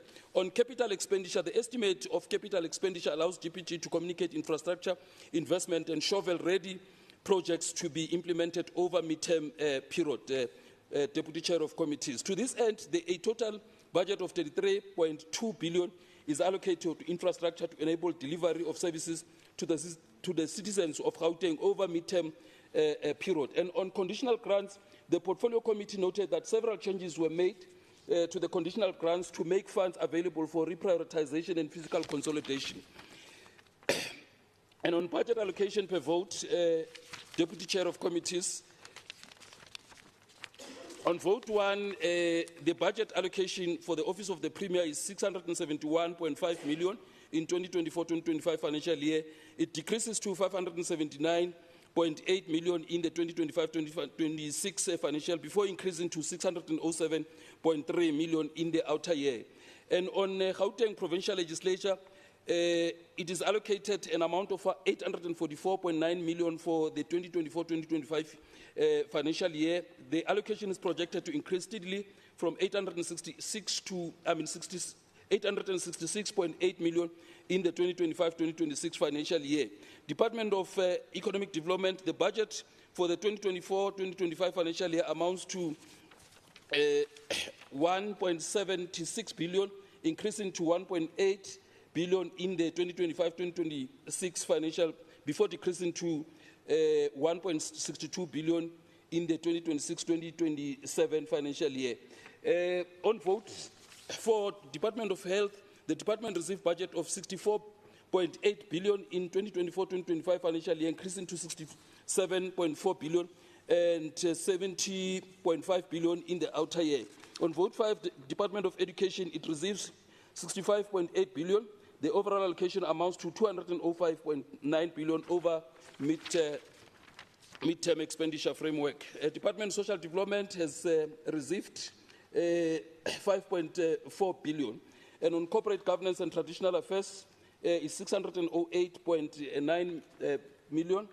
And then on human settlement, it's 5.8 billion in the 2024-2025 financial year. Vote 9, roads and transport, it received 9.8 billion in the 2025-2026 financial year. And on the Department of Community Safety, it's 2.3 billion in the 2024-2025 financial year. Department of Agriculture and Rural Development, it's 1.35 billion in the 2024-2025. And Sports and Culture, it's 3.3 billion over midterm expenditure framework. Department of eGov, it's 1.7 billion. And then on Gauteng Provincial Treasury, the department support all priorities and to lead the government, the Gauteng Provincial Government departments towards fiscal prudence and governance. Gauteng Provincial Treasury is allocated an amount of 870 million in 2024-2025. And on the Department of Infrastructure Development is 3.2 billion for 2024-2025. Deputy Chair of Committees. On financial implications, the provincial main appropriation amounts to 165.8 billion in the 2024-2025 financial year, expected to increase to 171.6 billion in the 2025-2026 financial year, before increasing to 176.8 billion in the 2026-2027 financial year. And we are submitting the recommendations there, Deputy Chair of Committees. And on acknowledgement, Deputy Chair of Committees, the Portfolio Committee extends gratitude to the most capable MEC, Honorable J. Mamabulo, the Head of Department, Ms. M. Nyani, officials of Gauteng Provincial Treasury for their cooperation during the consideration of the budget. Appreciation for diligence, dedication and commitment shown during the processing of the Gauteng Provincial Appropriation Bill G001 of 2024 goes to all members of the Finance Portfolio Committee, Ms. R. Mukhali, Dr. M.R. Paladili-Khamela, Dr. B. Masuku, Mr. S. Kanyile, Mr. M. Muriati, Mr.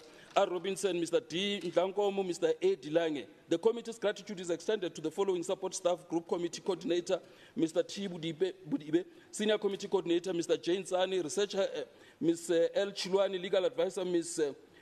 S. Ngube, Senior Information Officer, Mr. W. Nzimande, Media Officer, Mr. A. Dikula, Service Officer, Ms. R. Nsimanga, Hansard Recorder, Ms. R. Sin, Committee Intern, Ms. T. Mangole, and Triple P Intern, Ms. Sink Osi, and Triple P Coordinator, B. Nkoma. On adoption, Deputy Chair of Committees, after consideration, the Finance Committee unanimously adopted the report on the principle of the appropriation, of the Provincial Appropriation Bill, GIL 001-2024, in terms of Rule 1172C, read with Rule 164, the Finance Portfolio Committee presents to the House and recommends the adoption of the Committee's Oversight Report on the Gauteng Provincial Appropriation Bill G001 of 2024. Thank you very much, Deputy Chair of Committees.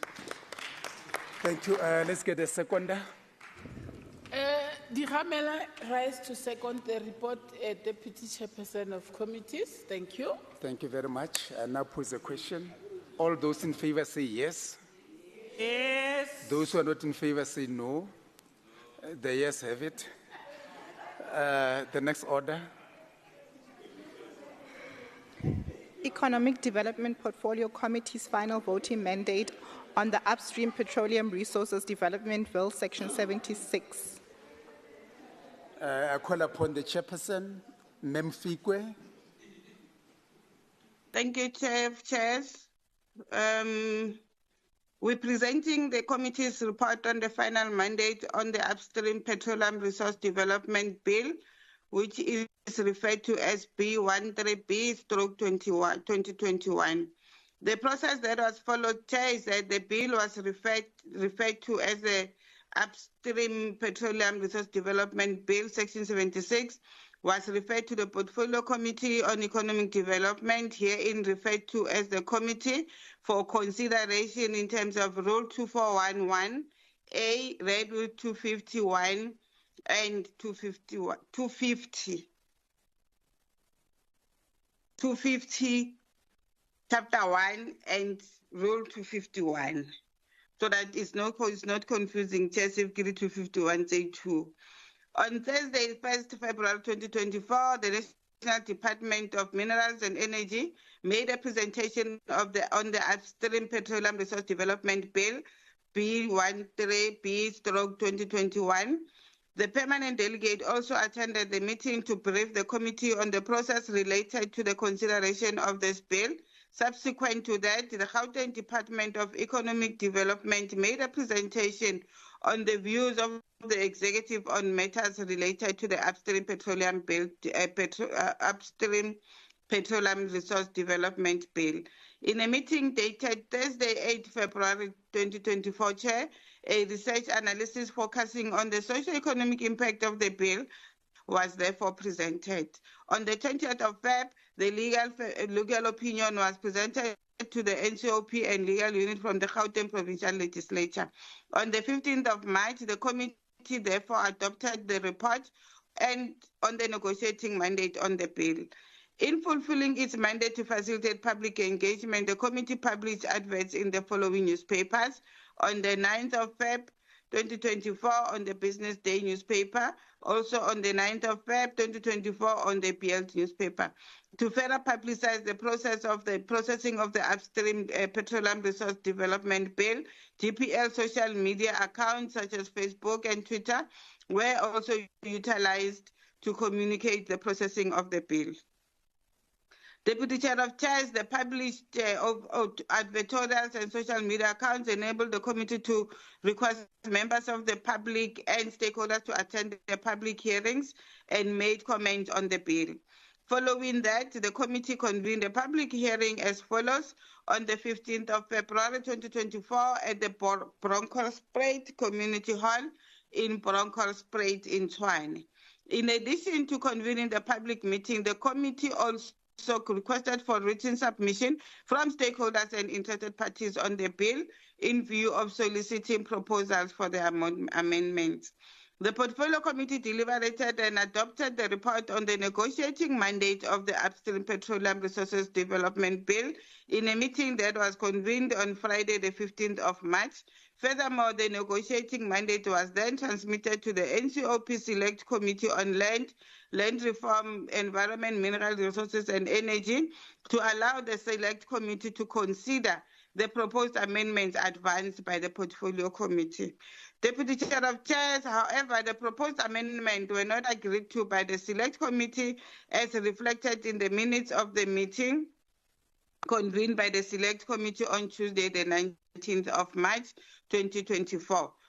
Our committee therefore deliberated on and adopted the committee's report on the final voting mandate on the bill in a meeting that was convened for the 22nd of March, 2024. However, the report was not unanimously supported by the committee. The members of the committee representing the Democratic Alliance raised dissenting views on the bill, and in line with the GPL Standing Rules 162/1, 2 and 4, Read together with Rule 163 and 164, the DA submitted a minority report reflecting dissenting views on the matter as follows.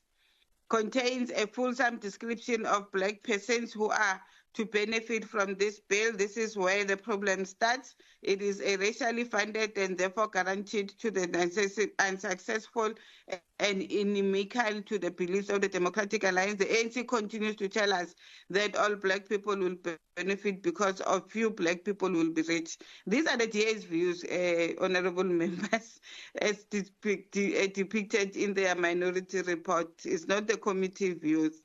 They presented 1, 2, 3 as attached in the report, and I wouldn't want to read all of them to have chairs and take them to the meeting that the report is tabled, and I hope members have read it. The final position adopted by the committee, after due consideration, the Economic Development Committee, in accordance with Rule 1172C, read together with Rule 164, the committee presents to this House the report on the final mandate in support of the Upstream Petroleum Resource Amendment Bill, Section 76, as referred, and recommends its adoption by the House. Despite this recommendation, the report was not unanimously adopted by the committee, as we indicated that the Democratic Alliance dissented on the bill. In terms of the rule of Rule 248, 2, 3, 4, and 5, read together with Section 65 of the Constitution of the Republic, the Portfolio Committee on Economic Development recommends that the House confer authority on the Gauteng Provincial Delegate to the NCOP to vote in favor of the Upstream Petroleum Resource Development Bill, B13B/2021 in brackets. Acknowledgement quickly, Chair. Appreciation goes to all members of the Portfolio Committee for their commitment in the oversight and lawmaking process.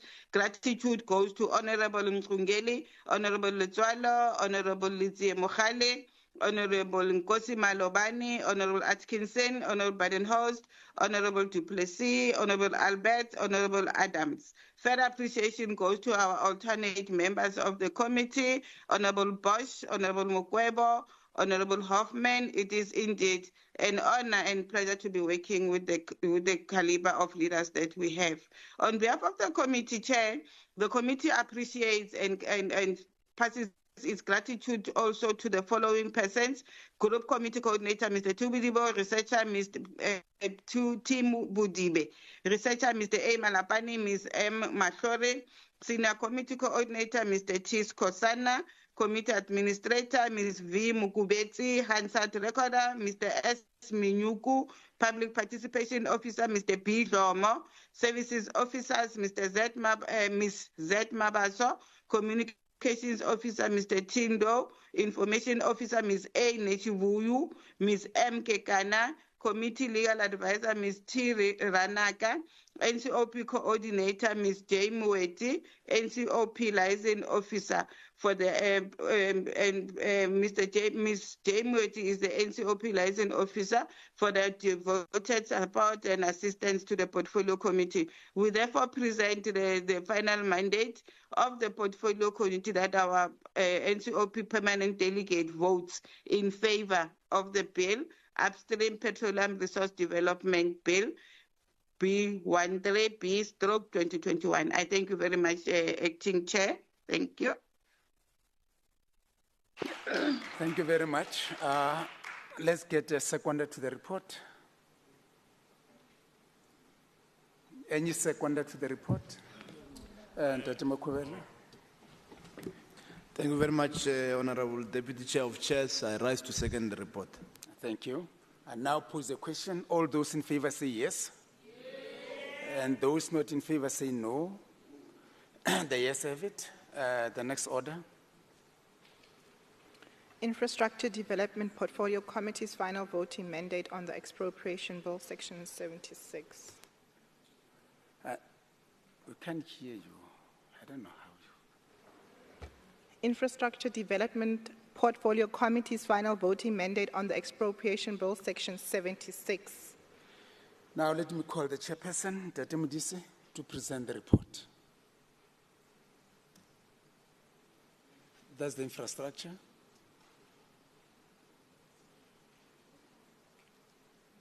Then let's get to the next.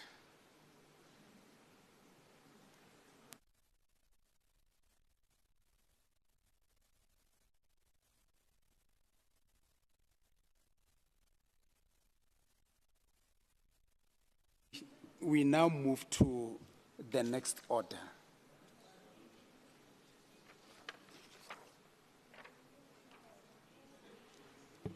Order number 22, Human Settlements Portfolio Committee's final voting mandate on the Housing Consumer Protection Bill, Section 76. Let me call Main Governor. Yeah, thank you, Deputy Chair of Chair.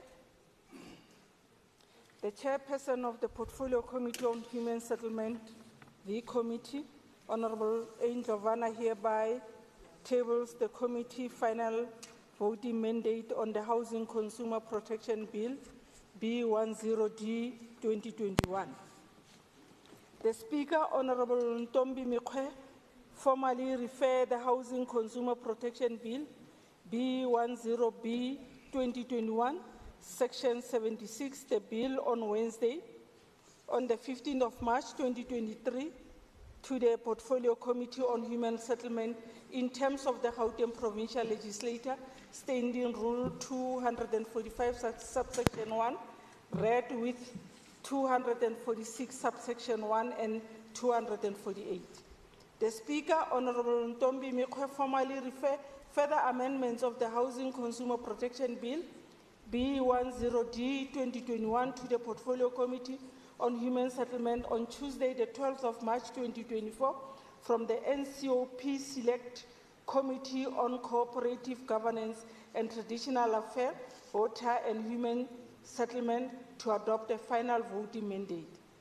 On Tuesday, 19th March 2024, the committee convened a meeting to deliberate further amendment and minutes from the NCOP Select Committee on Corporate Governance and Traditional Affairs, Water and Human Settlement, in order to adopt a final voting mandate on the Housing Consumer Protection Bill, B10D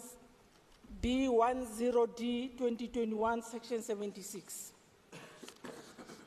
Honorable Chair of Chair, the final position adopted by the committee that in terms of Section 65 of the Constitution of the Republic of South Africa, read with Section 6 and 8 of the Mandating Procedure of the Province Act 56 of 2008, as well as the Rule 248 of the Gauteng Provincial Legislature Standing Rule, the Portfolio Committee on Human Settlement confer authority on the Gauteng Provincial Delegates to the National Council of Provinces to vote in favor of the Housing Consumer Protection Bill, B10D 2021. I thank you, Chair. Thank you very much.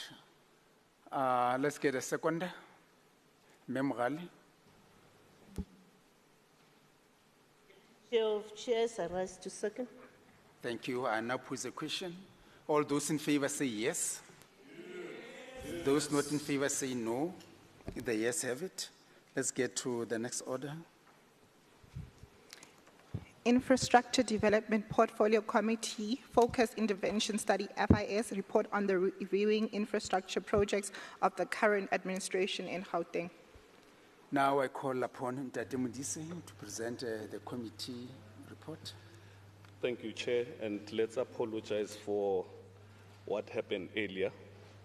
Chair, we request that part of the report that we're not going to read here be considered as read, and therefore our report will focus on the executive summary, the committee concerns and committee recommendations. This focus intervention study emanated from the annual report process of the 2022-2023 financial year in line with the prescripts of the sector oversight model. During the focus intervention study, the committee conducted oversight visits to various projects implemented by Department of Infrastructure Development and Property Management on behalf of the Department of Education, specifically focusing on school projects, namely Notgeseg Primary, Tubelihle Secondary, Kwatetangendlale High, Nansfield Primary, Restival Secondary, Relebogile Secondary, New Simunya Secondary, Ranfontein Secondary, Maibuye Primary, Lakeside Primary, Barcelona Primary, Mokobeng Primary, Gato Entle Secondary, Mapenane High, Trans Orange Learners with Special Education Needs, and Simpato Secondary School. The committee noted that the Gato Entle Secondary School and Maibuye Primary School projects were completed and handed over to the Department of Education. The Gato Entle Secondary School project was successfully completed, resulting in improved facility and functionality. The Department of Infrastructure Development and Property Management should be commended for completing this project within the allocated budget and meeting anticipated high standards. However, the committee has identified several areas of concern to be discussed further if we were to go through this report. The committee findings highlight significant challenges faced by the Department of Infrastructure Development and Property Management in completing some projects on time and within budget.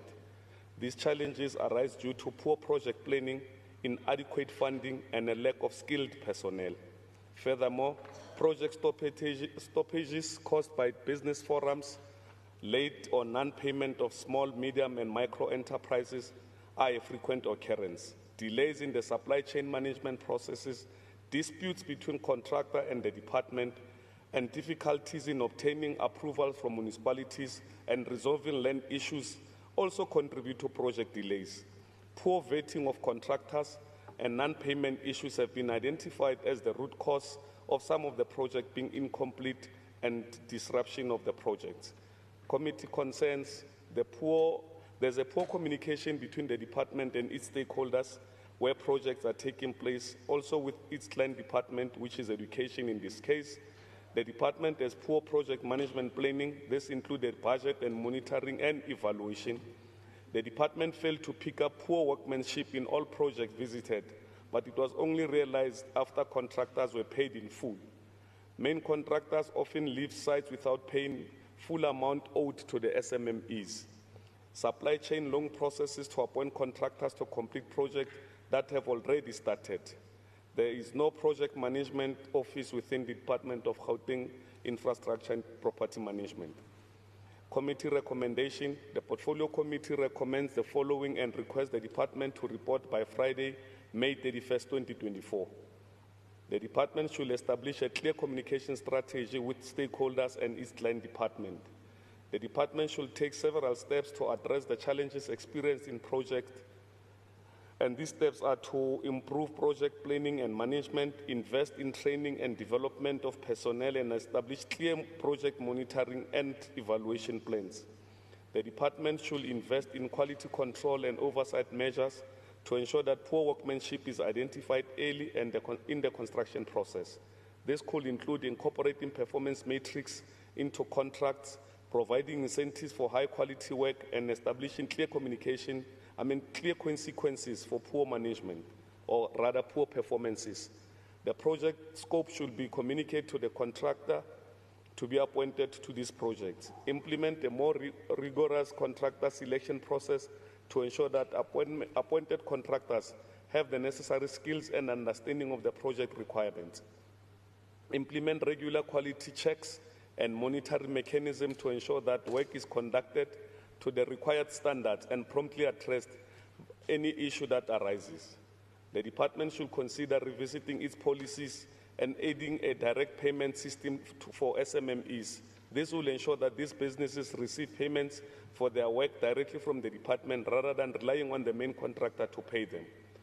The Department supply chain management should revisit existing policies and procedures to make them more efficient. This will help improve the overall efficiency of procurement process as follows. 1, policy should be revised to include the blacklisting of poor performing contractors. Department should ensure that people have the opportunity to participate in the economy and the construction in the areas to avoid project stoppages by the business forums. And last one, the department should establish a project management office to oversee the work of the project managers, and this we have been raising over and over. As part of the acknowledgement, as the chairperson of the Portfolio Committee, we would like to thank both MEC Lebogang Isaac Maile and Matume Kopano Chilwani, heads of department Masabata Mutlaneng and the entire department executive for their efforts in considering or in consideration of this report. Also like to further appreciate the work done by member Thokozile Thogo Magagula, Busisiwe Pinki Mncube, Nomathemba Thembi Mokheti, Lesego Ellis Makhubela, Allen Fuchs, Nicodiache Kovas Hoffman, Dalton Adams, Lindiwe Masilela, Nombuso Njokwe, and Khomotso Tong. Also like to thank Tim Budibe, Maureen Chabalala, Khaletum Dlalose, Ntabiseng Seroba, Lebu Mncube, Tebe Khumalo, Nkanyiso Mbonane, Mama Silela, and Gineilwe Mpirini. In accordance with Rule 165, the Portfolio Committee on Infrastructure Development and Property Management presents before the Focus Intervention Study Report on reviewing infrastructure project of the current administration in Gauteng for consideration and adoption. Thank you, Chair. Thank you. Let's get the seconder to the report. Memkheti. Thank you, Deputy Chair of Chairs. I rise to second the report. Now I pose a question. All those in favor say yes. Those who are not in favor say no. The yes have it. Let's get the next order. Economic Development Portfolio Committee's Focus Intervention Study Report on the implementation of the Gauteng Township Economic Development Act through small business support, status of distribution centers in Mamelodi and Thokoza. Thank you very much. Let me call the chairperson, Mem Fikwe. Thank you, Chair. Good afternoon once more, honorable members and members of the Gauteng residents. Chair, the committee undertook a focused intervention study to assess the work of projects undertaken by the department in aligning and supporting the implementation of the Township Economic Development Act. In this regard, the committee focused on the implementation of the distribution center project implemented through the Township Enterprises Partnership Fund with Family Tree as the anchor partner. Committee raised concerns with the implemented program, ranging from the implementation of the model as a distribution center did not symbolize what and how distribution centers should look like. Furthermore, the committee observed that if the implementing model was to be reviewed and amended, it may better suit the owner's value would be derived from this, including socio-economic benefits.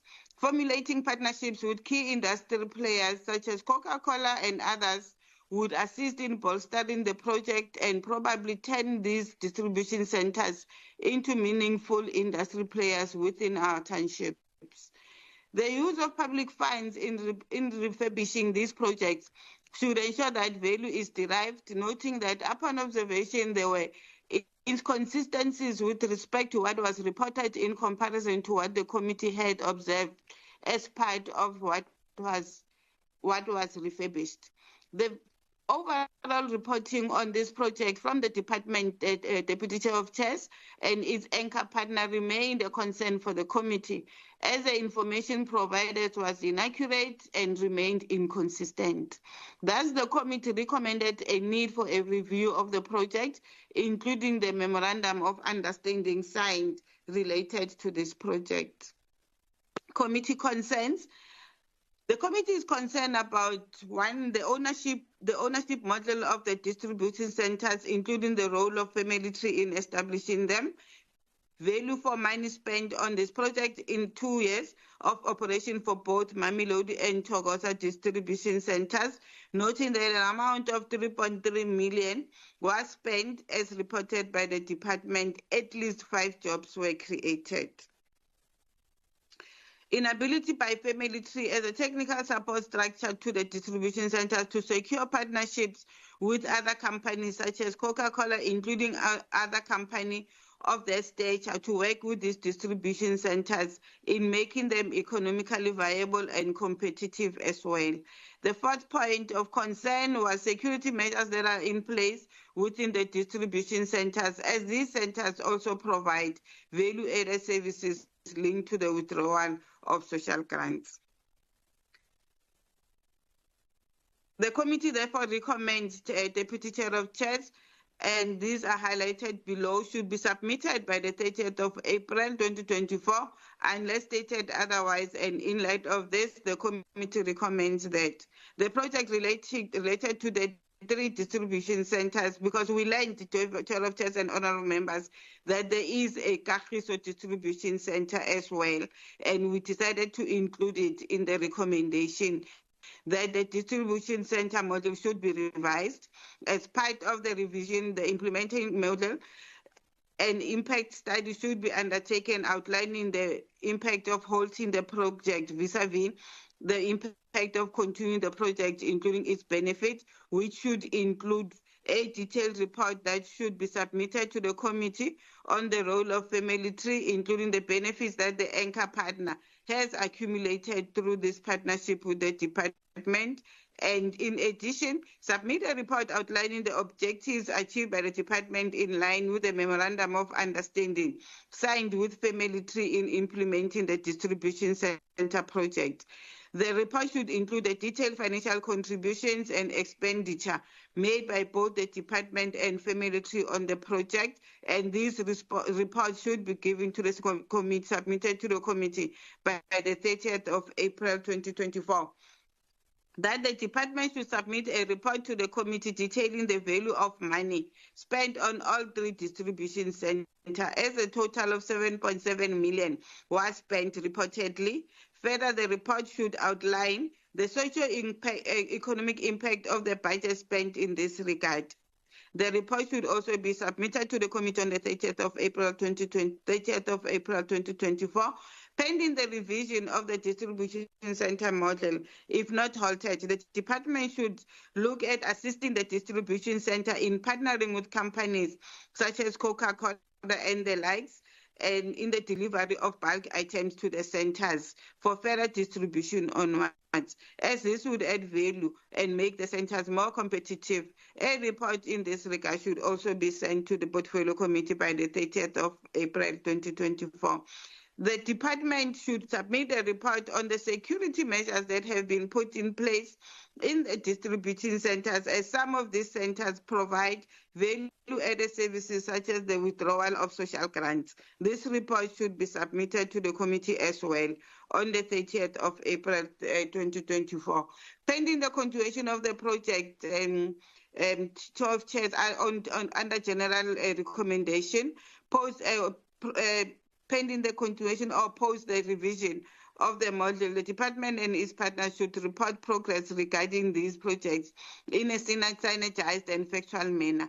This is because the committee observed inconsistencies in the reporting by both the department and Family Tree with respect to the operations ownership model and financials related to the implementation of the project. We are asking that a report to this end should be submitted as well on the 30th of April 2024. If the project continues and in partnership with Family Tree or any other anchor partner, the department should review the Memorandum of Understanding and incorporate stringent deliverables for the partners to achieve, failure to which penalties should be instituted, including terminating the MOU. A report to be submitted to the Portfolio Committee on the 30th in this regard. Also, the committee felt that because there were too many inconsistencies, a forensic audit must be done on the operations of Family Tree, including their partnership with the department on the distribution centers, should be conducted. A report on this should be submitted by the 30th of April 2024. We'd like to, on acknowledgements, Deputy Chair of Chair, acknowledge all members of the Portfolio Committee for their commitment on this oversight process, as well as acknowledge MEC Motara and officials from the department for constantly being there when the committee requires their attendance and attention. I also want to commend the members for their diligence on commitment that was shown during the deliberations on the FIS report. Gratitude goes to Honorable Mkhungeli, Honorable Letswalo, Honorable Litsie Mokhale, Honorable Nkosi Malobane, Honorable Atkinson, Honorable Badenhorst, Honorable Duplessis, Honorable Alberts, and Honorable Adams. Further appreciation goes to our alternate members of the committee, Honorable Bosch, Honorable Mukwebo, Honorable Hoffman. It is indeed always a pleasure working with such a hard-working team that is also very challenging as well. On behalf of the committee's appreciation, Deputy Chair goes to Group Committee Coordinator, Mr. Chibudibe, Researchers, Mr. A. Malapani, Ms. M. Mahlori, Senior Committee Coordinator, Mr. Chis Kosana, Committee Administrator, Ms. Vui Mukubeti, Hansard Recorder, Mr. S. Baloy, Public Participation Officer, Ms. R. Matebula, Service Officers, Mr. Z. Mabaso, Communications Officer, Mr. Tindo, our Information Officer, Ms. A. Nechivuyu, and Ms. T. Mungale for their devoted assistance and support diligently so to the committee. After due consideration of the Economic Development Committee, Deputy Chair of Chess unanimously adopted the FIS report themed implementation of the Gauteng Township Economic Development Act through small businesses, support status of distribution centers in Mamelodi and Togoza. In terms of Rule 165, the committee presents to this August House and recommends the adoption of the committee's oversight FIS report,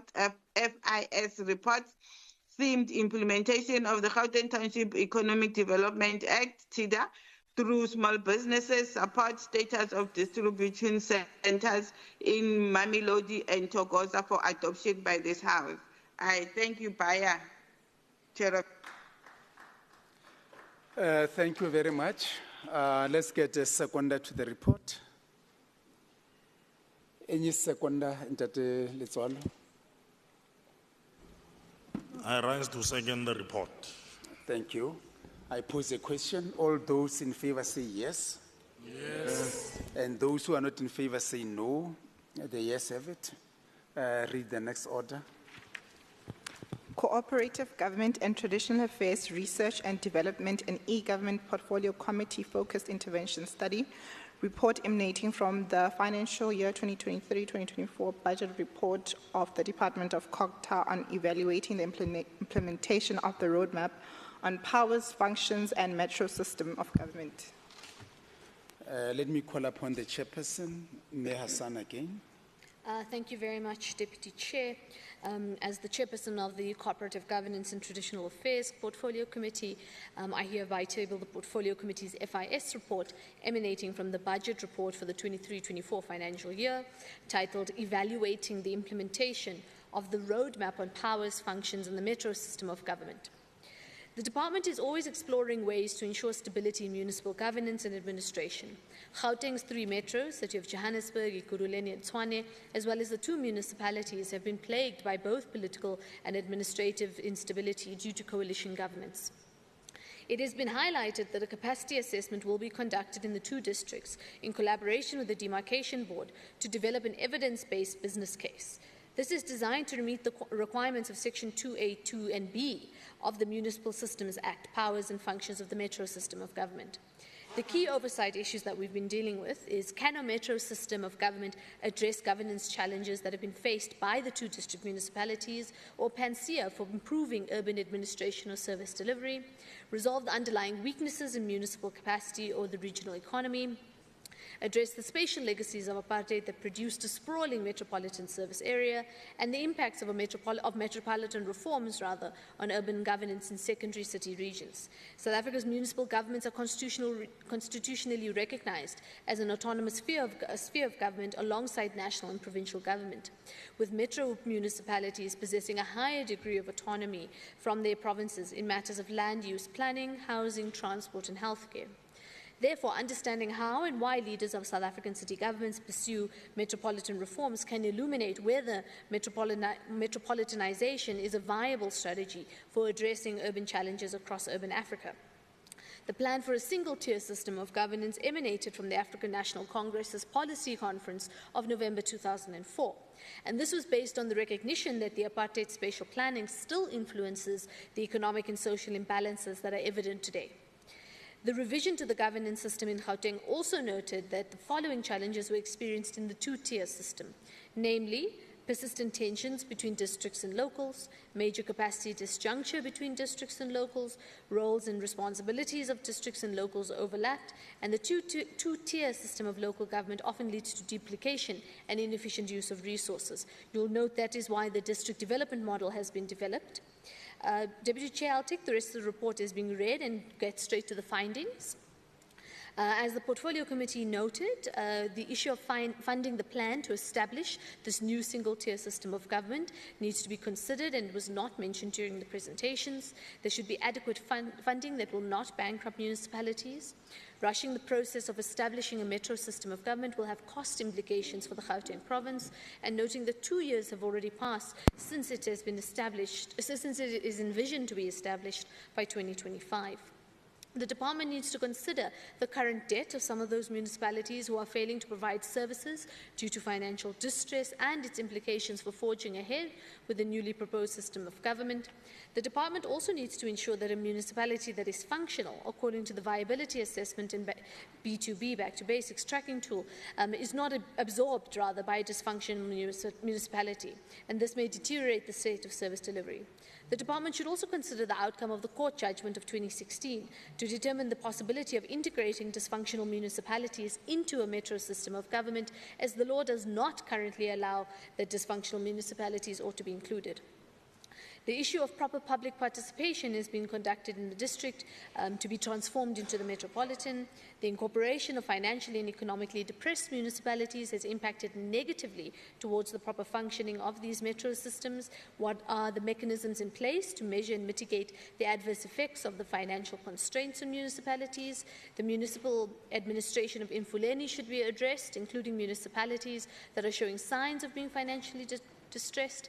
The department will consider all the adverse effects of restructuring a municipality. The funding model is also going to be a priority on how to get a municipality out of a negative financial situation, and to consider water and electricity costs associated with the number of indigents, which has increased significantly and also burdens the municipality's purse. The department will be conducting public participation and will start with municipal managers as part of the rollout plan, and the MEC will then engage with the IGR Forum, which includes executive mayors and the Speakers Forum. The National Department of COGTA and the Municipal Demarcation Board has issued strict guidelines on the process that needs to be followed before making any pronouncements on the establishment of a metro. The costing of new metros could not be estimated and provided at this first phase, because first a business case must be established and checked whether it is technically sound, and then the department can engage on the costing and funding of the project. On the equitable share in municipal financial distress and the impact of equitable share in Gauteng municipalities, the Portfolio Committee noted that National Treasury takes control of the equitable shares of the metro, and metros are given a larger amount of that equitable share. The department is in the process of proposing that National Treasury consider providing grants for municipalities who are in distress. In conclusion, the establishment of a metro system of governance should be grounded within legislative requirements.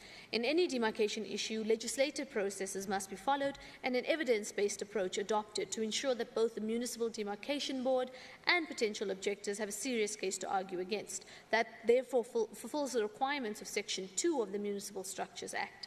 And the unique character of the Gauteng City region and its economic importance in South Africa requires Gauteng to identify areas in which the municipal demarcation processes could be utilized to accelerate the implementation of a metro system of governance within the constitutional context. In terms of the recommendations, we've noted that this is the first phase of the project of creating new metro systems of government. Therefore, the Portfolio Committee will treat this report as the first stage of an FIS. Furthermore, the committee has agreed that the department in our next meeting should brief the Portfolio Committee on the progress made thus far and the challenges experienced. The Portfolio Committee will also conduct oversight visits to establish whether proper and adequate public participation has been conducted, and the Portfolio Committee takes into cognizance that during the process of considering the Independent Municipal Demarcation Authority Bill, which will serve before this Honourable House before we rise, some of the stakeholders were not happy with how the public participation was conducted, and they've alleged that they only heard of the demarcation of Mfuleni in the media. Therefore, the department should summarize the court judgment of 2016 to a format that is readable and presented to the Portfolio Committee in the next meeting. The court judgment of 2016 should also be considered during the process of establishing these new metro systems of government, as it will assist the department not to make the same errors of the past. In terms of acknowledgements, yes, the Portfolio Committee thanks the MEC as well as the HOD, and we further wish to thank all the members who were involved in this particular FIS study, as well as our support staff, in accordance with Rule 1172C, read together with Rule 165. The Portfolio Committee on COGTA and eGov presents to the House this focused intervention study report emanating from a 23-24 budget report on evaluating the implementation of the roadmap, powers, functions, and the metro system of government for adoption. Thank you very much. Thank you very much. Let's get a seconder to the report. Ma'am Ngube. I second, Honourable Deputy Chairperson. Thank you. I now pose a question. All those in favor say yes. And those who are not in favor say no. The yes have it. The next order. Human Settlements Portfolio Committee's Focus Intervention Study, report on an evaluation on the progress made in the relation to the projects that are being implemented by the Housing Development Agency on behalf of the Gauteng Department of Human Settlements. Let me call upon the chairperson, Mendlovana. Thank you, Deputy Chair of Chair, Khosong, honorable members, and Badudi ba Gauteng ka bophara. I, Alfina Ndlovana, the chairperson for Human Settlement Portfolio Committee, tables the Portfolio Committee FIS report emanating from the annual report of the Gauteng Department of Human Settlement for the 2022-2023 financial year on an evaluation on the progress made in relation to the project that are being implemented by the Housing Development Agency on behalf of the Gauteng Department of Human Settlement. The committee embarked on the focus intervention study on an evaluation on the progress made in relation to the project that are being implemented by the Housing Development Agency on behalf of the Gauteng Department of Human Settlement. The HDA acts as an implementing agent for some of the department projects. Funds are transferred to this entity once a funding agreement has been entered for the identified project for implementation. The province has entered multiple tripartite implementation protocols since 2018 with HDA and the Gauteng Partnership Funds to provide technical support and augment the province's capacity in the implementation of mega project, catalytic project towards creating new housing opportunities, as well as assisting with the upgrading of informal settlement programs. The Portfolio Committee noted that HDA was appointed as the main service provider to construct 70 units in Mounseville, Extension 9, Mohali City Local Municipality. HDA appoint KMSD as the PRT and MTTP construction as the contractor. The project started in April 2021. Contract duration was supposed to be 12 months. An amount of 9.2 million was transferred to HDA in March 2021. The project completion for 70 units is at 95 as of July 2023. The project started in April 2021. There were no units completed in the 2021-2022 financial year.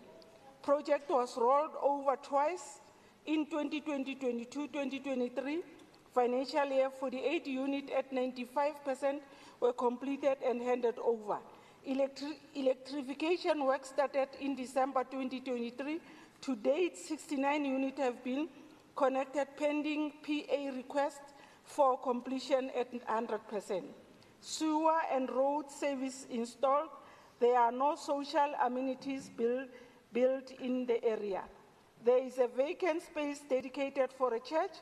Municipality use an open public space as per the township layout plan. The committee noted that an amount of 5.8 3 million was transferred by the department to the entity HDA.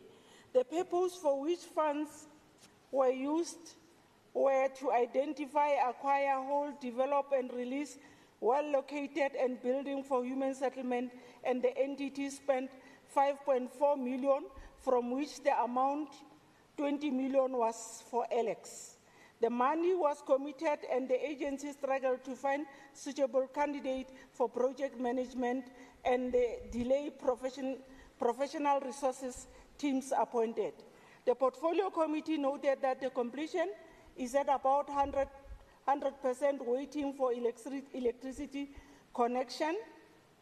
Hard rocks discovered on the site during electrical installation. 69 out of the 70 units now connected with electricity. The project encountered a significant challenge with poor performance from the HGA contractor attributed to cash flow issues. This was exacerbated by the loss of the service provider director during the process. On portfolio committee concern, the portfolio committee noted that there was a house with water leakage from foundation causing the mold around the house and going up to the electricity main switch. Theft of metallic taps that are installed outside. The land has a lot of rocks.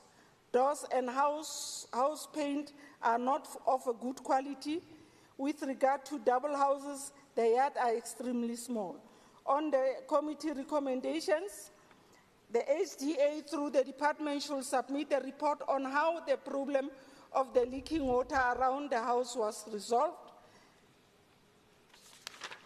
On the recommendation number 2, the Gauteng Department of Human Settlement and HDA should consider installing plastic taps rather than metallic to avoid theft. Recommendation number 3, to ensure that the landscaping is strong to avoid cracks on the houses. On recommendation number 4, the Gauteng Department of Housing and HDA should use a proper quality paint of the walls and quality of doors to avoid peeling off during the rainy season. The department and HDA should consider building a stand-alone houses to have enough space of yard. All these recommendations must be submitted by the 30th of April 2024. On the acknowledgement, the Human Settlement Portfolio Committee wishes to thank the MEC, Honorable Leboham Maile, and the Head of Department, Ms. Pindile Mbanjwa, and her team. The Chairperson further wishes to acknowledge and express her gratitude to the honorable members of the Portfolio Committee on Human Settlement, Member Mokhale, Member Schneiman, Member Nhlagazi Manamela, Member Shirota, Member DBC, Member Tong, and Member Dlamini.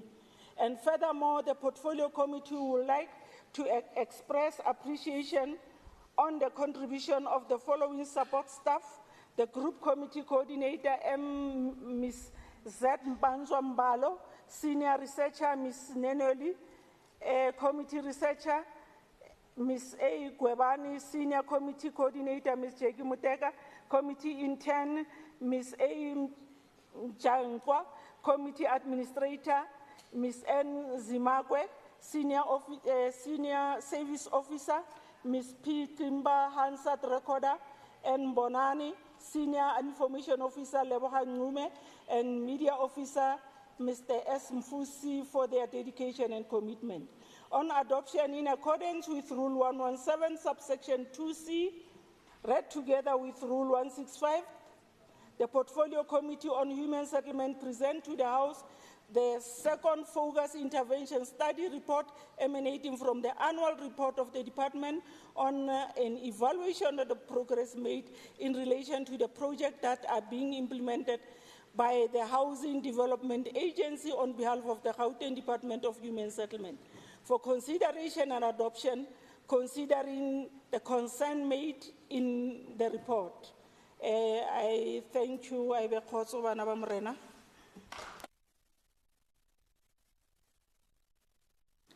Thank you very much. Let's get a seconder to the report. Yes, thank you very much. I rise to second the report. Thank you. Now pose a question. All those in favor say yes. Yes. Those who are not in favor say no. The yes have it. The next order. Sport, Recreation, Arts and Culture Portfolio Committee's Focused Intervention Study report on committee concerns on the implementation of the infrastructure development projects, a case of library infrastructure, sport infrastructure and heritage monuments. I now call upon the chairperson, Tate Ndlovu. Thank you very much, Deputy Chair of Chairs. May I again request that parts of the report that I will not read be regarded as read. I, Member Tulani Ndlovu, the chairperson of the Sports, Arts, Culture and Recreation, tables the portfolio committee's focused intervention study oversight report on the committee concerns on the implementation of the infrastructure development projects, a case of library infrastructure, sport infrastructure, and heritage monuments. The findings of the study revealed that there are challenges in the implementation of the infrastructure projects by the department, mainly the library infrastructure, sport infrastructure, and heritage monuments. It seems like the department did not plan properly for the implementation of these programs, resulting in the challenges experienced as indicated above. The period from conceptualization to operationalization has been too long, which translated to projects budget overruns. The department has library projects that commenced in the 5th administration and still not operationalized and or handed over to municipalities. These have costed the departments heavily regarding repairs and maintenance, and yet they are not operational. The committee conducted the focus intervention studies in these facilities and numerous oversight visits, made recommendations, and the current political term is coming to an end and they are still not handed over and officially opened, depriving communities access to public facilities such as libraries and sport facilities.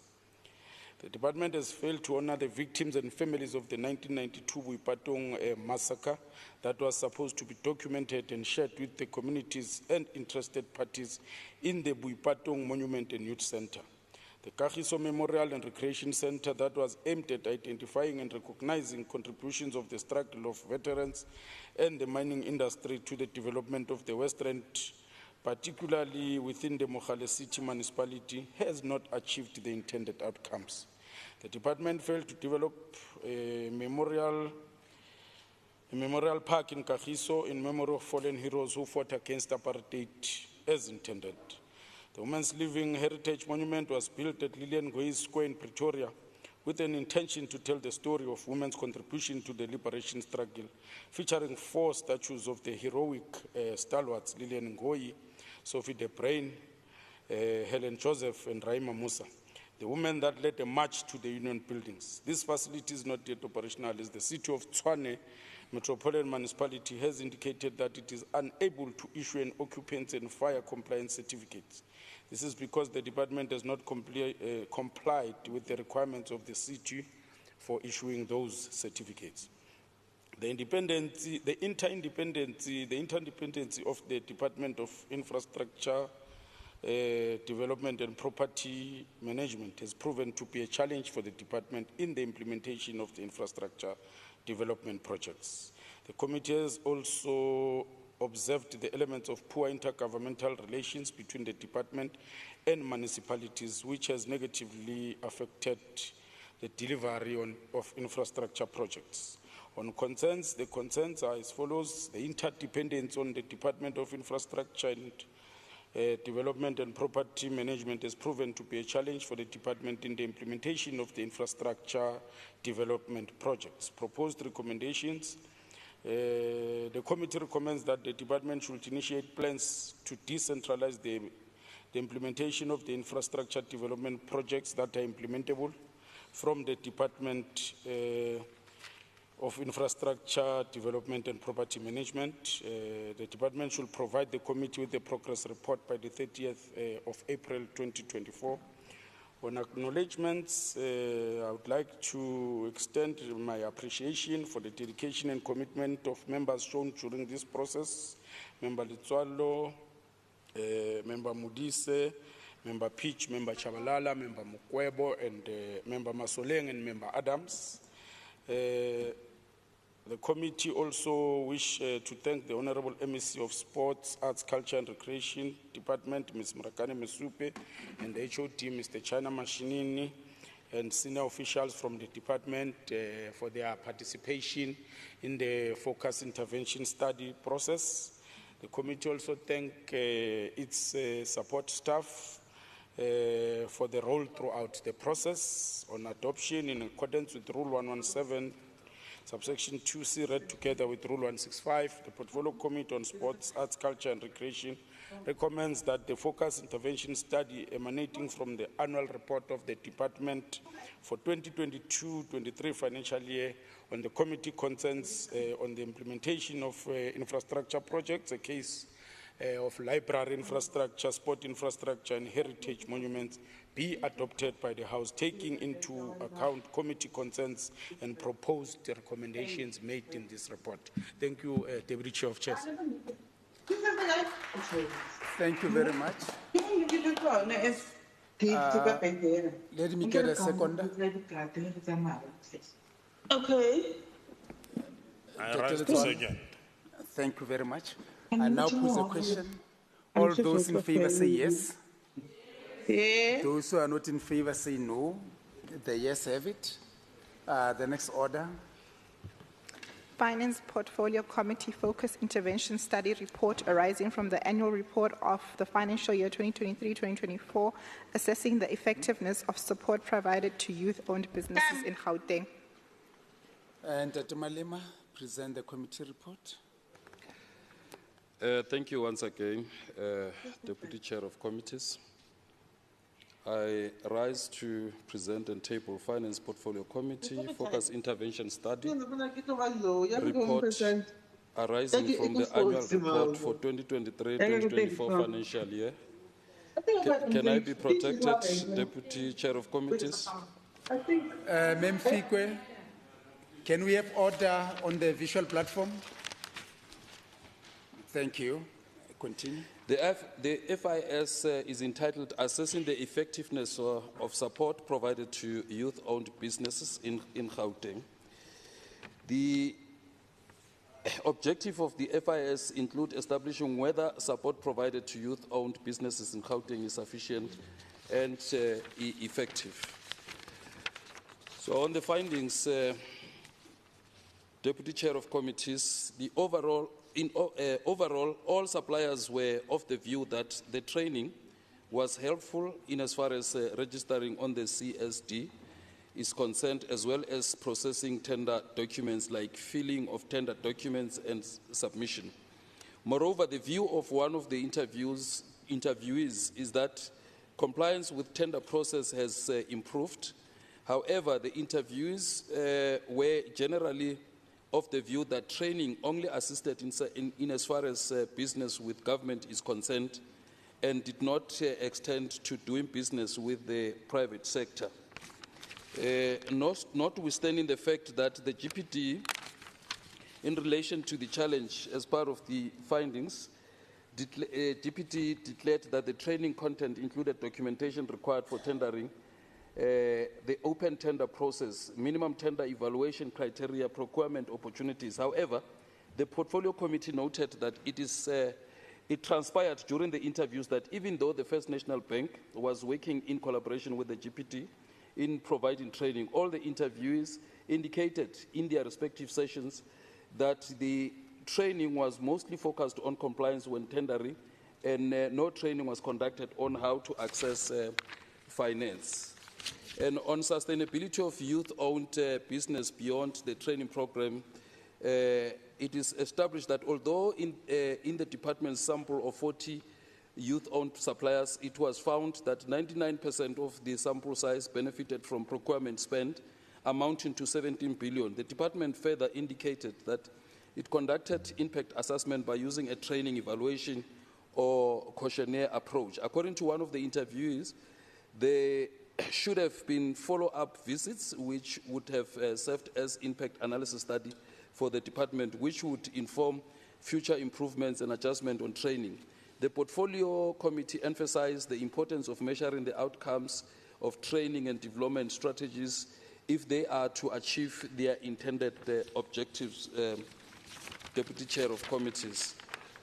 So on proposed committee recommendations, the committee recommended the following and request Gauteng Provincial Treasury to respond by no later than the 30th of April 2024, that Gauteng Provincial Treasury should submit a proposal highlighting how it will structure supplier development training such that it takes into consideration individual needs of suppliers rather than treat them as a homogeneous group. Secondly, that the GPT, together with its partners, should develop and submit a course content to address specific challenges related to lack of access of funding, like making funding available for purchase orders and collaborating with the GEP on same. And also that the Gauteng Provincial Treasury should develop and submit a referral strategy of requests for assistance with markets to other organs of state and how such will be reported on. And also that the Gauteng Provincial Treasury should devise and submit a plan of how it will follow up on attendees of supplier development workshops, post-training, to assess the extent to which such enterprises become viable and sustainable. Furthermore, that Gauteng Provincial Treasury should sanitize information reported on with regards to supplier development training, such that it is accurate and stratified in terms of the 5 development corridors and gender, youth, and people living with disability. And lastly, that Gauteng Provincial Treasury should collaborate with GEP to make funding compliance regime for township suppliers less onerous, which is regarded as more rigorous than that of commercial banks. On acknowledgement, Deputy Chair of Committees, the Portfolio Committee extends gratitude to Honorable MEC J. Mamabolo, the Head of Department, Ms. N. Nyani, and officials of the Gauteng Provincial Treasury for their cooperation during the consideration of the focus intervention study. And the committee, on appreciation for diligence, dedication, commitment shown during deliberations on the focus intervention study, goes to all members of the Finance Portfolio Committee, Mr. S. Kanyile, Mr. R. Mkhali, Dr. M.R. Paladit Khamela, Dr. B. Masuku, Mr. M. Riati, Mr. R. Robinson, Ms. D. Dankoma, and Ms. A. Dilange. The committee's gratitude is extended to the following support staff: Group Committee Coordinator, Mr. Tibu Dibe, Senior Committee Coordinator, Mr. Jensani, Researcher, Ms.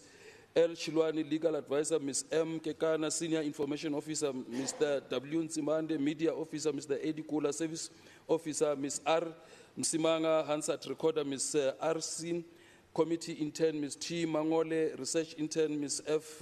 Masonono, and Triple P Intern, Ms. C. Nkosi, and Triple P Coordinator, Mr. Binkom. On adoption of the report, the Finance Portfolio Committee unanimously adopted the FIS report on assessing the effectiveness of support provided to youth-owned businesses in Gauteng, emanating from the annual report vote voting for the 2023-2024 financial year. In accordance with Rule 1172C, read with, together with Rule 165, the committee hereby recommends that this report be adopted by the House, considering concerns, proposed recommendations made in this report. Thank you very much, Deputy Chair of Committees. Thank you. Let's get a seconder. I rise to second the Khamela here. Thank you. Thank you very much. I pose a question. All those in favor say yes. Yes. And those who are not in favor say no. The yes have it. The next order. Transport and Logistics Portfolio Committee Focus Interventions Study Report on the progress of the implementation of integrated fare management services in the province. I call upon the chairperson, Tate Schneemann. Thanks very much, Deputy House Chair. The main focus of the study was to focus on the progress made on the implementation of an integrated fare management system in the province of Gauteng. The committee noted that the integrated fare management system will be comprised of 2 projects, namely an account-based ticketing, which involves the implementation of an electronic an integrated single ticket system for the Gauteng province, and the Transport Management Centre, which involves implementation of a central transport management centre for monitoring and management of an integrated public transport system in the Gauteng province. The committee noted that the Gautrain Management Agency has been mandated to lead in developing an integrated ticketing system that will be utilised in all modes of public transport in the province, and they have appointed a service provider to develop an integrated ticketing system policy. Subsequently, the committee also noted that the department was in the process of establishing a transport management centre at the head office in Johannesburg, which was planned to be launched in October 2023. And the committee did actually visit the centre, which was operational at the time. On the progress made by the department, the committee noted that the draft integrated fare management policy was developed in June 2023, and the socio-economic impact assessment has been endorsed by both the Office of the Premier through certification for onward processing, which entails presentation at the Executive Council and stakeholder consultations. The department, through the GMA, is undertaking a two-year... Somebody keeps talking in the background. Can you mute on the visual platform?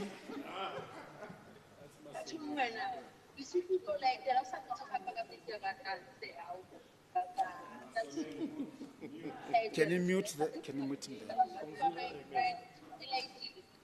Yeah. Can I continue? Okay, because my time is expiring. Okay. The department, through the GMA, is undertaking a two-year automatic fare collection phase 1 pilot with Gautrain and taxi associations, which is underway. The implementation of the Transport Management Centre was approved for implementation in 3 phases, and in October 2023, the committee noted that the centre was live and ready for operations as the installation of equipment was complete. On the outstanding matters, the department reported that they were awaiting the finalisation of data sharing agreements with other institutions like Sunroll, digital information from government sources, and vigorous marketing of the centre to transport operators and commuters. On the progress made by metropolitan municipalities, the committee noted that the City of Johannesburg has adopted the Sunroll ABT system. The City of Tshwane has implemented the AFC ticketing system back in 2015 and is currently operational and is based on the National Department of Transport requirements. Funded through the Public Transport Network grant, deployed at the city's 2 bus operators, Arieng and TBS. Whilst the City of Ekurhuleni has developed a collection system, an NDOT EMV compliance system that is already operational and currently used for the Harambee BRT service. Taking into consideration the above progress reports from province and municipalities, the committee noted that there seemed to be a lack of coordination of implementation plans between the province and municipalities aimed at achieving a single ticketing system for the province. This is evidenced by the fact that all systems planned by municipalities are Sunroll ABT systems as per NDOT requirements, that's the National Department of Transport, and funded through the Public Transport Network grant, whilst the province is implementing the system through the Gautrain or GMA. The committee is concerned about this lack of coordination of provincial plans to achieve a single ticket system for the province. The committee urges the department to ensure coordination of provincial efforts with municipalities and the National Department of Transport, as a single ticketing system is the cornerstone of integrating public transport in all spheres of government, which will lead to a seamless and an accessible transport system for all. As I move to committee recommendations, the committee recommends that the department should provide the committee with a detailed report by the 30th of April on the following. 1. An automatic fare collection phase 1 pilot project with the Gautrain and taxi associations, which is currently underway. 2.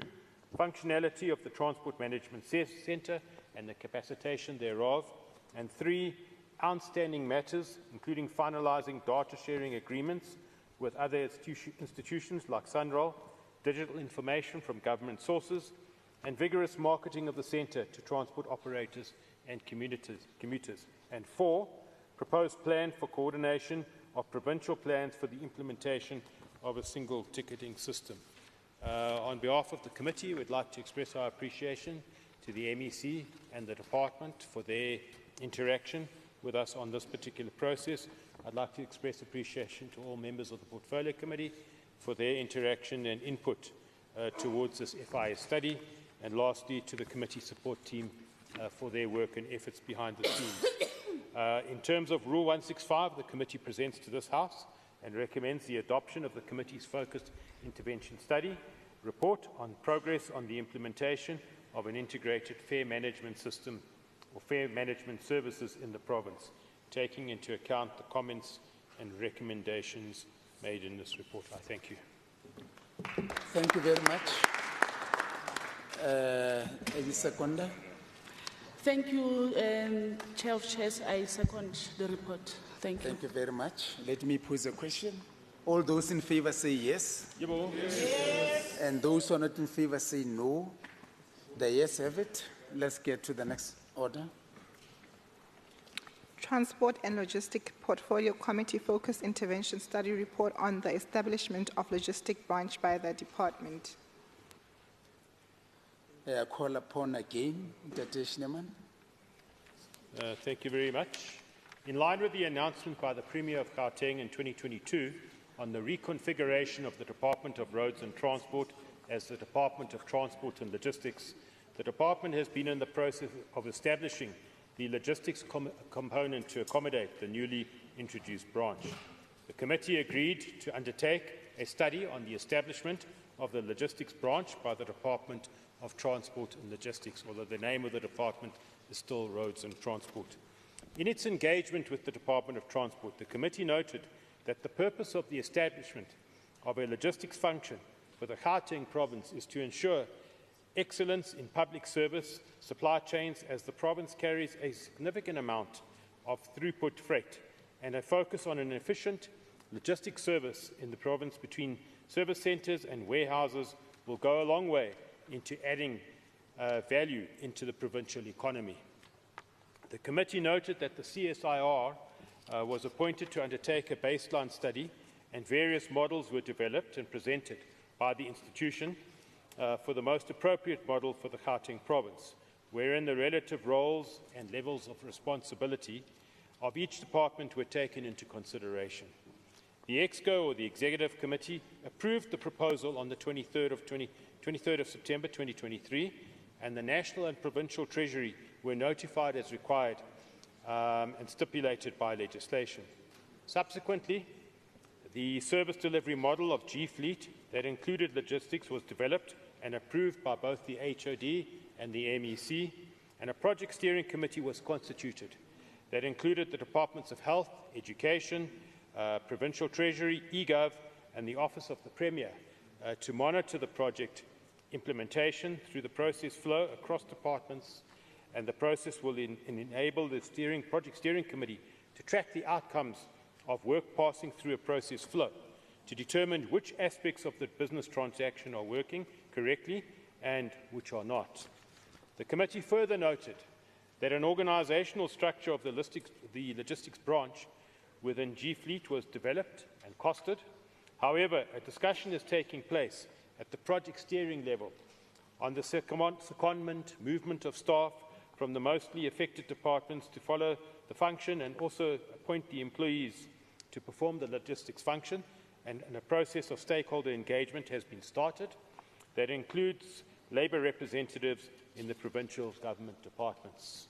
According to the department, a simulation model was developed to determine the location of warehouses, the size and cost, and a site has been proposed in the Ekurhuleni region, which will deal with end-to-end logistics, transport, procurement, demand planning, inbound logistics, distribution, feedback, reverse logistics, and procurement.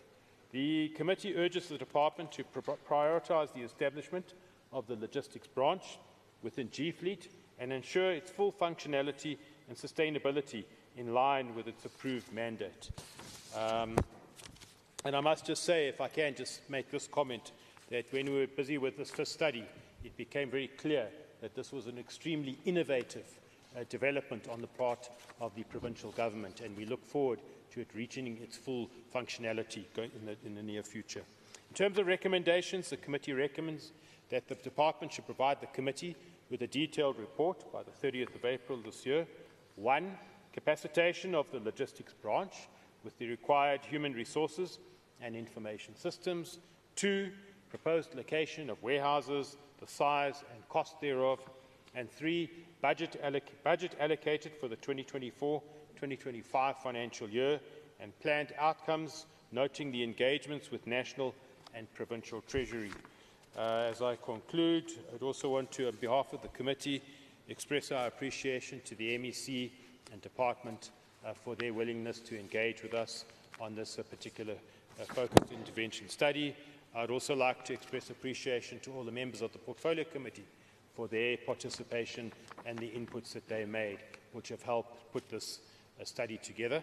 And finally, our appreciation goes to the committee support team, always behind the scenes working, making sure that everything's put in place, and we always do appreciate the work that they do. After due consideration, the Roads and Transport Portfolio Committee unanimously adopted the Focused Intervention Study report on the establishment of a logistics branch by the department. In terms of Rule 165, the committee presents to this House and recommends the adoption of the committee's Focused Intervention Study report on the establishment of a logistics branch by the department, taking into account the comments and recommendations made in this report. Thank you very much. Thank you very much. Any seconder? Yes, Chair, I second. Thank you very much. Thank you. And now pose a question. All those in favor say yes. Those not in favor say no. The yes have it. The next order. Environment, Agriculture and Rural Development Portfolio Committee's Focused Intervention Study report on the enhanced biosecurity measures to stem the spread of livestock diseases in the province. Mekekana again. Committee report. Thank you for the opportunity, Deputy Chair of Committees, and good afternoon to the House at large. Deputy Chair of Committees, I would request that parts of the report that I'm not going to read be taken as read. The committee embarked on a focused intervention study focusing on the enhanced biosecurity measures to stem the spread of livestock diseases in the province. Gauteng Province has battled the outbreak of trade-sensitive animal diseases over the recent past, and these primarily involve the African swine fever in pigs, the foot and mouth disease in cattle, as well as the highly pathogenic avian influenza in poultry.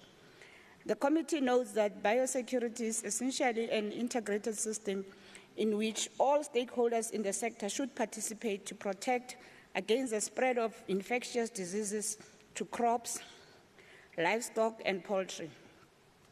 The importance of this biosecurity system cannot be overstated, as underscored by the recent outbreaks of foot and mouth disease, African swine fever, and avian influenza. It is in this regard that the committee undertook a focused intervention study topic which provided an update on the status of the livestock diseases in the province. It is further meant to enlighten the committee on the extent to which the province can ensure regulatory compliance in the entire meat value chain. Finally, the committee is to further have intimate appreciation of the various strategies meant to intervene in the management and curtailment of the spread of disease in the event of an outbreak. The World Bank mentioned on its 2022 report that the livestock sector is a pillar of the global food system as a contributor to poverty reduction, food security, and agricultural development. The Food and Agricultural Organization reports that livestock contributes 40% of the global value of agricultural output and supports the livelihoods, food and nutrition security of almost 1.3 billion people.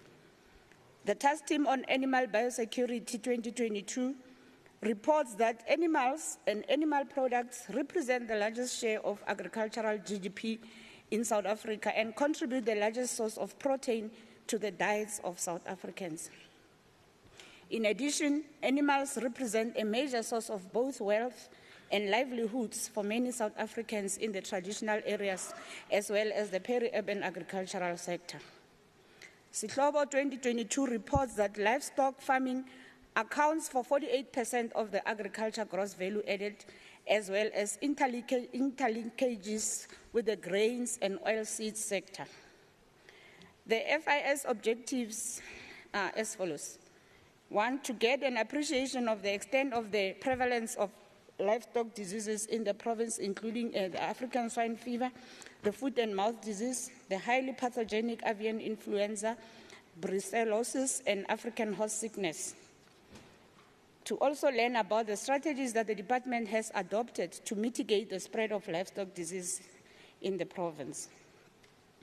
To also learn about the extent of regulatory compliance measures in the meat value chain and the extent to which these are enforced. Learn about the extent of readiness of the province to face up to disease outbreaks in the province, and also the impact of climate change on livestock diseases and means to mitigate it. On findings and recommendations and implications on lawmaking, the committee recommendations are as follows.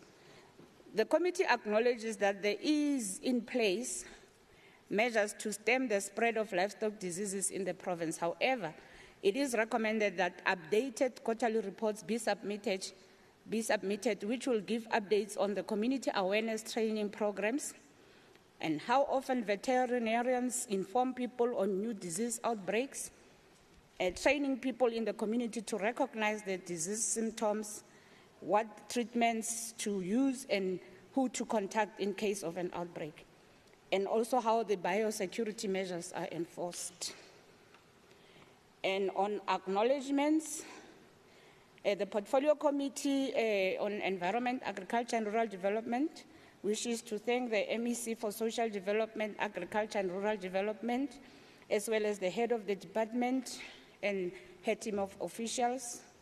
And as the chairperson, I would also like to further wish and acknowledge and express my gratitude to the honorable members of the Portfolio Committee, who are as follows: Mr. Mpapa Kanyane, Mr. Tin Glovu, Ms. F. Hassan, Ms. A. Ndlovana, Ms. Musito, Ms. J. Miller, Ms. Engelbrecht, Ms. Makene, Mr. Mukwevo.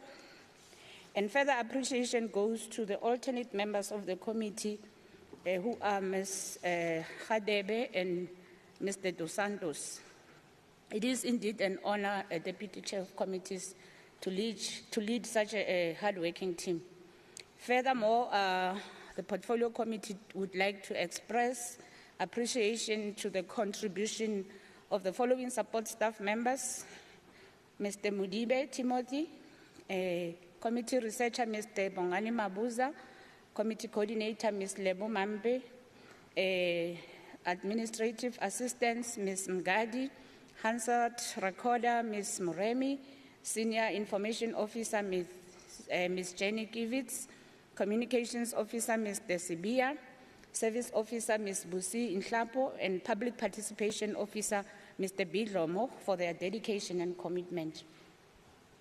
On adoption, after due consideration, the Environment, Agriculture and Rural Development Portfolio Committee unanimously adopted the FIS report, which report themed enhanced biosecurity measures to stem the spread of livestock diseases in the province. And in terms of Rule 165, the committee presents to this House and recommends the adoption of the committee's oversight FIS report on the enhanced biosecurity measures to stem the spread of livestock disease in the province for adoption. Thank you.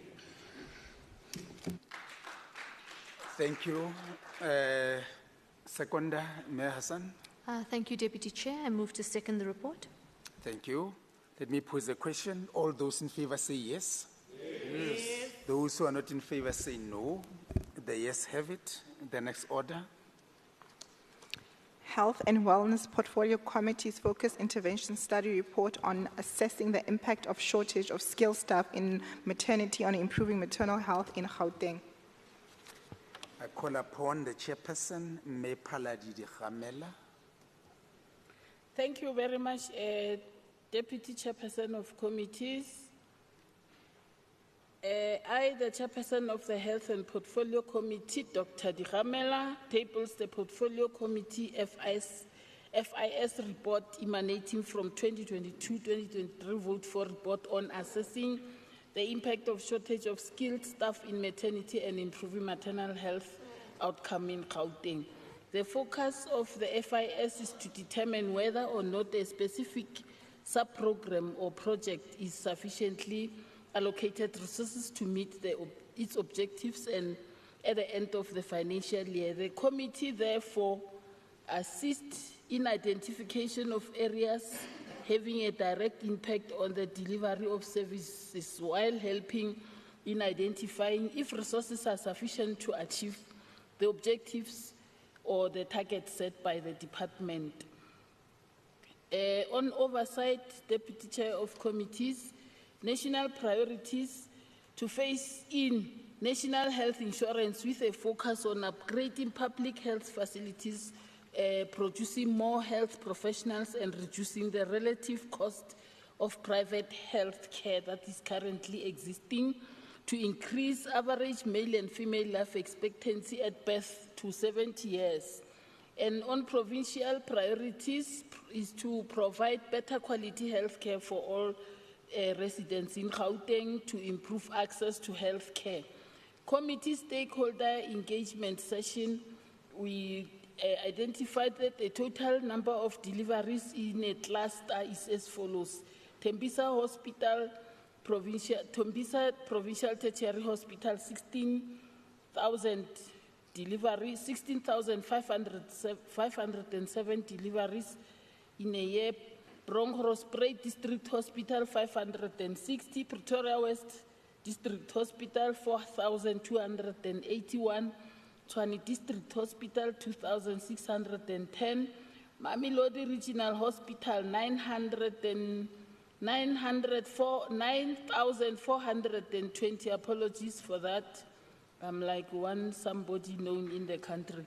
Galafon Provincial Hospital, 7,047. Steve Biko Academic, 3,378. Tshwane District, 2,800. Those are those we found when we were doing our oversight. On acknowledgements, I wish to thank the Honorable MEC for Health and Wellness, Honorable Nkomora Lihuku and her team that is led by Acting HOD, Mr. Malotana, for the preparation of the FIS presentation and the efforts made in taking the committee through the details of the report and responding to questions raised by the members. We appreciate the role of committee members of the Portfolio Committee on Health and Wellness for their dedication and commitment. Those were Emily Tsiye, M. Fikwe, M. Kanyani, J. Bloom, A. Fuchs, N. Duplessis, B. Machene, and Khadebe. I further would like to acknowledge the support staff group coordinator Z. Panchwambalo, researcher S. Ninweli, senior committee coordinator N. Giti, researcher Dr. Mukonoto, and the committee coordinator, Ms. August, committee administrator, Team Somi, Mr. Ayn Ngobo, service officer, and Mr. Ntsibande, information officer, and Mr. A. Mukoka, communication officer, and Hansard staff, Mr. Makwela. Deputy Chair of Committees, I request that part of the report that I cannot read now here because of time constraint be considered as read.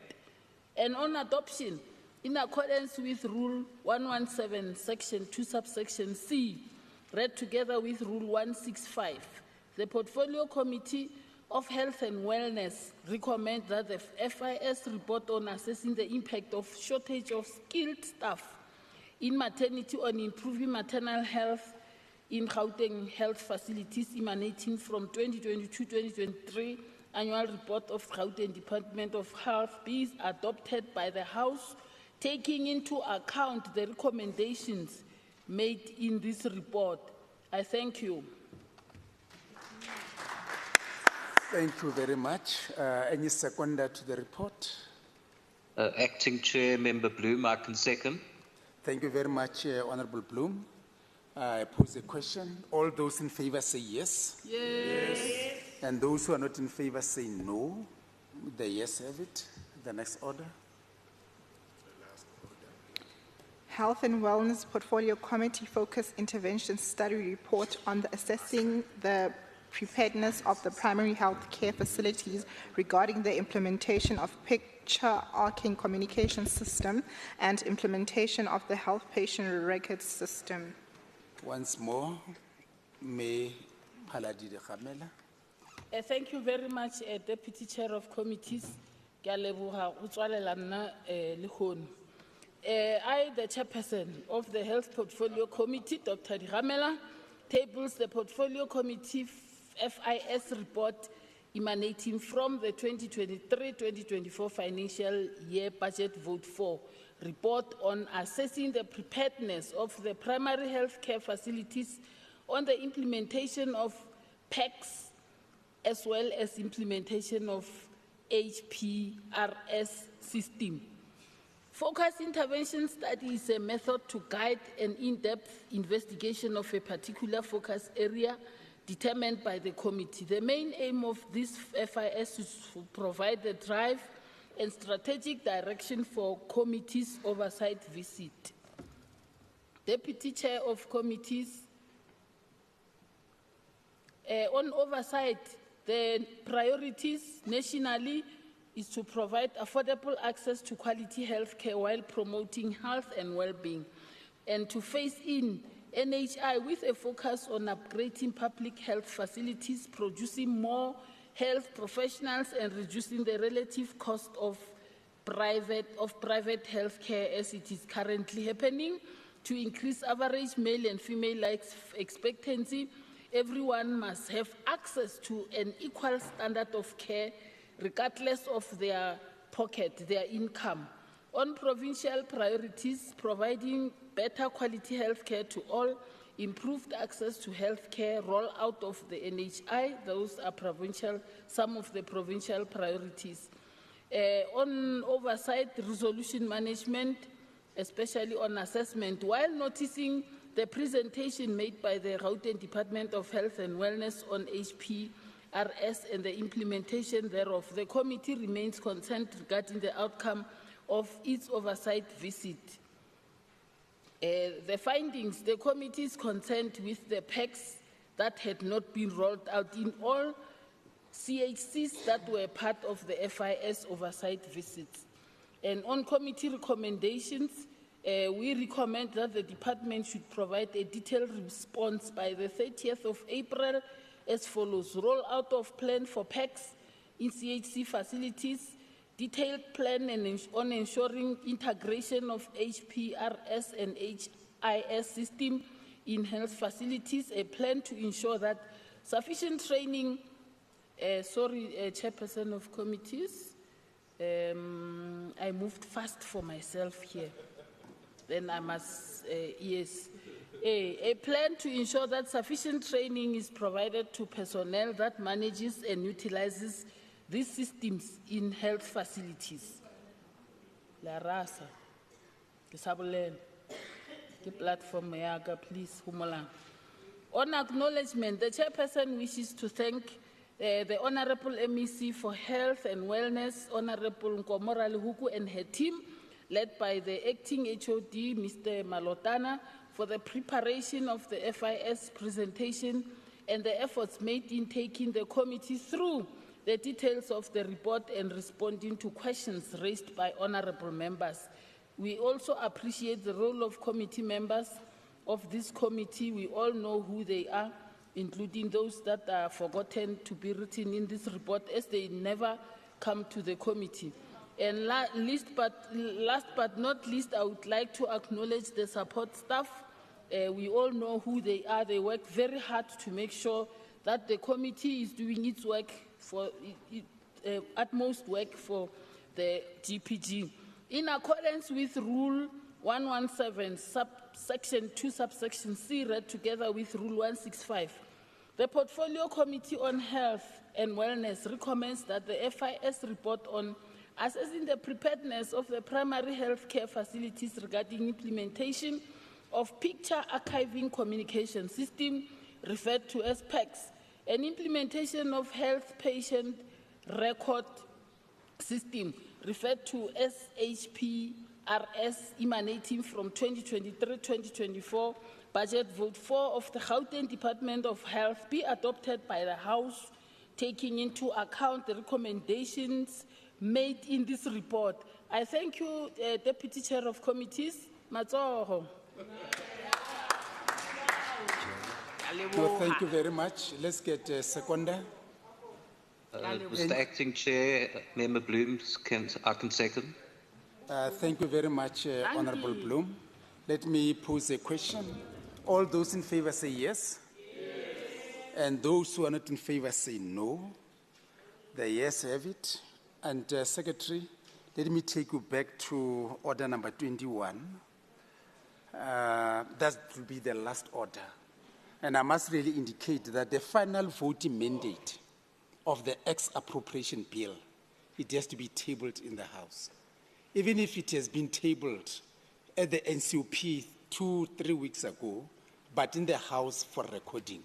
So we go back to 21 just for that. And can you read that order, Secretary? Infrastructure Development Portfolio Committee's final voting mandate on the expropriation bill, section 76. Now I call upon Tate Modise for the committee report. Thank you so much, Deputy Chair of Chairs, and I hope, because I tried to summarize here, that that will make sense and members will be able to follow. As the Chairperson of Infrastructure Development and Property Management Portfolio Committee, I hereby tables committee report on the final mandate on the expropriation bill B23D 2020. This is in accordance with Rule 163, read with Rule 248 of the Gauteng Provincial Legislature Standing Rules. Chair, on the 30th September 2022, the Speaker, Honorable Ntombi Mekwe, formally referred the expropriation bill B23B, Section 76, to the Portfolio Committee on Infrastructure Development and Property Management for consideration and processing. This was in terms of Rule 2451, read with 2461, 247, and 248. On the 22nd February 2023, the committee attended a virtual workshop hosted by the Select Committee on Transport, Public Service and Administration, Public Works and Infrastructure on the expropriation bill B23B. The committee also invited the National Department of Public Works to brief the committee on the bill. On Wednesday, 15 March 2023, Mr. Johannes Lekala from the National Department of Public Works gave a briefing to the committee on the bill. Thereafter, the Gauteng Department of Infrastructure Development and Property Management made a presentation on the views of the executive regarding the bill. The Legal Service Unit representative, Ms. Winnie Ngubane, presented on the legal opinion on the bill. The committee researcher, Ms. Ntabisen Serova, also made the presentation on the socio-economic impact analysis on the bill. The committee further sent out individual notices to the following targeted stakeholders: Land Access Movement, Legal Resource, Lawyers for Human Rights, Socio-Economic Institute, Vets Law School, Center for Applied Legal Services, Black Sash, Section 27 Public Interest Law Center, South African Human Rights Commission, Commission for Promotion and Protection of Rights, the Commissioner for Gender Equality, Banking Association of South Africa, South African Institute of Race Relations, Weber Wetzel, Women Legal Rights Center, and Royal House. In fulfilling its constitutional mandate to facilitate public participation when processing this bill, the committee issued out several notices on different media platforms, calling upon members of the public to make inputs on the bill. These notices were published as follows. On newspapers, it was BL Newspaper, Sowetan, and City Press. On radio, Josie, SA, Lesedi, Teta, EK, RSG, Peli, Moretile, Metsoding, and Westside FMs. On social platform, it was Twitter, or what they refer to as X, Facebook, Instagram, GPL website. This was to enable the committee to request members of the public and stakeholders to make comments on the bill. Following that, the committee convened 5 public hearings and a roundtable discussion at the GPL auditorium. Public hearings were conducted in the following areas. Friday, 28 April 2023, City of Johannesburg was at the Gauteng Legislature City Hall. Monday, 15 May, Sidibeng Vereeniging City Hall. Thursday, 1st June, Egurleni Duduza Multipurpose. Monday, 5th June, Tshwane Acacia Community Hall. Friday, 9th June, Western Mogale City Centenary Hall. Subsequent to that, the committee also convened a session with Gauteng traditional leaders on the 11th of August 2023 at Duduza Multipurpose in Egurleni. In general, the committee was not satisfied with few attendance of stakeholders in the public hearings, save for hearing with the traditional leaders, noting the importance of expropriation bill. This was as a result of budgetary constraints experienced by the committee and the GPL, where a number of invited stakeholders had to be reduced. Chair, the committee, the Portfolio Committee deliberated and adopted the negotiating mandate of expropriation bill B23B 2020 on Friday, 22 September 2023. On Monday, March 11, 2024, the committee considered the report and minutes of the NCOP Select Committee on Transport, Public Service and Administration, Public Works and Infrastructure on the bill. The said report reflected the proposed amendments which the Portfolio Committee had proposed to the Select Committee and the responses thereof by the National Department. The committee noted the responses and is of the view that they largely dealt with its proposed amendment and responded to the matters of concern raised in its negotiating mandate. A minority report reflecting the dissenting view on the bill was recorded from the DA.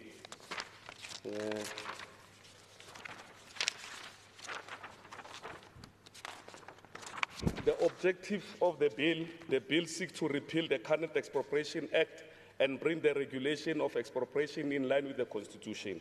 The objective also seeks to make provision for the expropriation of property for public purpose or in the public interest, to regulate the procedure for expropriation of property for public purpose and in the public interest. Furthermore, it seeks to make provision for instances where nil compensation may be just and equitable for expropriation in the public interest. In line with the GPL Rule 2503A, the committee sought views of the relevant members of the executive on the bill. In this regard, the Gauteng Department of Infrastructure, Development and Property Management support the Expropriation Bill 23B 2020 for the following stated reasons, which I will not go through. There are so many of them. And therefore, Chair, the Portfolio Committee on Infrastructure Development and Property Management supports the principles and details of the Expropriation Bill B23D 2020. I thank you. Thank you very much. Any seconder? Dr. Makubela? No, thank you very much, Deputy Chair of Chairs. I rise to second the report. Thank you. Thank you. I now pose a question. All those in favor say yes. Yes. And those who are not in favor say no. No. And the yes have it.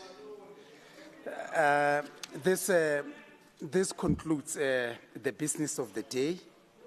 And I want to be very correct that you're not breaking for a recess. It is a constituency period. So the next sitting will be on the 16th of April. And this is we are adjourning the sitting for today. You can rise up.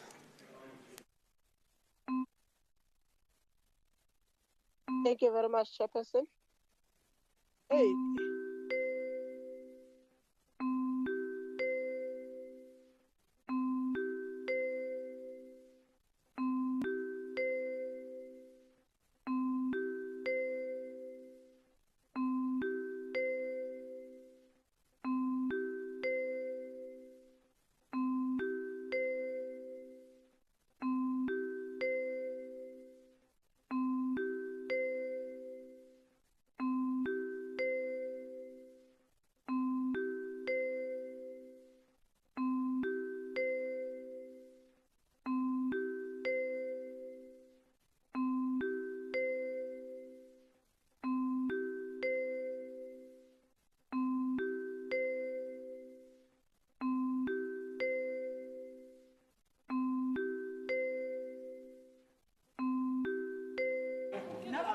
And